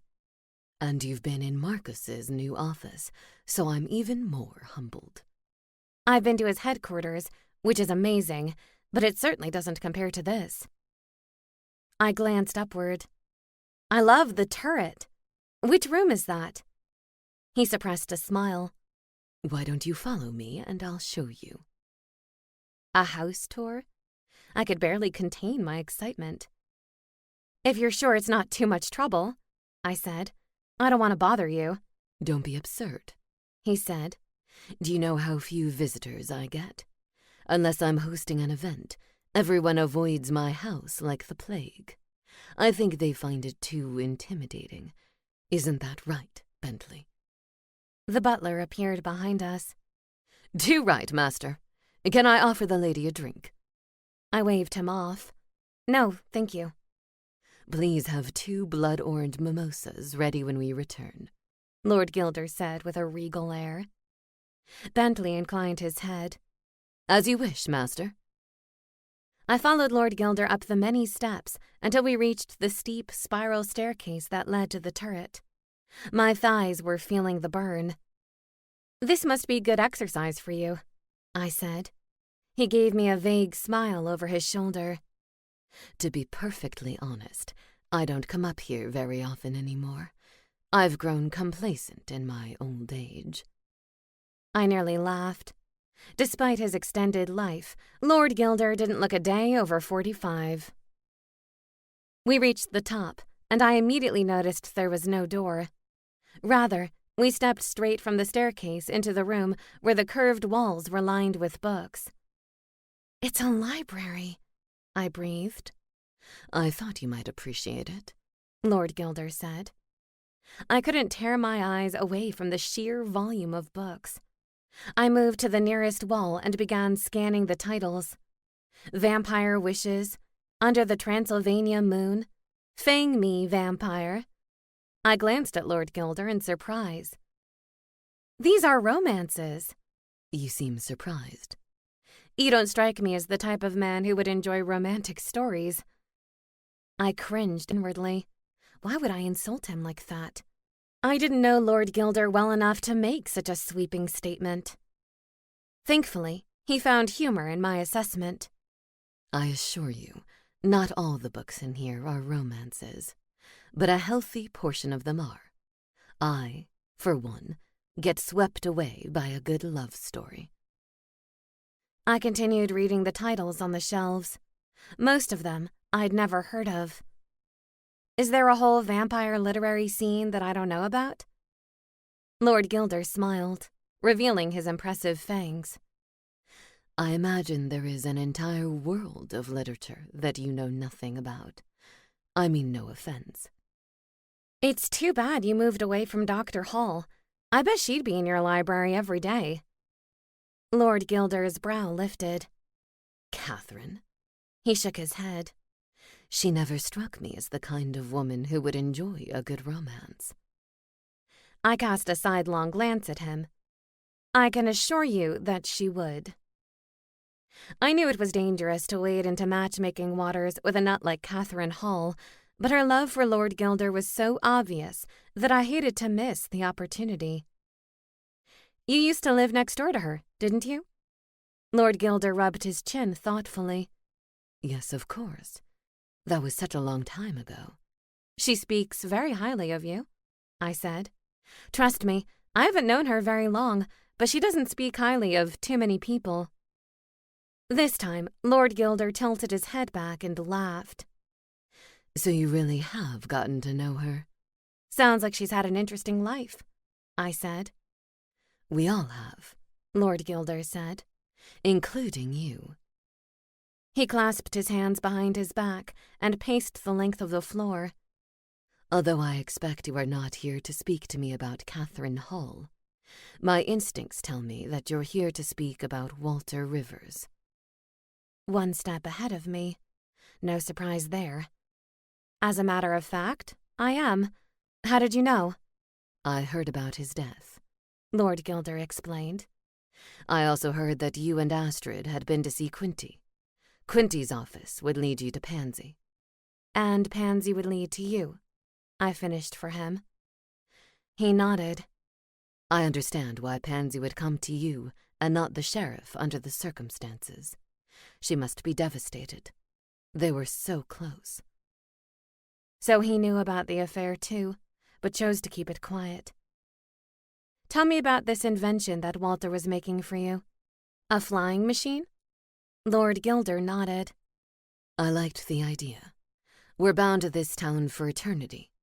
I envy those of you who can take to the air. Walter thought he could create a safe way for non-magic users to do so as well. What went wrong? I asked. Lord Gilder paused. Wrong. Pansy said you and Walter had a disagreement, and you withdrew the rest of the funding. He rubbed his chin. Ah, I see. Walter didn't tell her the whole truth of the matter. I suppose it's not unexpected. You didn't have a disagreement? Oh, we did. But not over the invention. I was quite happy with his progress. Then why did you pull the funding? He inhaled slowly. I told you I'm a bit of a romantic. It bothered me to see Walter misapply his sense of propriety. What do you mean? Walter and Pansy. They were true love. Anyone who saw them together could feel the spark. It saddened me to think of him wasting his life as well as his wife's. She deserved the chance to find what he'd found with Pansy. So you bribed him? He shrugged. Perhaps. Under the terms of our agreement, he was required to tell his wife within 90 days, or I would pull the funding. He hesitated. I don't think he believed I'd go through with it. Are you friendly with Marianne? It seemed odd to be so invested in a relative stranger's happiness. It was more about the ideal than the specific person, he explained. Walter didn't love her. He should have had the courage to let her go. I tried to motivate him, but, alas, I failed. Lord Gilder had no reason to murder Walter. While he may have meddled in Walter's affairs, he had no personal stake in the matter. No vampire pun intended. Speaking of the courage to let someone go, will I be seeing you on Saturday? His unexpected question rattled me. Yes, of course. It's Daniel's special day. I wouldn't miss it for the world. He gave me a sympathetic smile. You will find the courage that Walter lacked. Of that, I have no doubt. You're forgetting a crucial distinction, Lord Gilder, I said sadly. Walter had a choice, whereas I don't. I gave it my best, but the situation is beyond my control now. It isn't courage that dictates my actions. It's acquiescence. He snorted. Such big words from such a young mouth. You'd be surprised to learn what you are capable of when your feet are held to the fire, he said. I stared at a wall of books, pondering his statement. I had no idea what I was capable of when my feet were held to the fire. I only knew that I didn't want to get burned. Chapter 19. Naturally, Saturday was another perfect day in Spellbound. Secretly, I hoped today would be the day for clouds and the threat of rain, but I knew that wouldn't happen. Not to Elsa. She demanded perfection, even from Mother Nature. From her golden blonde hair to her toned body, she didn't have a care in the world. And that was what made the whole Daniel ordeal so infuriating.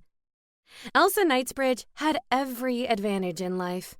A devoted mother, plenty of money, beauty and brains to match. She even had a loving fiancé in Jasper before she decided to ditch him for Daniel. She didn't need to do this, but it must have irked her to no end that Daniel had rejected her. This was never about her deep, abiding love for him. It was always about revenge, getting her clutches on the one thing she was denied. At her very core, Elsa was still a spoiled brat. I expected you to wear something more provocative, Gareth said, inspecting my tasteful plum-colored dress. Provocative? Like the dress from the bachelorette party? I tried to imagine Daniel's reaction if I showed up at his wedding wearing that. That wasn't a dress, Gareth said. It was a tissue. Frankly, I'm still shocked I'm planning to attend. I didn't know what I expected to happen. Maybe a plague of frogs raining down from the sky. My plan had failed, so now I was doomed to watch Daniel joined in unholy matrimony to a lying, scheming fairy. She'd given herself quite the daily task, poisoning him with obsession potion for the rest of her life. I'm a wee bit disappointed that I'm going to miss the spectacle, Gareth said. There's no way this is going off without a hitch. I don't know why you would say that, I said. Elsa always gets her way. If she wants the perfect wedding to the perfect angel, that's exactly what she gets. Gareth frowned. Someone is feeling a bit sorry for herself today. I glared at him. Can you blame me? I know the truth, and yet there's nothing I can do about it. Mayor Knightsbridge destroyed the evidence. Elsa knows I'm on to her. No one will believe me because everyone knows how I feel about Daniel. You're tight with the sheriff, Gareth said. Perhaps Astrid could pull together enough evidence for an arrest. That's the problem, I said. There is no evidence. There's my word against hers. Everyone in town will think it's sour grapes. Like the mayor said, Elsa is beautiful and they cared for each other once. Why not now? Gareth fell silent, knowing that I made a good point. Would it help if I pooped on her head? Sedgwick asked. I looked over my shoulder to where my familiar sat on his perch. The petty part of me says, please do, but everyone will know you did it for me. It's the thought that counts, Sedgwick said. I felt something rough scrape along my calf and glanced down to see Magpie peering up at me. Even the hell beast felt sorry for me today. Now I really felt down in the dumps. I appreciate your support, Magpie, I said. I know we don't always see eye to eye, mainly because you only have one to spare, but it means a lot to me that you care. Magpie hissed and swiped at me before scampering out the door. That was a supportive gesture, in case you were wondering, Gareth said. I'll take your word for it, I replied. I checked myself in the mirror one last time. Not that it mattered how I looked. Daniel would only have eyes for his bride today, and for the rest of his life. It was too heavy a thought, so I pushed it away. Dr. Hall would have to find room in her schedule for all the extra sessions I'd need to get me through the next few decades. The wind chime sounded, and my heart skipped a beat. It was time to go. I wish I could be there to support you, Gareth said softly. I'm sorry. I gave him a sad smile. I know you'll be here to support me when I get back, and that's enough. He bent down and pressed his forehead against mine. Do you feel that? He asked. I do, I said. It was a slight pressure, but it was there. Just don't headbutt me. It might actually hurt. Go answer the door before he thinks you've changed your mind, Gareth said. I took a steadying breath and headed downstairs. I opened the door and was surprised to see Marcos on my front porch in his minotaur form. I thought I would go au naturel today, if you don't mind, he said. I smiled brightly. You have no idea how much you've cheered me up, I said. I reached across the threshold and wrapped my arms around his expanded chest. His fur was as soft as I remembered. You look pretty today, he said. Well, you look pretty every day, but especially this morning. Thank you, Marcos, I said. And you look particularly handsome. He was so tall now that there was no way we'd fit in his sleek sports jalopy. How exactly are we getting to Swan Lake? On cue, a large carriage approached. This one was different from the Cinderella-style carriage Elsa had used for her engagement party. This was an open-air carriage, which meant that there was no ceiling for Marcos to bump his curved horns on.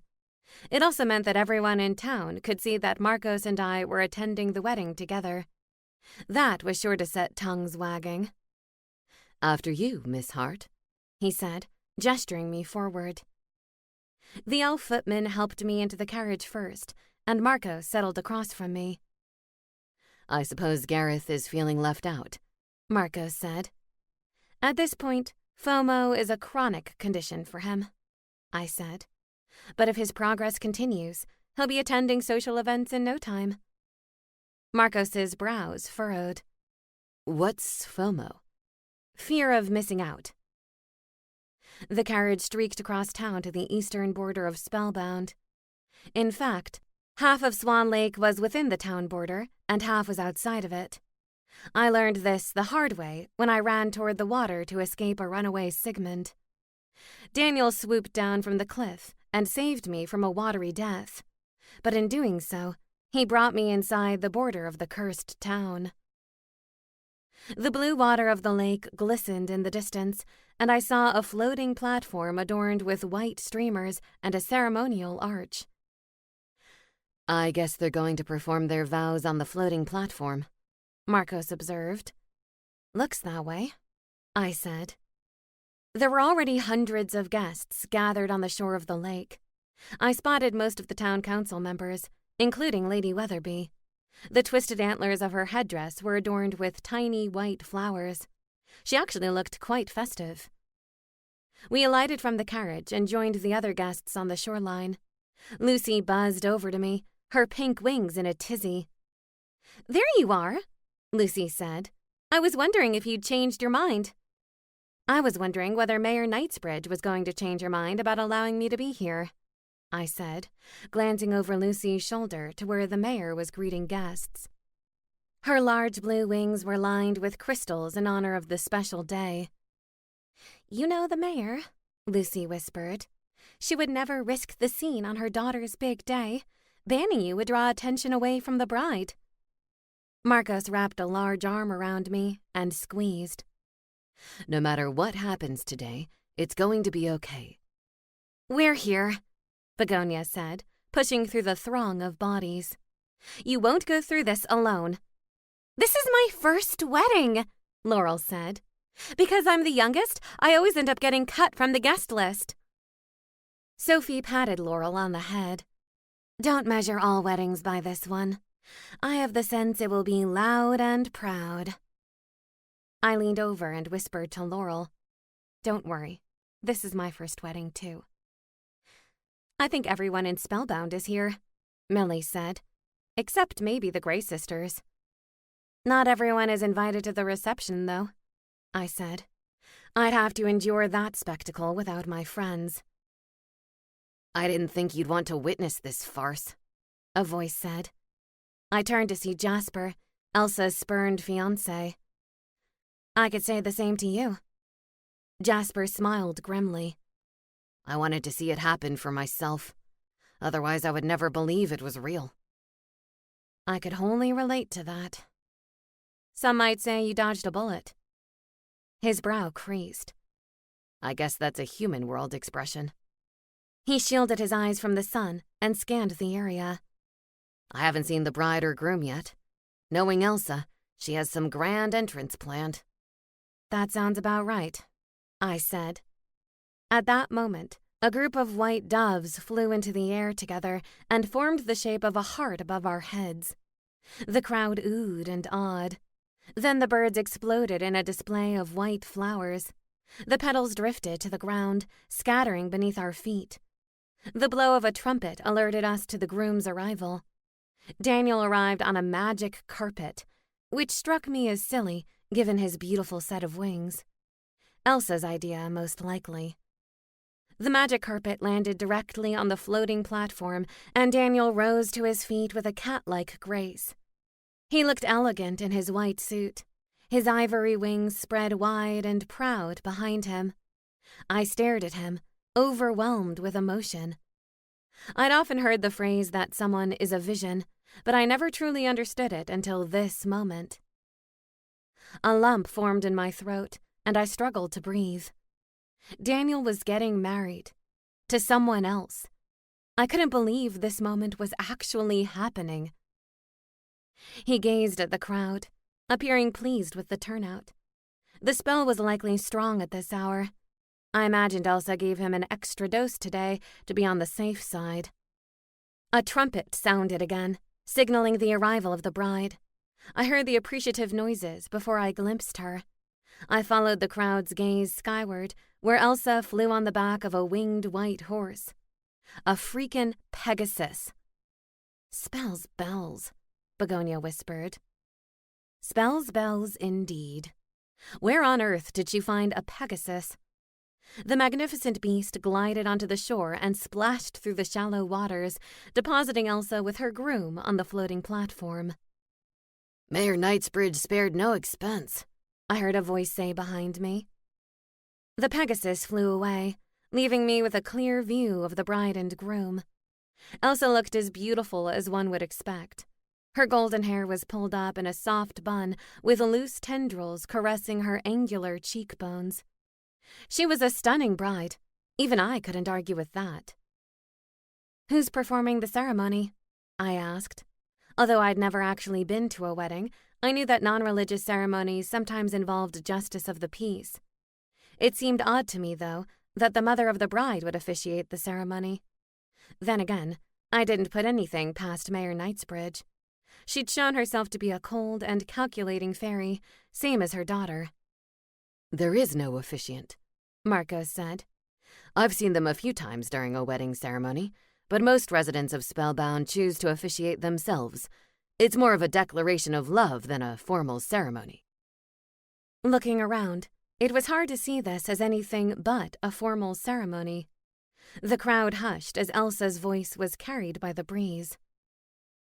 "Daniel and I thank everyone for coming today to witness our declarations of love.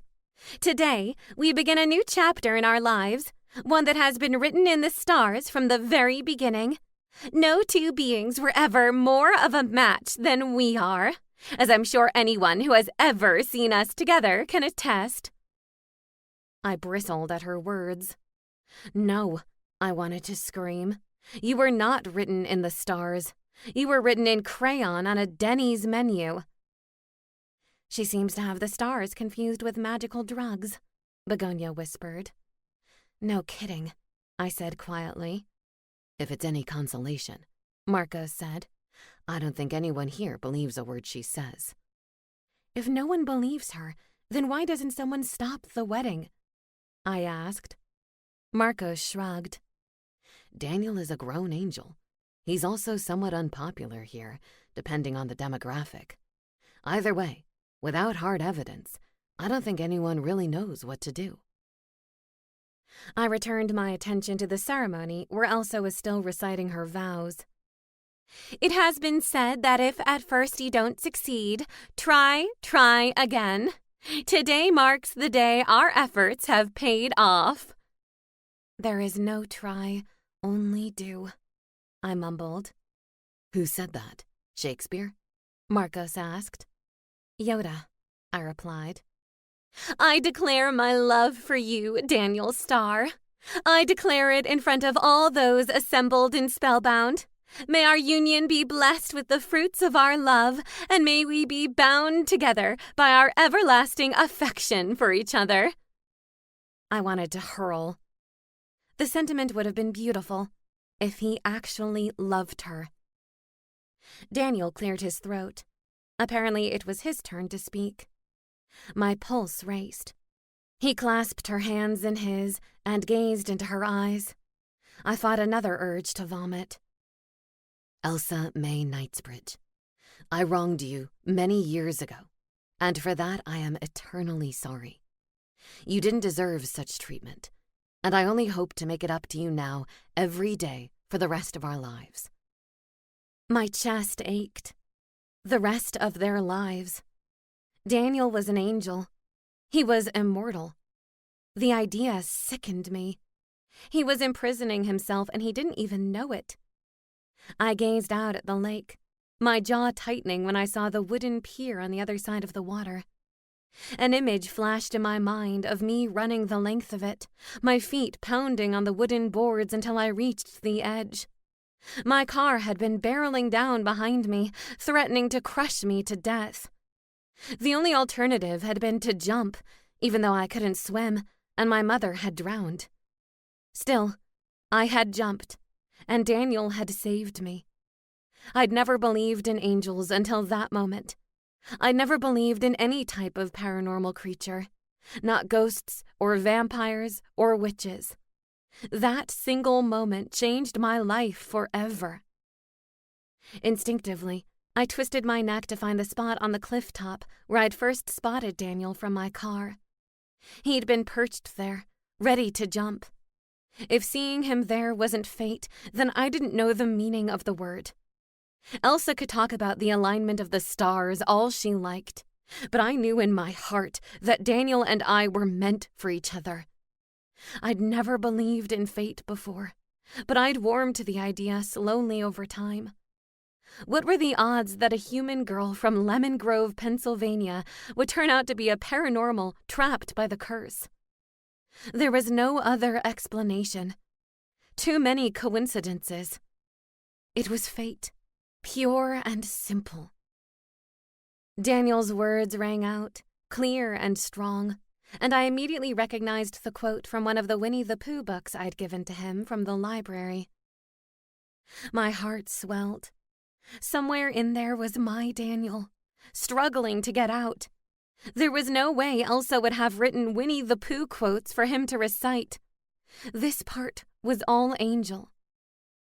Sure enough, Elsa frowned as he spoke, her dissatisfaction with his choice of vows evident. Daniel continued on to the closing remarks, and I held my breath. And with this ring, I bind us. No, don't bind yourself to her, Daniel, I pleaded, knowing no one could hear me. You're still in there. Break the hold she has on you. Break the spell. As he slipped the ring onto her finger, something snapped inside me. I felt the power rise up like a wave riding into shore. Between the power and the momentum, I had no hope of stopping it. The magic ripped through me. When I raised my hand to protect myself, the power shot from my fingertips. Guests screamed as yellow light streamed from me. I watched in horror as the line went straight to Daniel, zapping him unconscious. He slumped to the floor of the floating platform, and I saw the flash of rage across Elsa's beautiful features. "Daniel!" she shrieked. Her wreath was caught by the breeze and drifted into the water, floating away from the bride and groom. "Oh no!" I cried. What had I done? Chapter 20. I felt a firm hand on my shoulder. "What did you do?" Lady Weatherby's stern voice shocked me to attention. Her expression was both grim and fearful at the same time. "I don't know," I stammered. "I just said I wanted to break her hold on him." Everyone watched as Elsa helped Daniel to his feet. He blinked at her. "What's going on?" he asked groggily. "Someone tried to use witchcraft on you," Elsa said hotly. "Someone who wanted to ruin our wedding." Daniel shook his head, clearly confused. "Wedding? What wedding?" The crowd gasped as Elsa tried to remain calm. "Our wedding, Daniel," she said in a soothing tone. "Darling, we're getting married this very moment." Daniel recoiled slightly. "Married? How?" He glanced wildly at the guests gathered on the shoreline, and his gaze fell upon me. "Emma? I don't understand." I sighed with relief. The obsession was over. "Daniel!" I cried as I moved to rush toward him. The firm grip of Lady Weatherby held me back, and I struggled against her. "Let me go!" "Hush, Miss Hart," she hissed. "What have you done?" Elsa shrieked at me. "What kind of magic was that?" She glanced helplessly at the assembled guests. "She didn't use a wand. That wasn't any witch magic I've ever seen." Mayor Knightsbridge fluttered toward me, her features twisted in anger. "What are you?" "She's a witch," Begonia said, stepping forward. "You know this. The coven tested her when she first came to Spellbound." Lady Weatherby released her hold on me. "I'm afraid the test is not entirely foolproof." "Not entirely foolproof?" Mayor Knightsbridge glared at the head of the coven. "In what way?" Lady Weatherby hesitated. "The potion does not distinguish between close relatives of witches." Uh-oh. "She's a sorceress!" someone yelled. "Or an enchantress!" another voice cried. I felt the crowd's energy shift. The fear was palpable as guests began to edge away from me. "Call the sheriff!" someone yelled. "Lock her up!" another voice called. This statement was followed by cheers. I looked around wildly, trying to find a friendly face in the sea of frowns. My heart hammered in my chest, and I felt my anxiety skyrocket. "Please," I said. "It's me, Emma." The sound of my voice was drowned out by shouts of "lock her up." My chest tightened, and I began to run, pushing my way through the crowd. I needed to get away. "Stop her!" someone screamed. "Elsa." As I cleared the mass of bodies, I felt strong arms around my waist. Suddenly, my feet were off the ground, and I was airborne. "I've got you," Daniel said. "Just don't wiggle too much or I might drop you. Something we'd both regret." I squeezed my eyes closed as we rose above the cliffside. I'd already been fighting to keep down breakfast throughout the ceremony, and being hundreds of feet in the air wasn't helping. "Don't worry, no one's coming after us," Daniel said. I couldn't answer. I was in too much shock. "Where are we going?" I finally managed to ask. I surveyed the area and realized we were near the cave of the Grey Sisters. "Somewhere safe." "You think I need to be kept safe?" I asked softly. "From the residents of Spellbound? From my friends?" "The pitchforks are out," Daniel said. "You don't want to be near them until they calm down. Distance is the best answer." Although my feet scraped the ground, my legs crumpled, and I fell in a heap. Daniel slid a hand underneath my armpit and lifted me to my feet. "You're shaking," he said quietly. "Can you blame me?" I tried to quell the wave of nausea that continued to plague me. He wrapped his arms around me, holding me close, and I felt the tickle of his white wings. "I'm sorry." "You have nothing to be sorry for," I said. "It's not your fault." "I don't know exactly what happened, but I get the sense that if it weren't for me, you wouldn't have used your sorceress magic." And I'd do it again, knowing it would save him. "There you are. I've been searching everywhere for you." I glanced skyward to see Sedgwick circling above us. "Sedgwick, what are you doing here?" "Making sure you're not dead." "Still alive, thank you very much." "You've caused quite the uproar. Well done." "I'm glad you approve." "So what's next? It's not like you can leave town." I glanced at Daniel. "What's next?" "I think we should hide out with the Grey sisters until things calm down. They like you. They'll protect you if anyone comes knocking." "Will you let Gareth know?" I called to Sedgwick. "I'll do my best to communicate with him, but fair warning, I don't speak lower-level species." "Do your best." "Stay safe," he replied, and flew off. Daniel rubbed the spot between my shoulder blades. "Ready?" I nodded, and we made our way to the mouth of the cave. "The heart of darkness has entered the cave, she has," the shorter Grey sister said. "Hey, who are you calling the heart of darkness?" I objected. "I bought your sister teeth and a new pair of eyes." "A fair trade," the taller sister said. "So, we have a favor to ask," Daniel said. "A favor?" the shorter one queried. "From the Grey sisters?" "Yes, you," Daniel replied. "Emma and I need a place to hide out for a bit. We figured this is one of the last places anyone would want to... would think to look."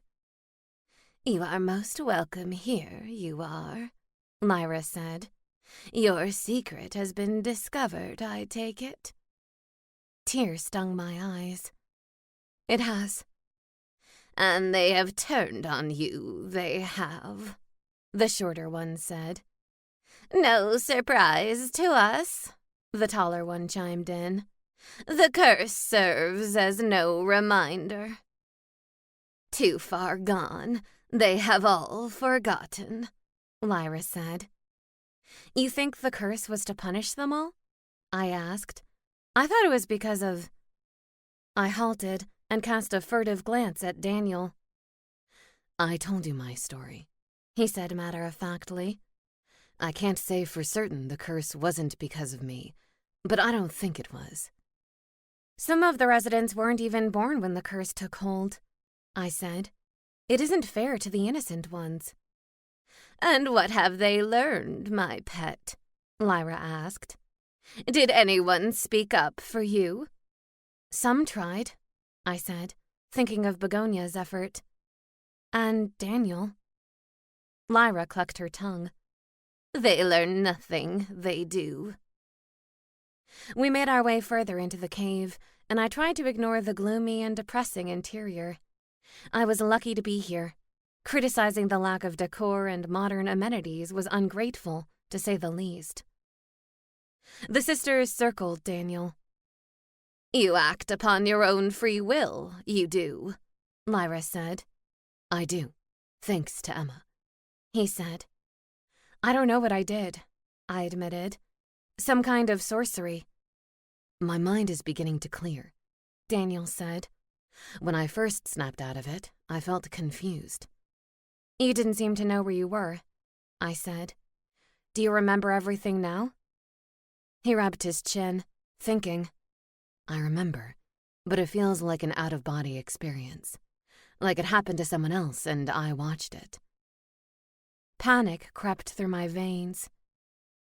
"Do you remember anything aside from Elsa?" Like my confession of love at the Spellbound care home? He laughed. I remember the bachelor party, if that's what you're about. You created quite the mess there. Because I was trying to test all of the anti-obsession potions on you. He grinned. And you did a bang-up job. I elbowed him in the ribs. Hey, I was trying to rescue you. Next time, I'll let you get married. We're sorry we came without gifts, Daniel said. We don't mean to offend you. None taken, Petra said. Circumstances are unusual, they are. We hope we haven't put you in any danger, I said. The Grey sisters gave a collective scoff. Impossible, that is, Effie said. The Grey sisters are both feared and revered. I didn't argue with that. Come and find comfort in our home, Lyra said, gesturing for us to enter an offshoot of the main cave. Comfort was a stretch. The room was as Spartan as the main cave area. Other than a few fey lanterns and chairs, there wasn't much to look at. I really hoped we didn't need to hide here for very long. Now you will be able to practice your magic openly, Lyra said, a gleam in her 2 eyes. I can't practice what I don't know, I replied. Learn you must, Petra said. Control the magic before it controls you. Daniel removed his suit jacket and tie. This is suffocating. And absurdly unattractive, Lyra said. Burn it for you, I will. A slow grin stretched his lips. Actually, I'd like to do the honors, if you don't mind. This way to the fire, the middle Grey sister said, crooking a thin finger. Are you sure? I asked. It's a really nice jacket. Ricardo would be bawling his wayfared eyes out if he knew.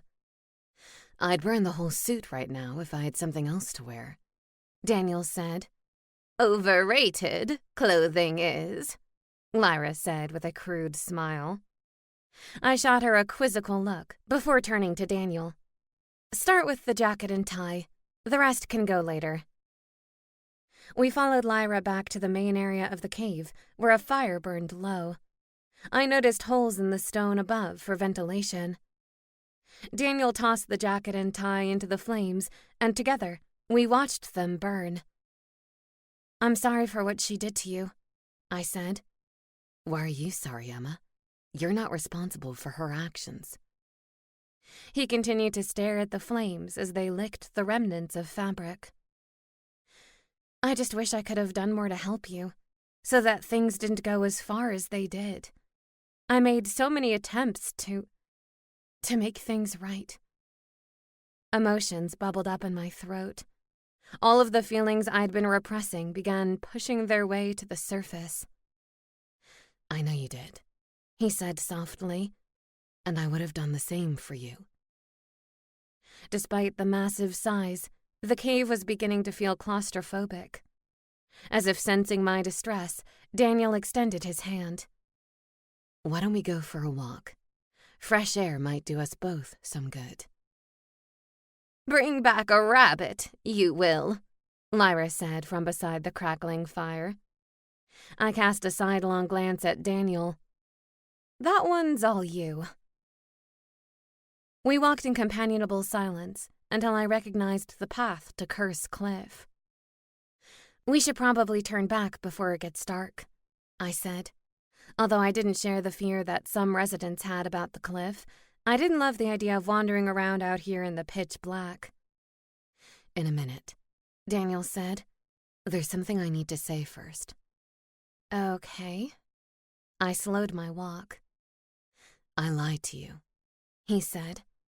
My feet ground to a halt. I wasn't sure I heard him correctly. Lied to me? What do you mean? He inhaled deeply and focused on me. When you asked me what else I remembered, I pretended that you meant the bachelor party. I blinked in confusion.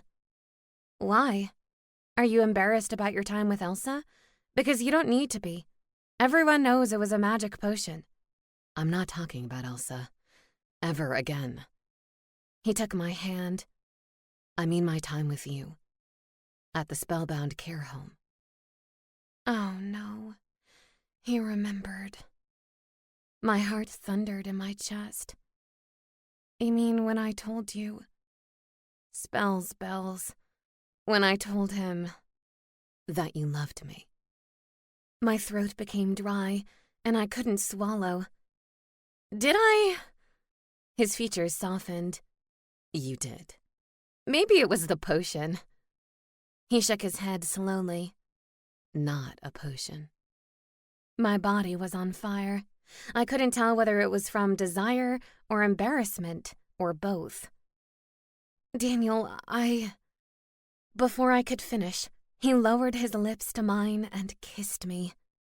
It started softly and slowly, and my hands drifted to his back, where his wings were tucked behind him. The feathers felt like silk beneath my fingertips. As the kiss intensified, a gentle moan escaped my lips, and he pulled me closer. When we finally broke apart for air, I noticed that he was grinning. "What's so funny?" I demanded. "I'm not smiling because anything's funny," he said. "I'm smiling because I'm happy." My legs were ready to slide out from under me. "Are you sure I haven't done some wacky sorcery and transferred your obsession to me?" He wrapped his arms around me. "I love you, Emma Hart. There's no wacky sorcery, no potion, only you." I couldn't quite believe my ears. "You love me?" "Of course I love you." "Why?" My love for him made sense. He was Daniel, a perfect angelic specimen. He gripped me by the shoulders and gazed into my eyes. "I'll tell you why. You're the sweetest, most compassionate, bravest person I've ever known, and I've known a lot of people. You make me laugh. You humble me. I'm a better version of myself with you than I ever was without you." I tried to process the words. I wasn't very adept at accepting compliments. "What about pretty?" I finally asked. "You didn't say I was pretty." He howled with laughter. "I didn't think superficial compliments were your thing. Yes, Emma, I think you're very pretty." I smiled and hugged him. I didn't know it was possible to feel this happy. Daniel sighed and stroked my hair. "Me neither." Unfortunately, our moment of happiness was short-lived.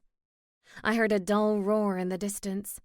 At first, I mistook the sound for an incoming thunderstorm until I remembered that this was Spellbound.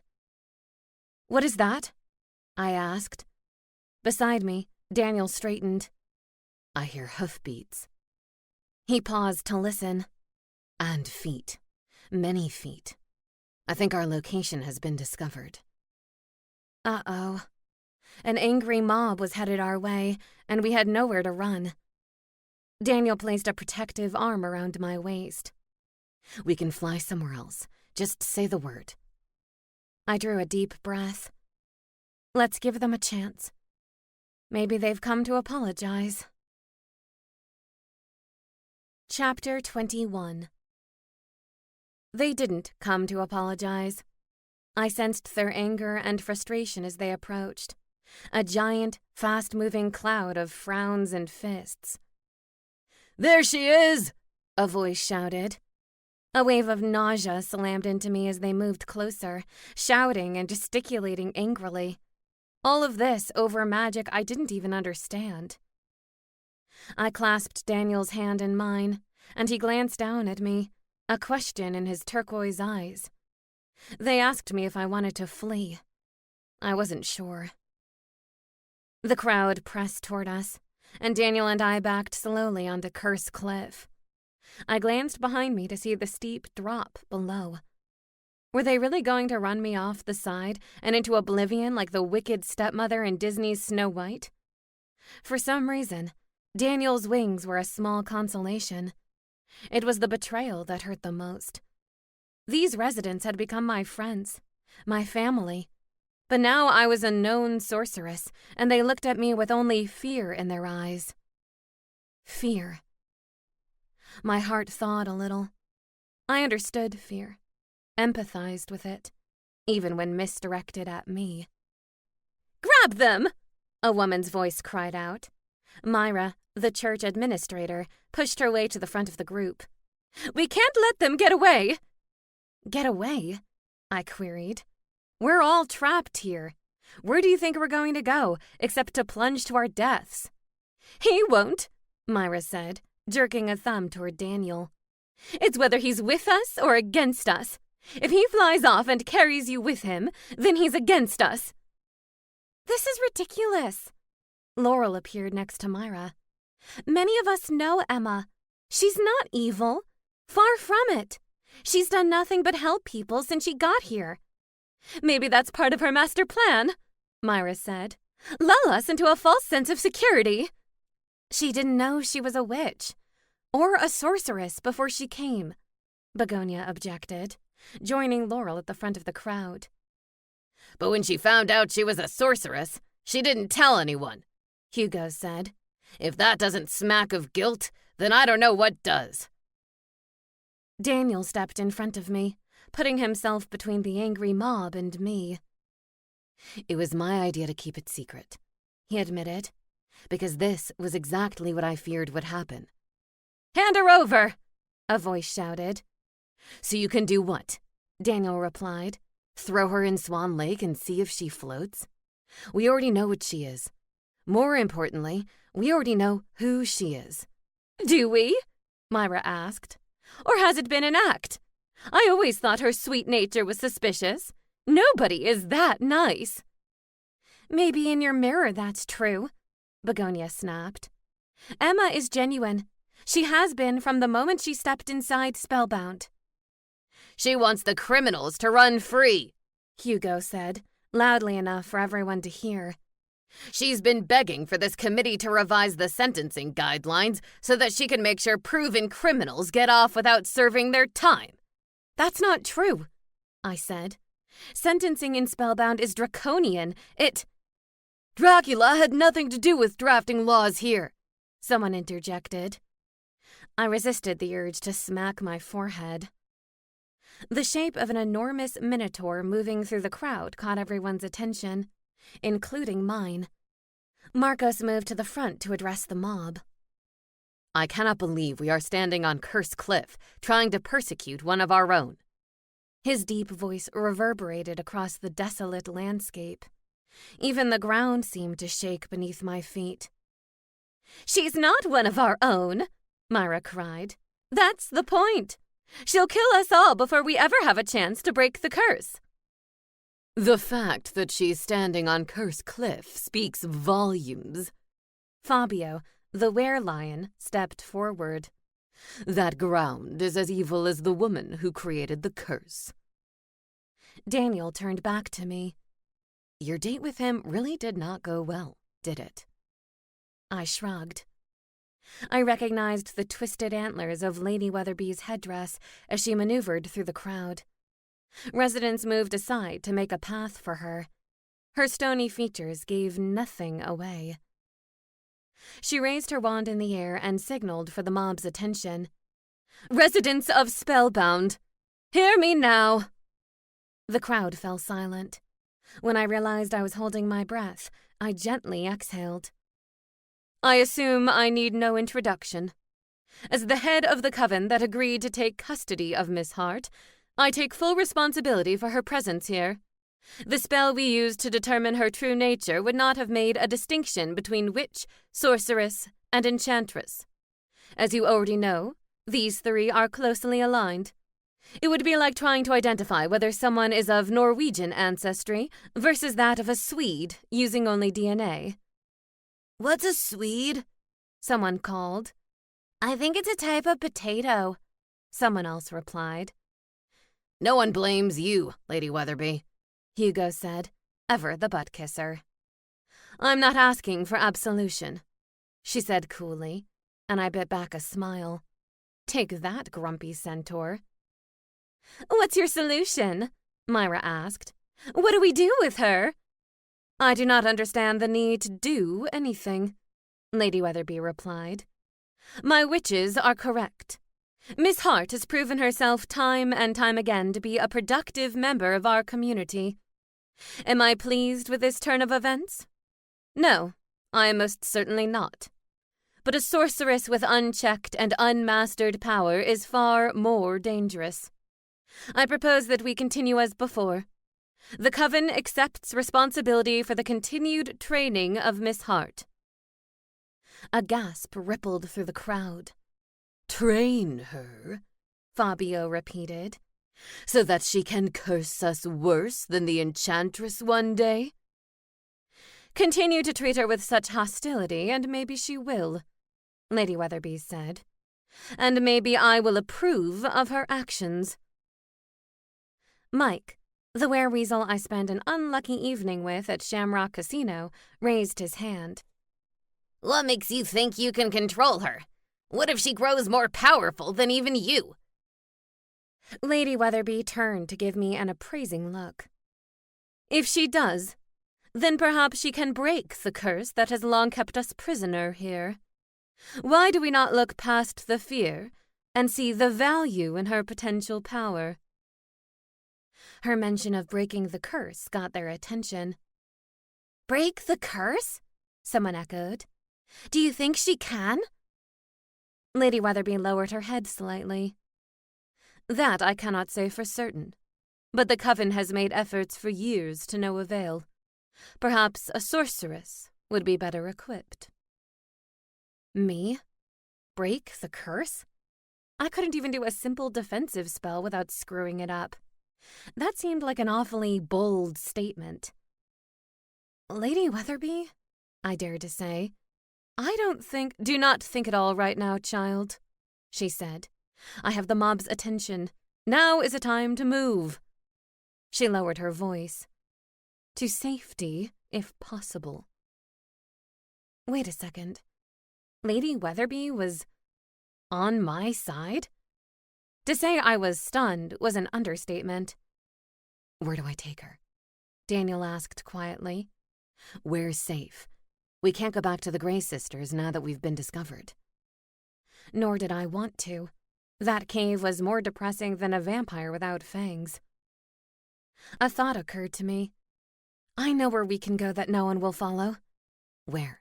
Daniel asked. Take me in your arms and I'll show you. Raisa's cottage was just as eerie as the last time I'd been here. The bone fence and the skull above the door of the small cottage set my teeth on edge. Smoke billowed from the chimney. Once again, Raisa seemed to be expecting me. Are you sure about this? Daniel asked. It'll be fine, I said. She's a ghost. Just don't let her bite you. Her teeth are iron. Nasty little suckers. If she's a ghost, then I won't be able to see her. Good point. The door creaked open, and I ushered Daniel inside. I glanced around the familiar, sparse interior for signs of Raisa. She stood in front of the bubbling cauldron in the Inglenook-style fireplace. Her skeletal frame was as unsettling as I remembered.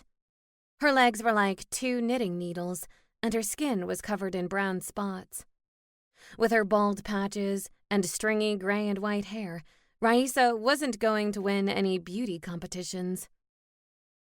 She's a looker, isn't she? Daniel whispered. You can see her? I asked quietly. And I can hear both of you, Raisa said, setting aside the pot stirrer. Why can he see you? I asked. I thought seeing ghosts was my special ability. I'm not like your vampire roommate, Raisa said. My afterlife is unique. I am tied to the land in a way that your vampire is not. Well, I guess that explained why I could see Raisa. Everyone could see Raisa. They just didn't know it, because residents were too afraid to come to the old bone cottage. Even in death, Raisa was one of the most intimidating members of the Spellbound community. "So they've thrown you to the wolves," Raisa said, clicking her iron teeth together. Not surprised at all." "I am," I said. "I thought." She peered at me. "You thought what? That you would be any different? Ah, that's the whole problem. You are different, and it terrifies them. The unknown terrifies most creatures." "I don't think it's that I'm different," I countered. "Spellbound is all about diversity. I think it's because of the town's history. The curse." "I agree," Daniel said. "There's an unconscious bias." "No one asked to hear from you, lost angel," Raisa snapped. "You give them too much credit, sorceress. They have turned on you, and yet you still give them the benefit of the doubt." "Because I know them. Maybe better than they know themselves." I thought about all of the acts of kindness and support I'd seen since my arrival. The residents of Spellbound weren't bad or malicious. They cared about each other. They cared about me. They were just scared right now. A knee-jerk reaction that hopefully would fade once reason took hold. "The potion doesn't lie," Raisa said. "You truly are pure of heart, aren't you?"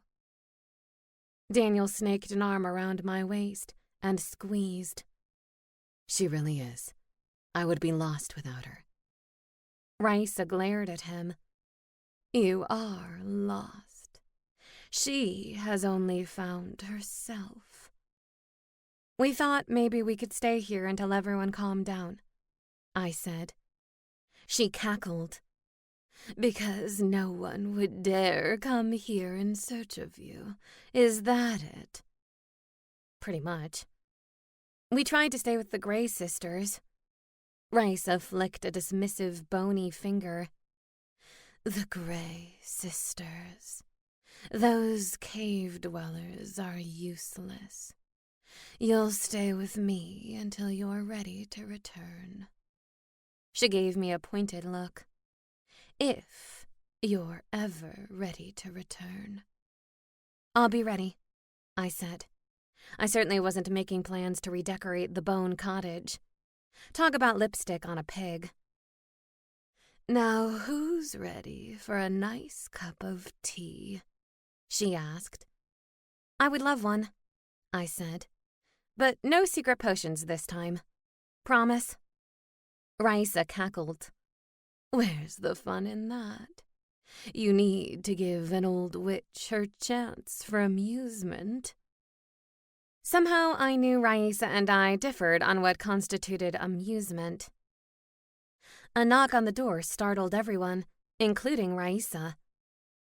"Who's that?" I asked, stiffening. "How should I know?" Raisa said. "I'm staring at the closed door, same as you."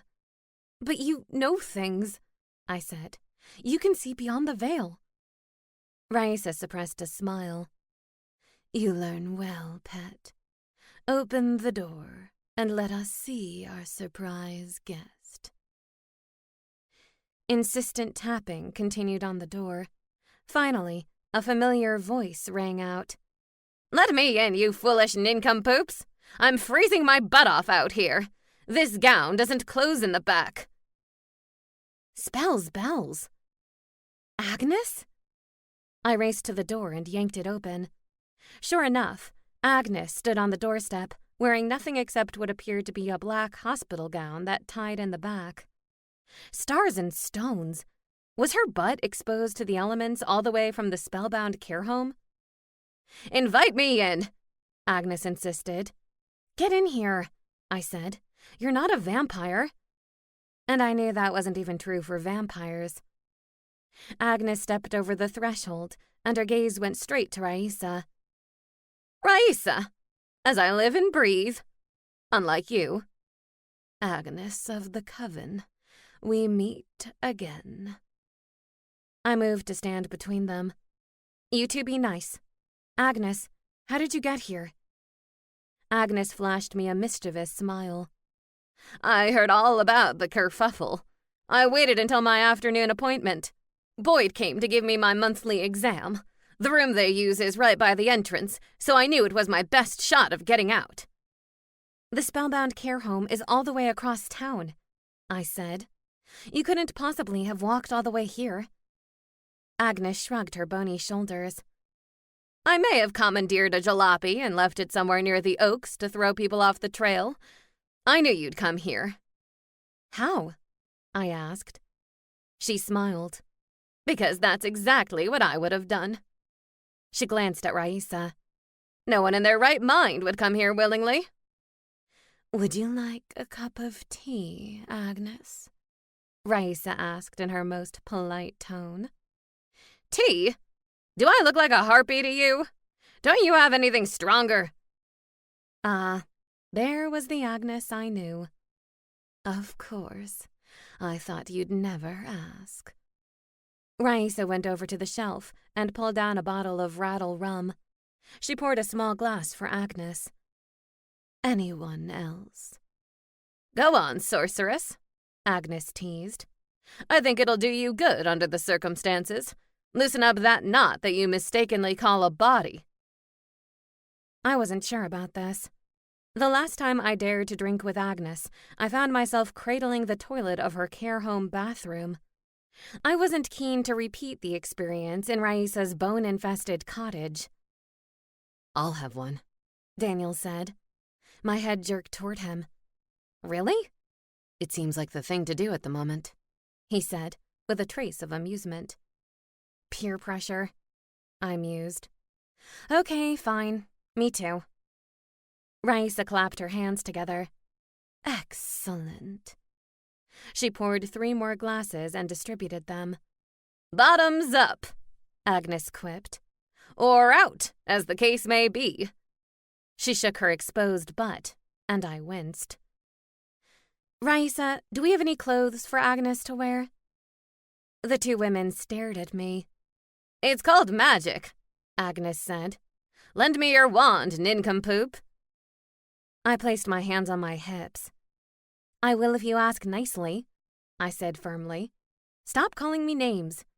Nincompoop is a term of endearment, Agnes said. Did you think I call everybody that? I relented, pulling out my wand. Knowing Agnes, she was telling the truth. She snatched the wand and pointed it to herself. Red as a rose, give me new clothes.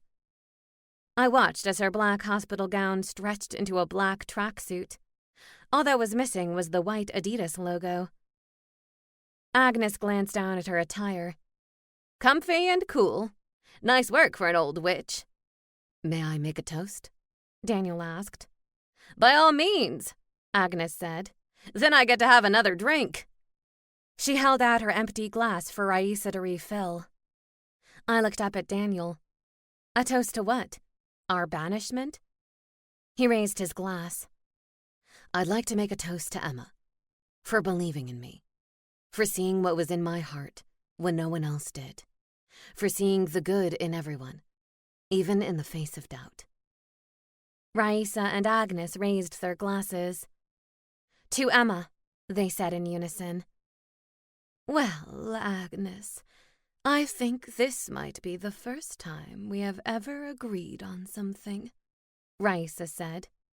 Don't get used to it, Agnes said. Agnes, they'll come looking for you, I said. People will be worried.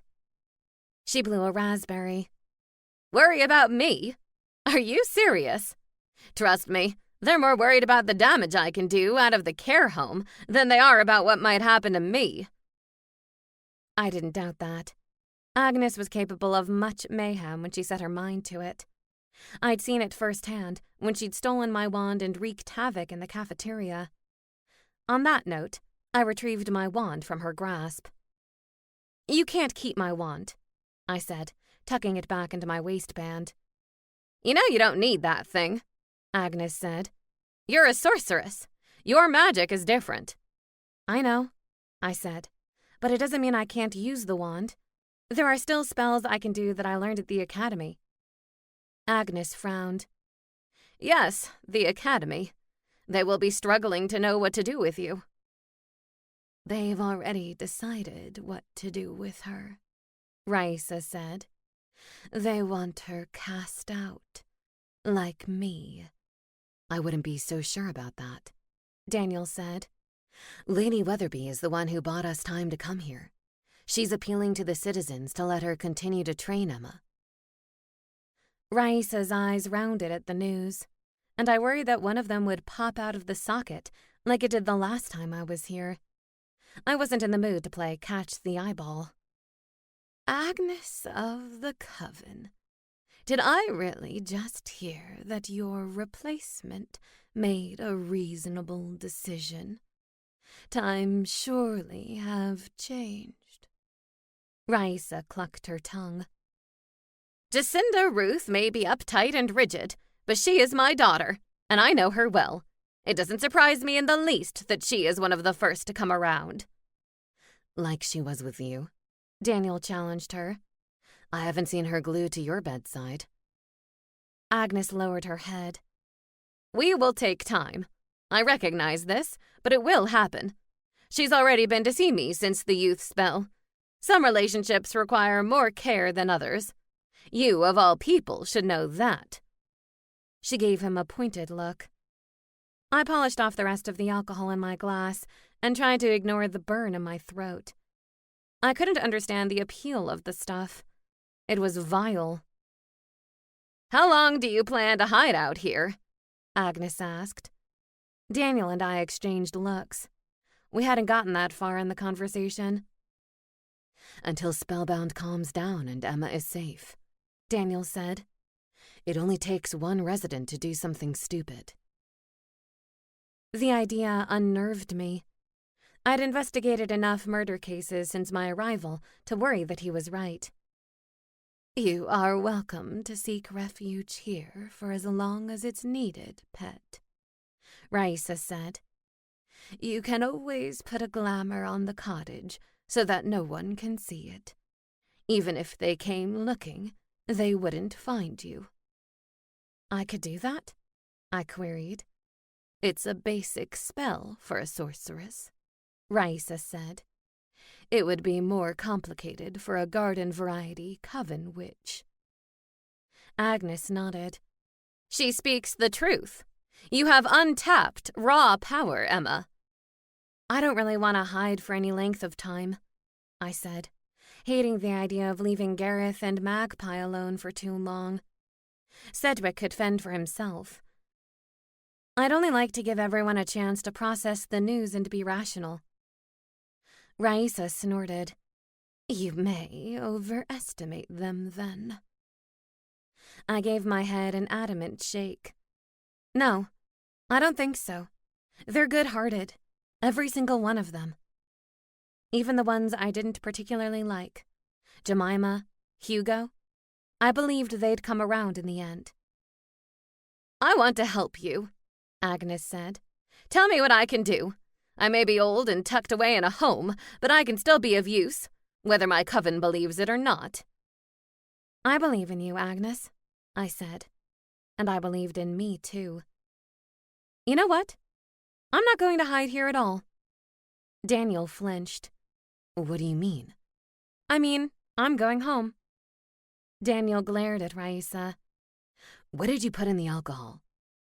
I touched his arm lightly. Nothing, Daniel. I'm not drunk or under a spell. I think going home and facing reality is the best option. I'll put another protective spell around my house if I have to, but I'm not going to let fear control the situation. Sometimes fear is healthy, Daniel began.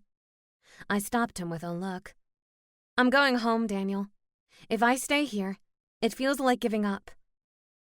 Raisa nodded solemnly. I do not disagree, pet. When I turned my back on Spellbound, it was a form of giving up. I never did work through it. No, she became complacent and died alone. And I refused to let that be my fate. Chapter 22. We landed on the road in front of my house, and I was shocked to discover a crowd already gathered on my front porch. My first instinct was to grip Daniel's shirt, but he gently dislodged my fingers. Look closely, he said. They're carrying flowers, not pitchforks. Flowers? I squinted. Sure enough, I saw flashes of color between the familiar bodies of my friends. My friends. The remedial witches were there, of course, along with Astrid and Britta. The friendly neighborhood harpies. Marcos, Demetrius and his crew. The Gorgon sisters, and Lord Gilder. I inhaled softly, drinking in the moment. Alex held a sign that must have been left over from the shifter protest. Piss off was crossed out and replaced with, We love you, Emma. Astrid approached us as we came up the walkway. You okay? I nodded, struggling to get my emotions under control. What happened after we left Swan Lake? Chaos, Astrid said. I went straight to Elsa's and unearthed where she'd stashed the obsession potion. She's in custody now, demanding to wear her wedding dress instead of the regulation jumpsuit. Naturally. Is her use of the potion on an unknowing participant considered a major crime? I thought about all the times I dabbled with magic and made a mess of it. Most recently, at Daniel's bachelor party. No one was planning to arrest me. On the other hand, Elsa's use of magic was almost like kidnapping or holding someone against his will. When I thought of it that way, it seemed much more serious than magical brownies. Abuse of magic tends to be a lesser charge, Astrid said. But Elsa's abuse is fairly egregious. I didn't disagree. Daniel, when you have time, I'd like to ask you a few questions, Astrid said. You probably know more than you think you do. He kissed the top of my head. I'd like to get this one settled in first, if that's okay. I don't think a quiet evening is in the cards for her yet, Astrid said. I think she'll want to join me for my next stop. My brow creased. Where are you going? To the mayor's mansion, Astrid replied. I hope we can resolve this peacefully.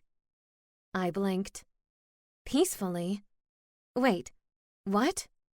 Mayor Knightsbridge is being charged with obstruction of justice and the destruction of crucial evidence in a criminal matter. I'm going over to arrest her now. I gulped. You're arresting Mayor Knightsbridge? Astrid cast me a sidelong glance. Of course. What did you think would happen? I felt torn. On the one hand, I understood why. On the other hand, she was protecting her daughter. If my mother had lived, I had no doubt she would have been similarly devoted to me. Will she need to step down as mayor? I asked. If she doesn't step down voluntarily, then she'll be forcibly removed. I blew out a breath. All of this because of me. Astrid's blue eyes bulged. Because of you? Emma Hart, are you out of your mind? My shoulders sagged. If I hadn't insisted on proving Elsa's guilt and stealing the vial, the mayor wouldn't be in this predicament. I'm the one who brought the vial to her. Astrid grabbed me by the shoulders and stared at me. Listen to me right now. You are not responsible for this. These women are grown fairies that know better. The mayor is responsible for her actions. Elsa is responsible for her actions. You did not create this mess. Understood? I sniffed. I guess. So will the council elect a new mayor? Astrid released her grip on me. No, we'll hold an election. The council will probably appoint an interim mayor, though. Lucy? I asked hopefully. Most likely. She did a commendable job when the mayor was under the youth spell. A silver lining at last. Lucy deserved the town's trust. Astrid, do you think the mayor will come quietly? Astrid snorted. Hell no. That's why I'm not going alone. I don't know that I'm going to be enough. Not just you, Astrid said. I've asked the entire town council to meet me at the mansion. Oh. Peer pressure? I queried. To start with, Astrid said. Lady Weatherby is prepared to use more forceful methods of persuasion, though. What a day. I felt for my wand along my waistband. Even though I technically didn't need it to perform magic, I liked knowing it was there. A security blanket. Daniel squeezed my hand. Good luck. Ready? Astrid asked.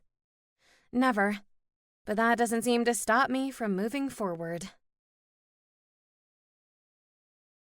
The members of the town council stood in a semicircle outside the mayor's mansion when we arrived.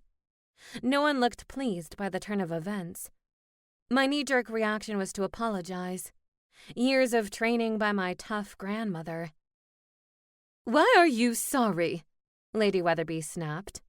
You've done nothing wrong here. I feel like this is all my fault, I admitted. Lying about your origin is your fault, Lorenzo Mancini said coolly. This matter rests entirely in the lap of Mayor Knightsbridge and her daughter. But lying about her origin isn't a crime, Maeve pointed out. And as far as I'm concerned, her reasons for withholding this information were justified. It's not like she showed up in Spellbound knowing what she truly was. We'll never know for certain, will we? Lorenzo asked. We do know, I said, because I told you that. Lorenzo glared at me. The way you told us you were a witch. I never told you I was anything but human, I argued. You told me I was a witch at the emergency town council meeting. Or have you conveniently forgotten? Lorenzo's jaw tightened. At least he stopped talking. Security guards appeared at the oversized front door, their expressions grim. Not a good sign. Step aside, Cameron, Wayne said to the guard on the left, a fellow troll. I'm afraid I can't, sir, Cameron replied. Mayor's orders. Lady Weatherby swept up the front steps, her black cloak dragging behind her. And the town council's orders are to step aside. We work for the mayor, the other guard said. We don't answer to the town council, ma'am. I'm not ma'am, she hissed. I am Lady Weatherby, the head of the coven in Spellbound. Now move aside before I turn you both into toads. Permanently. The two guards exchanged glances before opting to abandon their posts. Lady Weatherby pushed open the doors and stepped into the grand foyer. The rest of us trailed behind her. Lucy fluttered toward us, her wings twitching anxiously. The mayor is indisposed, Lucy began. In the name of the town council, where is she? Lord Gilder demanded. Lucy drifted to the floor. In her office. The group moved down the hall without another word. Although they weren't quite the angry mob that chased me onto Curse Cliff, this smaller group was far more intimidating. Lady Weatherby didn't bother to knock. She tapped the door with her wand, and it blew off the hinges and onto the office floor. Talk about a badass. Mayor Knightsbridge, she said, breezing into the room with her usual air of regal authority. We are here to remove you from your office. Juliet held up a finger. Both literally and figuratively, I might add.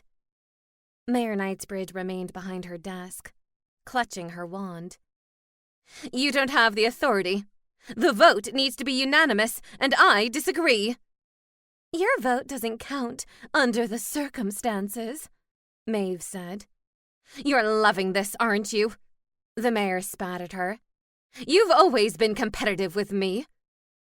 Maeve frowned. Believe me when I tell you that this brings me no pleasure whatsoever. You are one of us, but you've broken our trust. You've broken everyone's trust. I had to protect my Elsa, the mayor objected. Can't you understand that? I can, and I do, Maeve said gently. But if Elsa had committed murder, and you helped her hide the body and lied to law enforcement about it, you'd be facing charges then, wouldn't you? That's different, the mayor insisted. We're not talking about murder. We're talking about a marriage. She's a gorgeous fairy who would have doted on him. Daniel never would have known that he was unhappy with her. And if he doesn't know, how is that harmful? Because it wasn't real, I shouted. It was infuriating. Did she really not understand how wrong it was? Who's to say what's real? The mayor asked. If Daniel believed their love was real, why does it matter that it was fueled by a potion? Lady Weatherby looked down her aquiline nose at the mayor. If you cannot see the line in the sand, then I cannot help you. I see the line, the mayor said. Only it's in a different place from yours, and not so deeply embedded. Lay down your wand, Astrid said, stepping forward.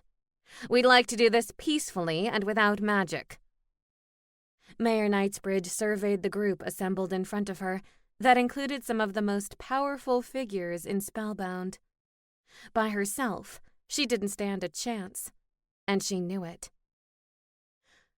Fine, she said, and offered her wand to Lady Weatherby.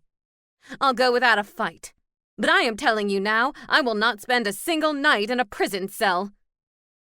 Astrid placed a clamp on the mayor's blue wings to keep her from flying away. I'm afraid that won't be up to you.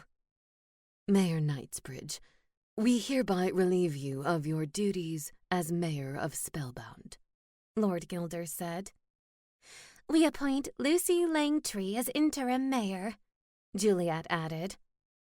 Lucy fluttered into the office, her face ashen. She'd clearly been eavesdropping outside the doorway. Are you sure?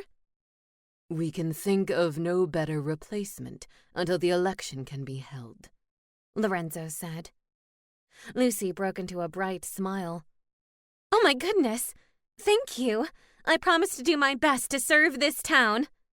We know you will, Lucy, Wayne said. Astrid escorted the disgraced mayor from the mansion on foot. No fluttering for the fairy. Now you and Elsa can be roommates again. If you're lucky, maybe she'll let you have the lower bunk. The mayor scowled as she passed by me. This is your fault, Emma Hart. Don't think for 1 second I will ever forget it.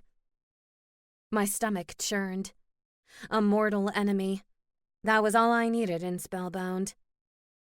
I felt a supportive hand on my shoulder. Pay her no heed, Lord Gilder said. She'll be stripped of her powers at the very least. They'll take away her wand, even if she doesn't serve prison time? I asked. Most likely, he replied. He pinched my shoulder once before letting go. You should go home and rest, Emma. I believe you still have a case to finish. Poor Buck. His fate was still hanging in the balance, and presumably Astrid was so preoccupied with the Knightsbridge family that she'd stopped the investigation into Walter's murder, too. What a mess I'd created. I had to do everything in my power to clean it up. Thanks. I think I will. The prospect of sleeping in my own bed was very comforting. I took a step and paused, realizing that I'd hitched a ride with Astrid. Would you mind giving me a lift home? I was too tired to walk. Lord Gilder displayed his fangs. It would be my pleasure, sorceress. Chapter 23. The next day, I was determined to step back into my life and return to normal, whatever that was. I sent Sedgwick with a message early in the morning and then showed up at the office, ready to roll up my sleeves and get to work. A latte from Brouhaha waited on my desk when I arrived. I wrapped my hand around the cup. Still warm. Thanks, Althea, I called, and heard a muffled reply from the room next door. I opened Buck's file and began to read. I'd only made it halfway down the page when I heard a melodic voice outside the office door. Although I didn't recognize the song, I recognized the deep, throaty sound of the siren. "Hi, Allison," I said, as the door cracked open.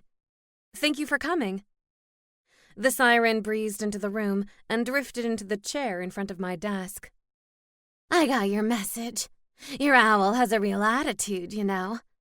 "I do know," and was amazed that he could convey this attitude to Allison without words. "Nice to be in this office again." Allison glanced around the room. "You haven't made too many changes, have you?" "I forget you used to spend time here." "Only if I wanted to see my workaholic fiancé." Allison was referring to her romantic relationship with Gareth. "How's my old flame? Still flickering?" "He's great, actually. You should come by during the next séance and say hi." She smiled. "I would like that very much. I do miss him." "He'd be thrilled to talk to you again. I think he gets lonely, although he doesn't admit it." She suppressed a smile. "That's the Scottish side of him. Repression." Her expression shifted to one of concern. "By the gods! He would have been lonely if you'd gone off to live with the Grey Sisters or Raisa. I'm glad you came back." "Between you and me, I wouldn't have lasted long in that cave. I like modern amenities too much." "You're preaching to the converted." Allison eyed me carefully.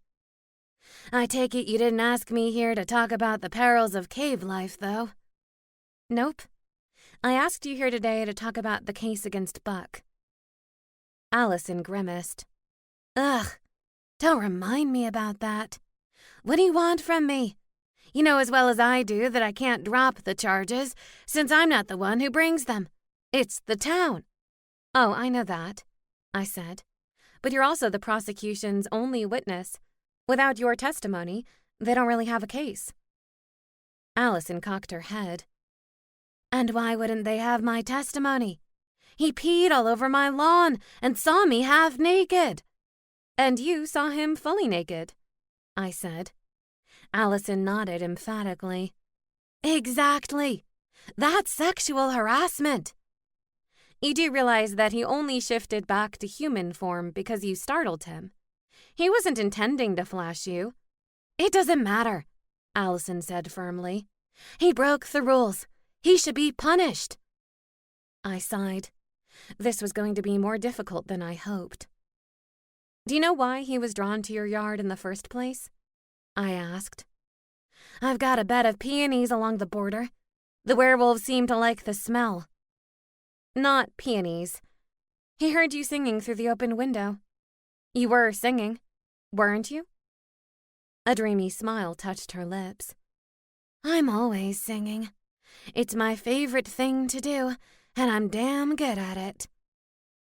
She'd get no argument from me. I'd heard her voice enough times to know that she was amazing. "Buck heard your voice all the way from the forest. Before he even knew what he was doing, he found himself standing on your lawn listening to you. At that point, he was desperate to pee, but he was unwilling to return to the woods while you were singing. Some sirens led sailors to their watery graves with their voices. Allison led a werewolf to piss on her peonies." "It was really because of my voice?" she queried. "I figured he was just a pervert."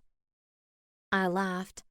"I can't promise that he isn't that too, but he definitely was drawn to your yard because of your wonderful singing voice." I paused. "He also thinks you're very pretty." Allison crossed her arms and glared at me. "Now you're just trying to butter me up so I agree not to testify." I held up my hands, showing my palms. "I swear, Allison, I'm being 100% honest. He doesn't even know I'm telling you this. He would probably be mortified. He likes to swagger and posture." Allison chewed on a hangnail. "He is kind of cute, isn't he? I haven't had a date in a long time." I'm not saying you need to go out with him, I said, but I think the shifters are working on getting these ordinances modified. They're not happy about the situation. I think if we could get the case against Buck dropped, it would go a long way towards soothing frayed nerves in the community. Who knew peeing on my lawn would get political? Allison said with a hint of amusement. She stopped for a beat. Okay, I'll tell Rochester that I won't testify, that I didn't see anything. Be careful how you frame it, I said. The prosecution can coerce you to testify if they're determined to try this case. Although I doubted Rochester would. He was on my side when it came to modifying the excessive rules and regulations in Spellbound. So, do me a favor, Allison said. When's your next meeting with your client? This afternoon, if my plan comes to fruition, I said. Tell him to knock on my door and say hi one of these days. He knows where I live. She stood and winked at me. Thanks for the tip, Emma. You sure do know how to make a girl feel good. Pandora's got nothing on me, I said. If you ever get tired of this lawyering gig, you could always have a career in matchmaking. I love a good happily ever after, I said. Seems to me that you got one of your own, Allison replied. I did, didn't I? The whole thing still seemed surreal. I feel like the luckiest person in the world. Not a bad feeling, is it? Allison said as she left the office. No, it wasn't. Not at all. Later in the afternoon, I sat in Rochester's office, trying not to laugh at the mug on his desk. It had a picture of a kitten tangled up in a ball of yarn. It was so cute and out of character for the serious and intelligent wizard that I wondered whether someone gave the mug to him as a joke. You seem distracted, Emma, Rochester said. You're not still worried about recent events, are you? I snapped to attention. Oh, no. Well, I'm a natural worrywart, but I'm focused on my client's case. Is he in the reception area? Rochester asked. Yes, flirting madly with your assistant. More like she's flirting with him. Kiki can't seem to help herself. That's a relief, because I've been trying to set him up with Allison. Rochester's eyes narrowed. The siren whose lawn he peed on? Oops. Well. He tapped his fingers on the desk and regarded me carefully. Is that the real reason she declined to testify? I was surprised to get her message earlier today. I widened my eyes. I have no idea what you're talking about. He made a noise at the back of his throat and consulted the file in front of him. Buck doesn't have any priors. No, clean record. Reasonably well-liked in the community. The shifters have taken his arrest personally. Rochester's brow furrowed. I noticed. It's bad for community spirit, especially given the mayor's removal. We need to proceed with caution. I may have caused a few waves, too, I said. Spellbound needs a period of calm. Rochester drummed his fingers more quickly. Without a witness, it will be hard to prove anything. True. I hesitated. Do you want me to call in my client? Any questions you want to ask? Rochester cocked his head. To be honest, Emma, I'm amazed you're sitting here right now. You must be mentally and emotionally exhausted. I smoothed the front of my shirt. I'm doing well, thanks for asking. You don't want to take any time off from work? He queried. Maybe a vacation? To where? Curse Cliff? Swan Lake? I've seen enough of both places recently. He chuckled. Yes, vacation spots are a little hard to come by in Spellbound. I'll be fine, Rochester. I appreciate your concern. I've had wonderful offers of support from friends. Lady Weatherby wants to keep me at the academy. I think coming to the office is good for me. Keeps me from spending too much time in my own head. He nodded. A dangerous place for anyone to dwell for too long, I think. You're a sensible guy, Rochester. Has anyone ever told you that? He straightened his tie. You don't become a town prosecutor without a healthy dose of sensibility. A thought occurred to me. Have you ever considered running for mayor? Mayor? He seemed taken aback. Me? Why not you? His brow lifted as he absorbed the question. I'd have to give it some thought, but my instinct would be no. I like being a lawyer. Running a town wouldn't be the same. Someone's going to have to step into Mayor Knightsbridge's shoes, I said. I think your friend Lucy is a good bet, he replied. Everyone was happy with her performance during the youth spell crisis. We'll see how she performs as interim mayor. Lucy would be great, I agreed. As interesting as this conversation is, I suppose we shouldn't leave your client waiting, Rochester said. I'd nearly forgotten about Buck. Yes, of course. I'll get him. I hustled to the door and whistled for Buck to come in. Very professional, Rochester said with an amused smirk. He responds well to that sort of thing, I said. Whistling at him like a dog? Rochester queried. I should think he'd be offended. Buck appeared in the doorway, anxiously twisting the edge of his shirt. You got questions for me? Have a seat, Mr. Testani, Rochester said. I'd rather stand if that's okay, Buck said. I've been sitting for a while, and my butt cheeks are numb. Very well. Rochester fixed Buck with his serious lawyer face. It's my understanding that no one saw you relieve yourself on Allison's property. That's right, he said, shooting an uncertain look in my direction. No one could have seen me, because I didn't do it. Fine. Let's all agree that you relieved yourself in the forest before you reached the property line. Rochester smiled at me. Satisfied? Buck glanced from Rochester to me. That's it? Not quite, I said. Someone accidentally trampled Allison's peonies a couple of weeks ago. It might be worth stopping by the garden center and bringing her new ones. I think she'd like that. Buck appeared surprised. You think she'd like it if I brought them to her? I inclined my head. Only one way to find out. Just make sure to use the restroom before you get there. Hardy har, he said. That's funny, Miss Hart, especially since I would never use anything but a restroom. I'm a classy guy. He gave me an exaggerated wink, and I heard Rochester strangle a laugh. I'm glad that's settled, Rochester said.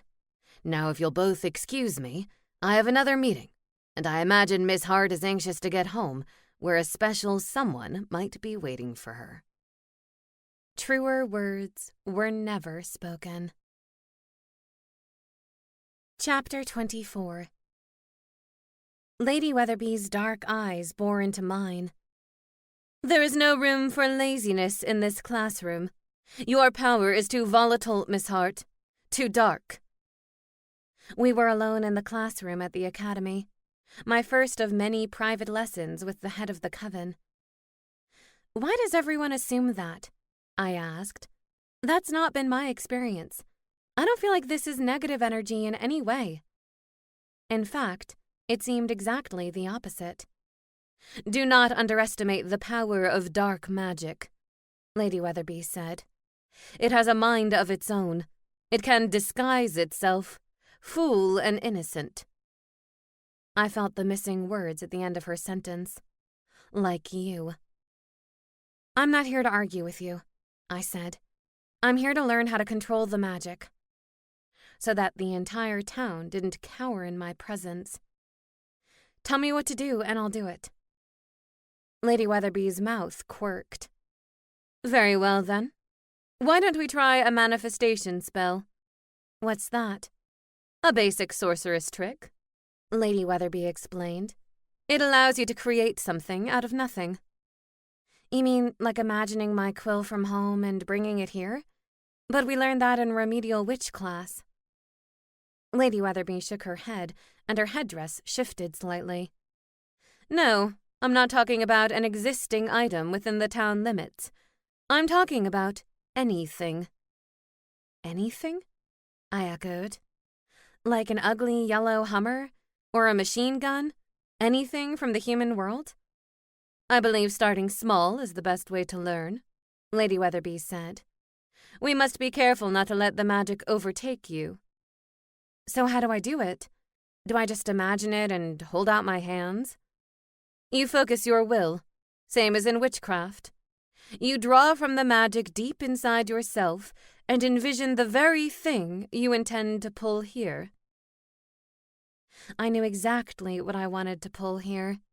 Excitement grew within me. Sorceress powers were amazing. So much better than remedial witchcraft. Not that I'd admit it to my friends. Will you give Millie extra credit for mastering the invisibility and visibility spells? I asked. Extra credit will not help her achieve the next level, Lady Weatherby replied. And she's fortunate that you were unharmed. To be perfectly honest, I am still tempted to punish her for her arrogance. Please don't do that, I begged. She did it to help me. You don't want to discourage her from helping others. Millie helps herself first, Lady Weatherby replied, then added quietly, That is one of the crucial differences between the two of you. She clapped her hands together. Enough talk of Millie. Now close your eyes and focus. I did as instructed. I pictured the owl, its familiar feathers, its intelligent eyes. I held out my hands and focused my will. What the hell? A familiar voice squawked. My eyes flew open, and I was shocked to see Sedgwick in my hands. He struggled against me and flew to the nearest perch. What are you trying to do? Kill me? I was mid-flight, and now, suddenly, I'm here. I'm sorry, Sedgwick. It was an accident. I wasn't trying to summon you. I was trying to do a manifestation spell.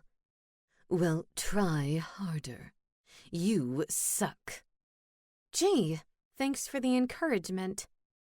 Do me a favor and open a window so I can get out of here unscathed, Sedgwick said. I crossed the room and pushed up the nearest window, giving him plenty of room to fly through. I'm sorry. I'll try not to do it again. Poor Sedgwick. Wrong place and wrong time. I take it that was not your intention, Lady Weatherby said, assessing me. No, in fact. Wrong place and wrong time. A spell gone awry. My eyes widened. Miss Hart, are you all right? My mouth dropped open. I know what happened to Walter Rivers. I need to get to Astrid's office now. But our lesson, Lady Weatherby said. It is important to make progress. But it's even more important to catch Walter's killer. He deserves closure, and so do his loved ones. His multiple loved ones. I raced out the door before Lady Weatherby could stop me. We'd have to finish our lesson another time. Luckily, Astrid was in her office when I arrived. I explained my theory, and Astrid listened with her usual open mind. Let's go pick her up, Astrid said. I know where she lives. What about Britta? I asked. Is she around? Astrid shook her head. She's on meter maid duty today. Why? What did she do? Astrid smiled. Actually, she requested it. She finds it calming. She seems to be all about an even keel these days. No doubt harp therapy played a role in that. I'll go with you then, I said. You might need backup. Suit yourself, Astrid said. You know I always like your company. We took the sheriff's jalopy and drove to the southwest corner of town, a neighborhood called Oberon Hills. There she is now, I said. The fairy was on her front lawn, using her wand to try to keep a rubber ball in the air. It repeatedly dropped to the ground, and then she'd attempt to raise it again. She couldn't seem to keep the ball airborne. Anya Applewhite, Astrid said, stepping out of the car. Please lower your wand. Anya stopped and stared at us. I could see from her expression that she knew exactly why we were here. Her gray eyes were awash with fear. That wasn't necessarily a good thing, not while she still held her wand. "Please, it was an accident," Anya said, taking a step backward. She extended her wand toward us. "Anya, please lower your wand," I said. "No one wants to hurt you. We only want to talk." "Do you know how it feels to be expelled in front of everyone?" Anya asked, tears streaming down her cheeks. "Do you know how it feels to be the daughter of 2 skilled fairies and not be able to do a simple revival spell?" "I know exactly how you feel," I said. "I am in the remedial witch class at the academy, remember? When I told you that I had friends who were amazing, but not in an academic setting, I meant it. My friend Sophie is a brilliant witch, but sometimes she's a bit clumsy and spells go awry. It doesn't make her a bad witch, though." Anya remained firmly rooted to the ground with her wand pointed toward us. Her guard was up. Way up. I mentally prepared myself for an attack. I didn't want to end up like Walter. "I went to the woods because I thought I would be alone to practice," Anya said. "Everyone else was in school, so I didn't expect anyone to be there. I didn't even hear him coming. I was so focused on trying to do the spell properly." "Which spell were you trying to do?" Astrid asked. "A revival spell," Anya said. "I messed it up so badly in class that they expelled me. They told my parents they had nothing to teach someone of my low caliber. I was devastated, but I was determined to show them they were wrong." "If you were doing a revival spell," I said, "then why was Walter frozen to death?" "I was freezing the flowers to death and then reviving them," Anya explained. "I only wanted to practice on the flowers so that I didn't hurt anything." She bit her lip. "He came across the bridge. I turned around when I heard the noise. I wasn't thinking about my wand, that I'd just done the spell. Instead of landing on the flower, it landed on the troll." She squeezed her eyes shut and began to cry in earnest. "Anya, we believe you," Astrid said. "Place your wand on the ground and we can talk more about it." "What will happen to me?" Anya cried. "Will I go to Spellbound prison? This is murder, right?" "Not necessarily," I said. "Accidental death is different. Plus, you're a minor. If you're convicted, it will carry less prison time." Astrid beckoned her forward. "Come on, Anya. We know it was a mistake. You don't want to hurt anybody else and make it worse." Anya looked uncertain, and I realized that her wand was shaking. "Walter had a workshop in the woods not far from the bridge," I said. "He was coming home after visiting there. He made amazing inventions. He was a good troll, and his loved ones deserve closure." "I know," Anya said. "When he dropped dead, I tried to drag him off the bridge and revive him. I couldn't do it, though. A spell like that doesn't work on living, breathing paranormals, only things like flowers and trees. I dragged him as far as I could and tried a couple of spells, but nothing worked." "Then why didn't you run for help?" Astrid asked. "If you had gone for help, then maybe he would have had a chance." Anya collapsed on the ground in a heap. "I don't know. I'd just been expelled. I didn't want to make it worse. My parents have been so disappointed in me." Well, they were going to feel more than disappointment now.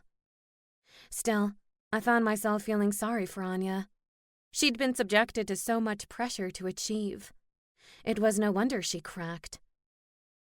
Astrid advanced slowly toward the fairy, retrieving her wand from the grass beside her. "Anya Applewhite, I place you under arrest for the death of Walter Rivers." It was then that Cindy Applewhite emerged from the house, looking confused. "Sheriff, what's going on?" "You may want to come down to the office," Astrid said. "Your daughter will need an adult present." That was the one thing Anya had going for her. She was still a minor.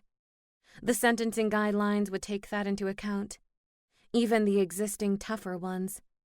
Under the circumstances, it was the best she could hope for. Chapter 25. I awoke reluctantly from the most wonderful dream. Daniel and I were in the dining room downstairs, having dinner with my parents. There was no special occasion. It was a typical evening where we ate roast beef with gravy and homemade biscuits and shared the trivial details of our day. It felt so normal. I treasured every fake moment of it.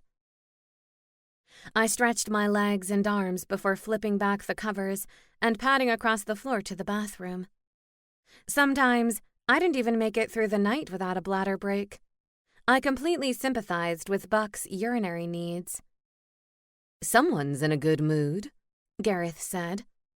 I glanced over my shoulder to see him hovering in the bathroom doorway. "Privacy, please." "Since when?" I grabbed a washcloth and began to scrub my face. "How do you know I'm in a good mood?" "Because you're humming to yourself," he said. "You only hum when you're happy."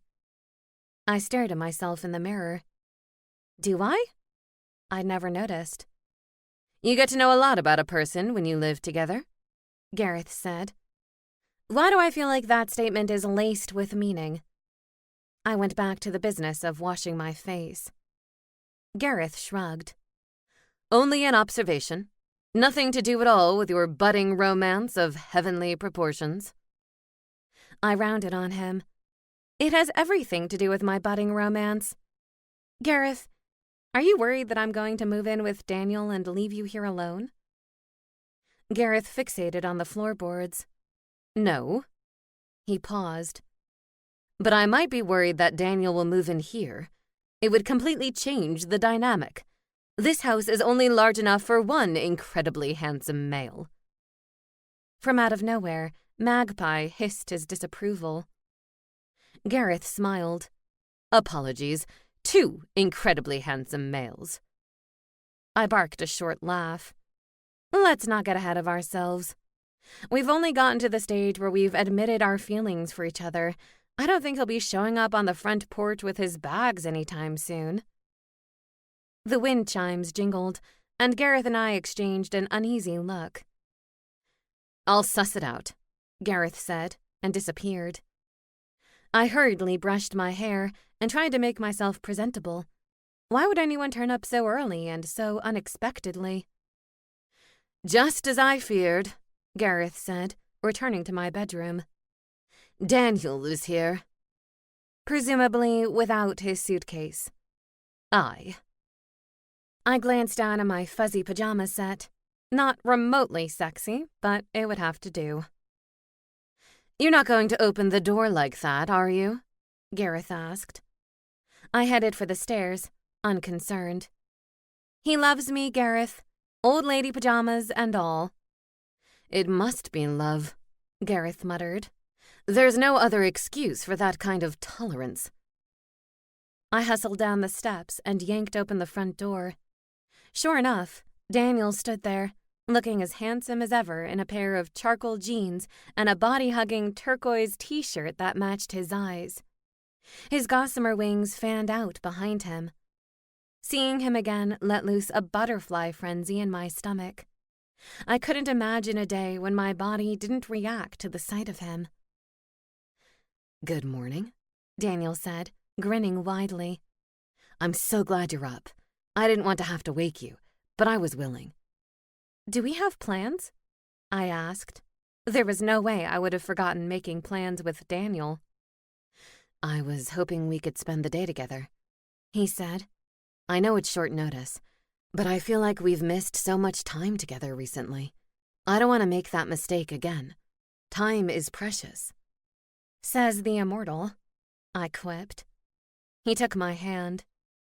"I am, but you're not. And I don't want to waste a single moment on my own when I could be with you." My heart fluttered. No one made me feel the way Daniel did, like I was the most special snowflake in the blizzard. For someone with my tragic background, that took real talent. I'm happy to spend the day together, I said, but I'd at least like to get dressed first. Daniel stepped into the foyer. "No problem. I'm happy to wait. You deserve every ounce of my patience." Be back in a few, I said. I raced up the stairs and back to my bedroom, where Gareth had already placed an outfit on the bed. I marveled at him. You were able to touch the hangers? He inclined his head. Sometimes I surprise even myself. I studied the outfit on the bed. As always, Gareth's taste was impeccable. Thank you. I hesitated. I was wondering if you'd be angry that I kept my secret from you. The sorceress thing? Gareth queried. Not exactly a minor detail. He waved me off. I know all about keeping secrets from people I care about, Emma. You had your reasons, and I respect that. It means a lot to me that you're being supportive. How could I not be supportive? He asked. You deserve every happiness, Emma, and I want to help you in any way I can. Dead or not, I still have a lot to offer. Of course you do, I said. I quickly changed my clothes and swilled my anti-anxiety potion. Have fun today, Gareth said. I'll be here waiting for you. Daniel was in the living room when I returned downstairs. He stood in front of the mantel, admiring the blue and yellow pot. That's from the Mad Potter, isn't it? We went there together when you first came here. Yes, it was your gift to me. I gave it pride of placement in the house. He smiled softly. I hope it's the first of many gifts I'm able to give you. I linked my arm through his. I don't need gifts, Daniel. Not when I have you. It's a beautiful day, he said. I laughed, feeling more lighthearted than I had in ages. When isn't it a beautiful day in Spellbound? Then let's not waste it. Where are we going? He bumped me gently with his elbow. Does it matter? No. As long as we were together, it really didn't. He waited until we were clear of the front porch to spread his wings to their full capacity. Hop on. I hesitated. Are you sure? He pulled me toward him. What's the worst that can happen? That list was far too long. I puke on your gorgeous head? Then I'll wash my hair. It'll be fine. He flapped his wings. Let's go, Heart, while the sun is still shining. I walked over to him and looped my hands around his neck. He lifted me into his arms and leaped into the air. Try not to strangle me, he choked out. I loosened my grip on his neck. We flew over Spellbound, and I forced myself to keep my eyes open and enjoy the passing scenery. The clock tower and the dramatic church spire, the mayor's mansion, the majestic forests and the hills in the distance. It was important not to go through life with my eyes closed and my walls up. Otherwise, I'd miss all the good stuff. I knew where he was taking me before we even got there. We came up and over the cliff and landed gently on the cliff's edge. Swan Lake glistened below. Your contemplate the state of the universe spot? I queried. It used to be, he said. Then it became the place where I thought about you. He pointed to the road that ran along the other side of the lake. That's where I first spotted that silly green car of yours. I gave him a playful punch in the ribs. Sigmund is not silly. He's a wonderful car. And the last physical link I had to my grandparents. He'd better be. Do you know how difficult it was to get him out of the bottom of the lake? I stared at the place across the lake, where my life changed forever. Do you ever wonder what would have happened if I hadn't seen you up here? If I had kept driving? All the time, he admitted. I'm so grateful that you're a distracted driver. I jerked my head to glare at him and saw the hint of a smile on his lips. Daniel, that's not funny.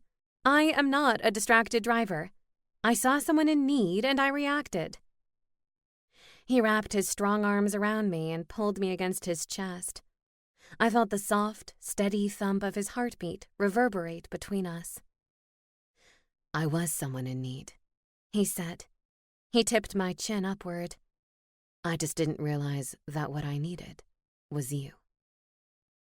I remained perfectly still as his lips met mine. It was the softest kiss I'd ever experienced, infused with more love than I'd ever hoped to feel. "I'm so glad I found this place," I murmured.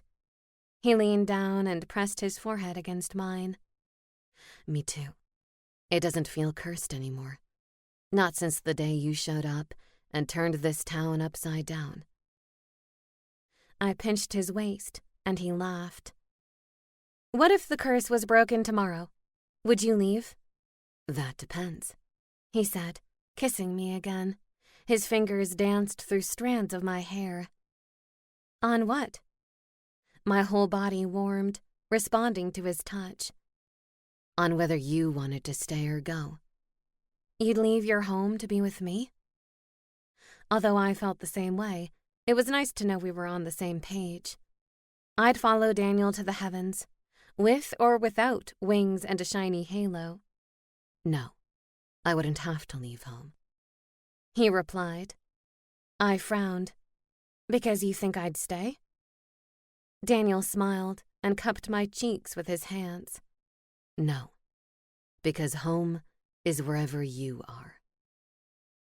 "Ditto," I said, and kissed him again for good measure. This concludes Castaway by Annabel Chase, narrated by Emily Lawrence. Copyright 2017 by Red Palm Press, LLC. This unabridged audiobook is published by arrangement with Annabel Chase, care of Hirschman Rights Management, LLC, and was produced in the year 2020 by Tantor Media Incorporated, a division of Recorded Books, which holds the copyright thereto. Please visit tantor.com for more information on our growing library of unabridged audiobooks.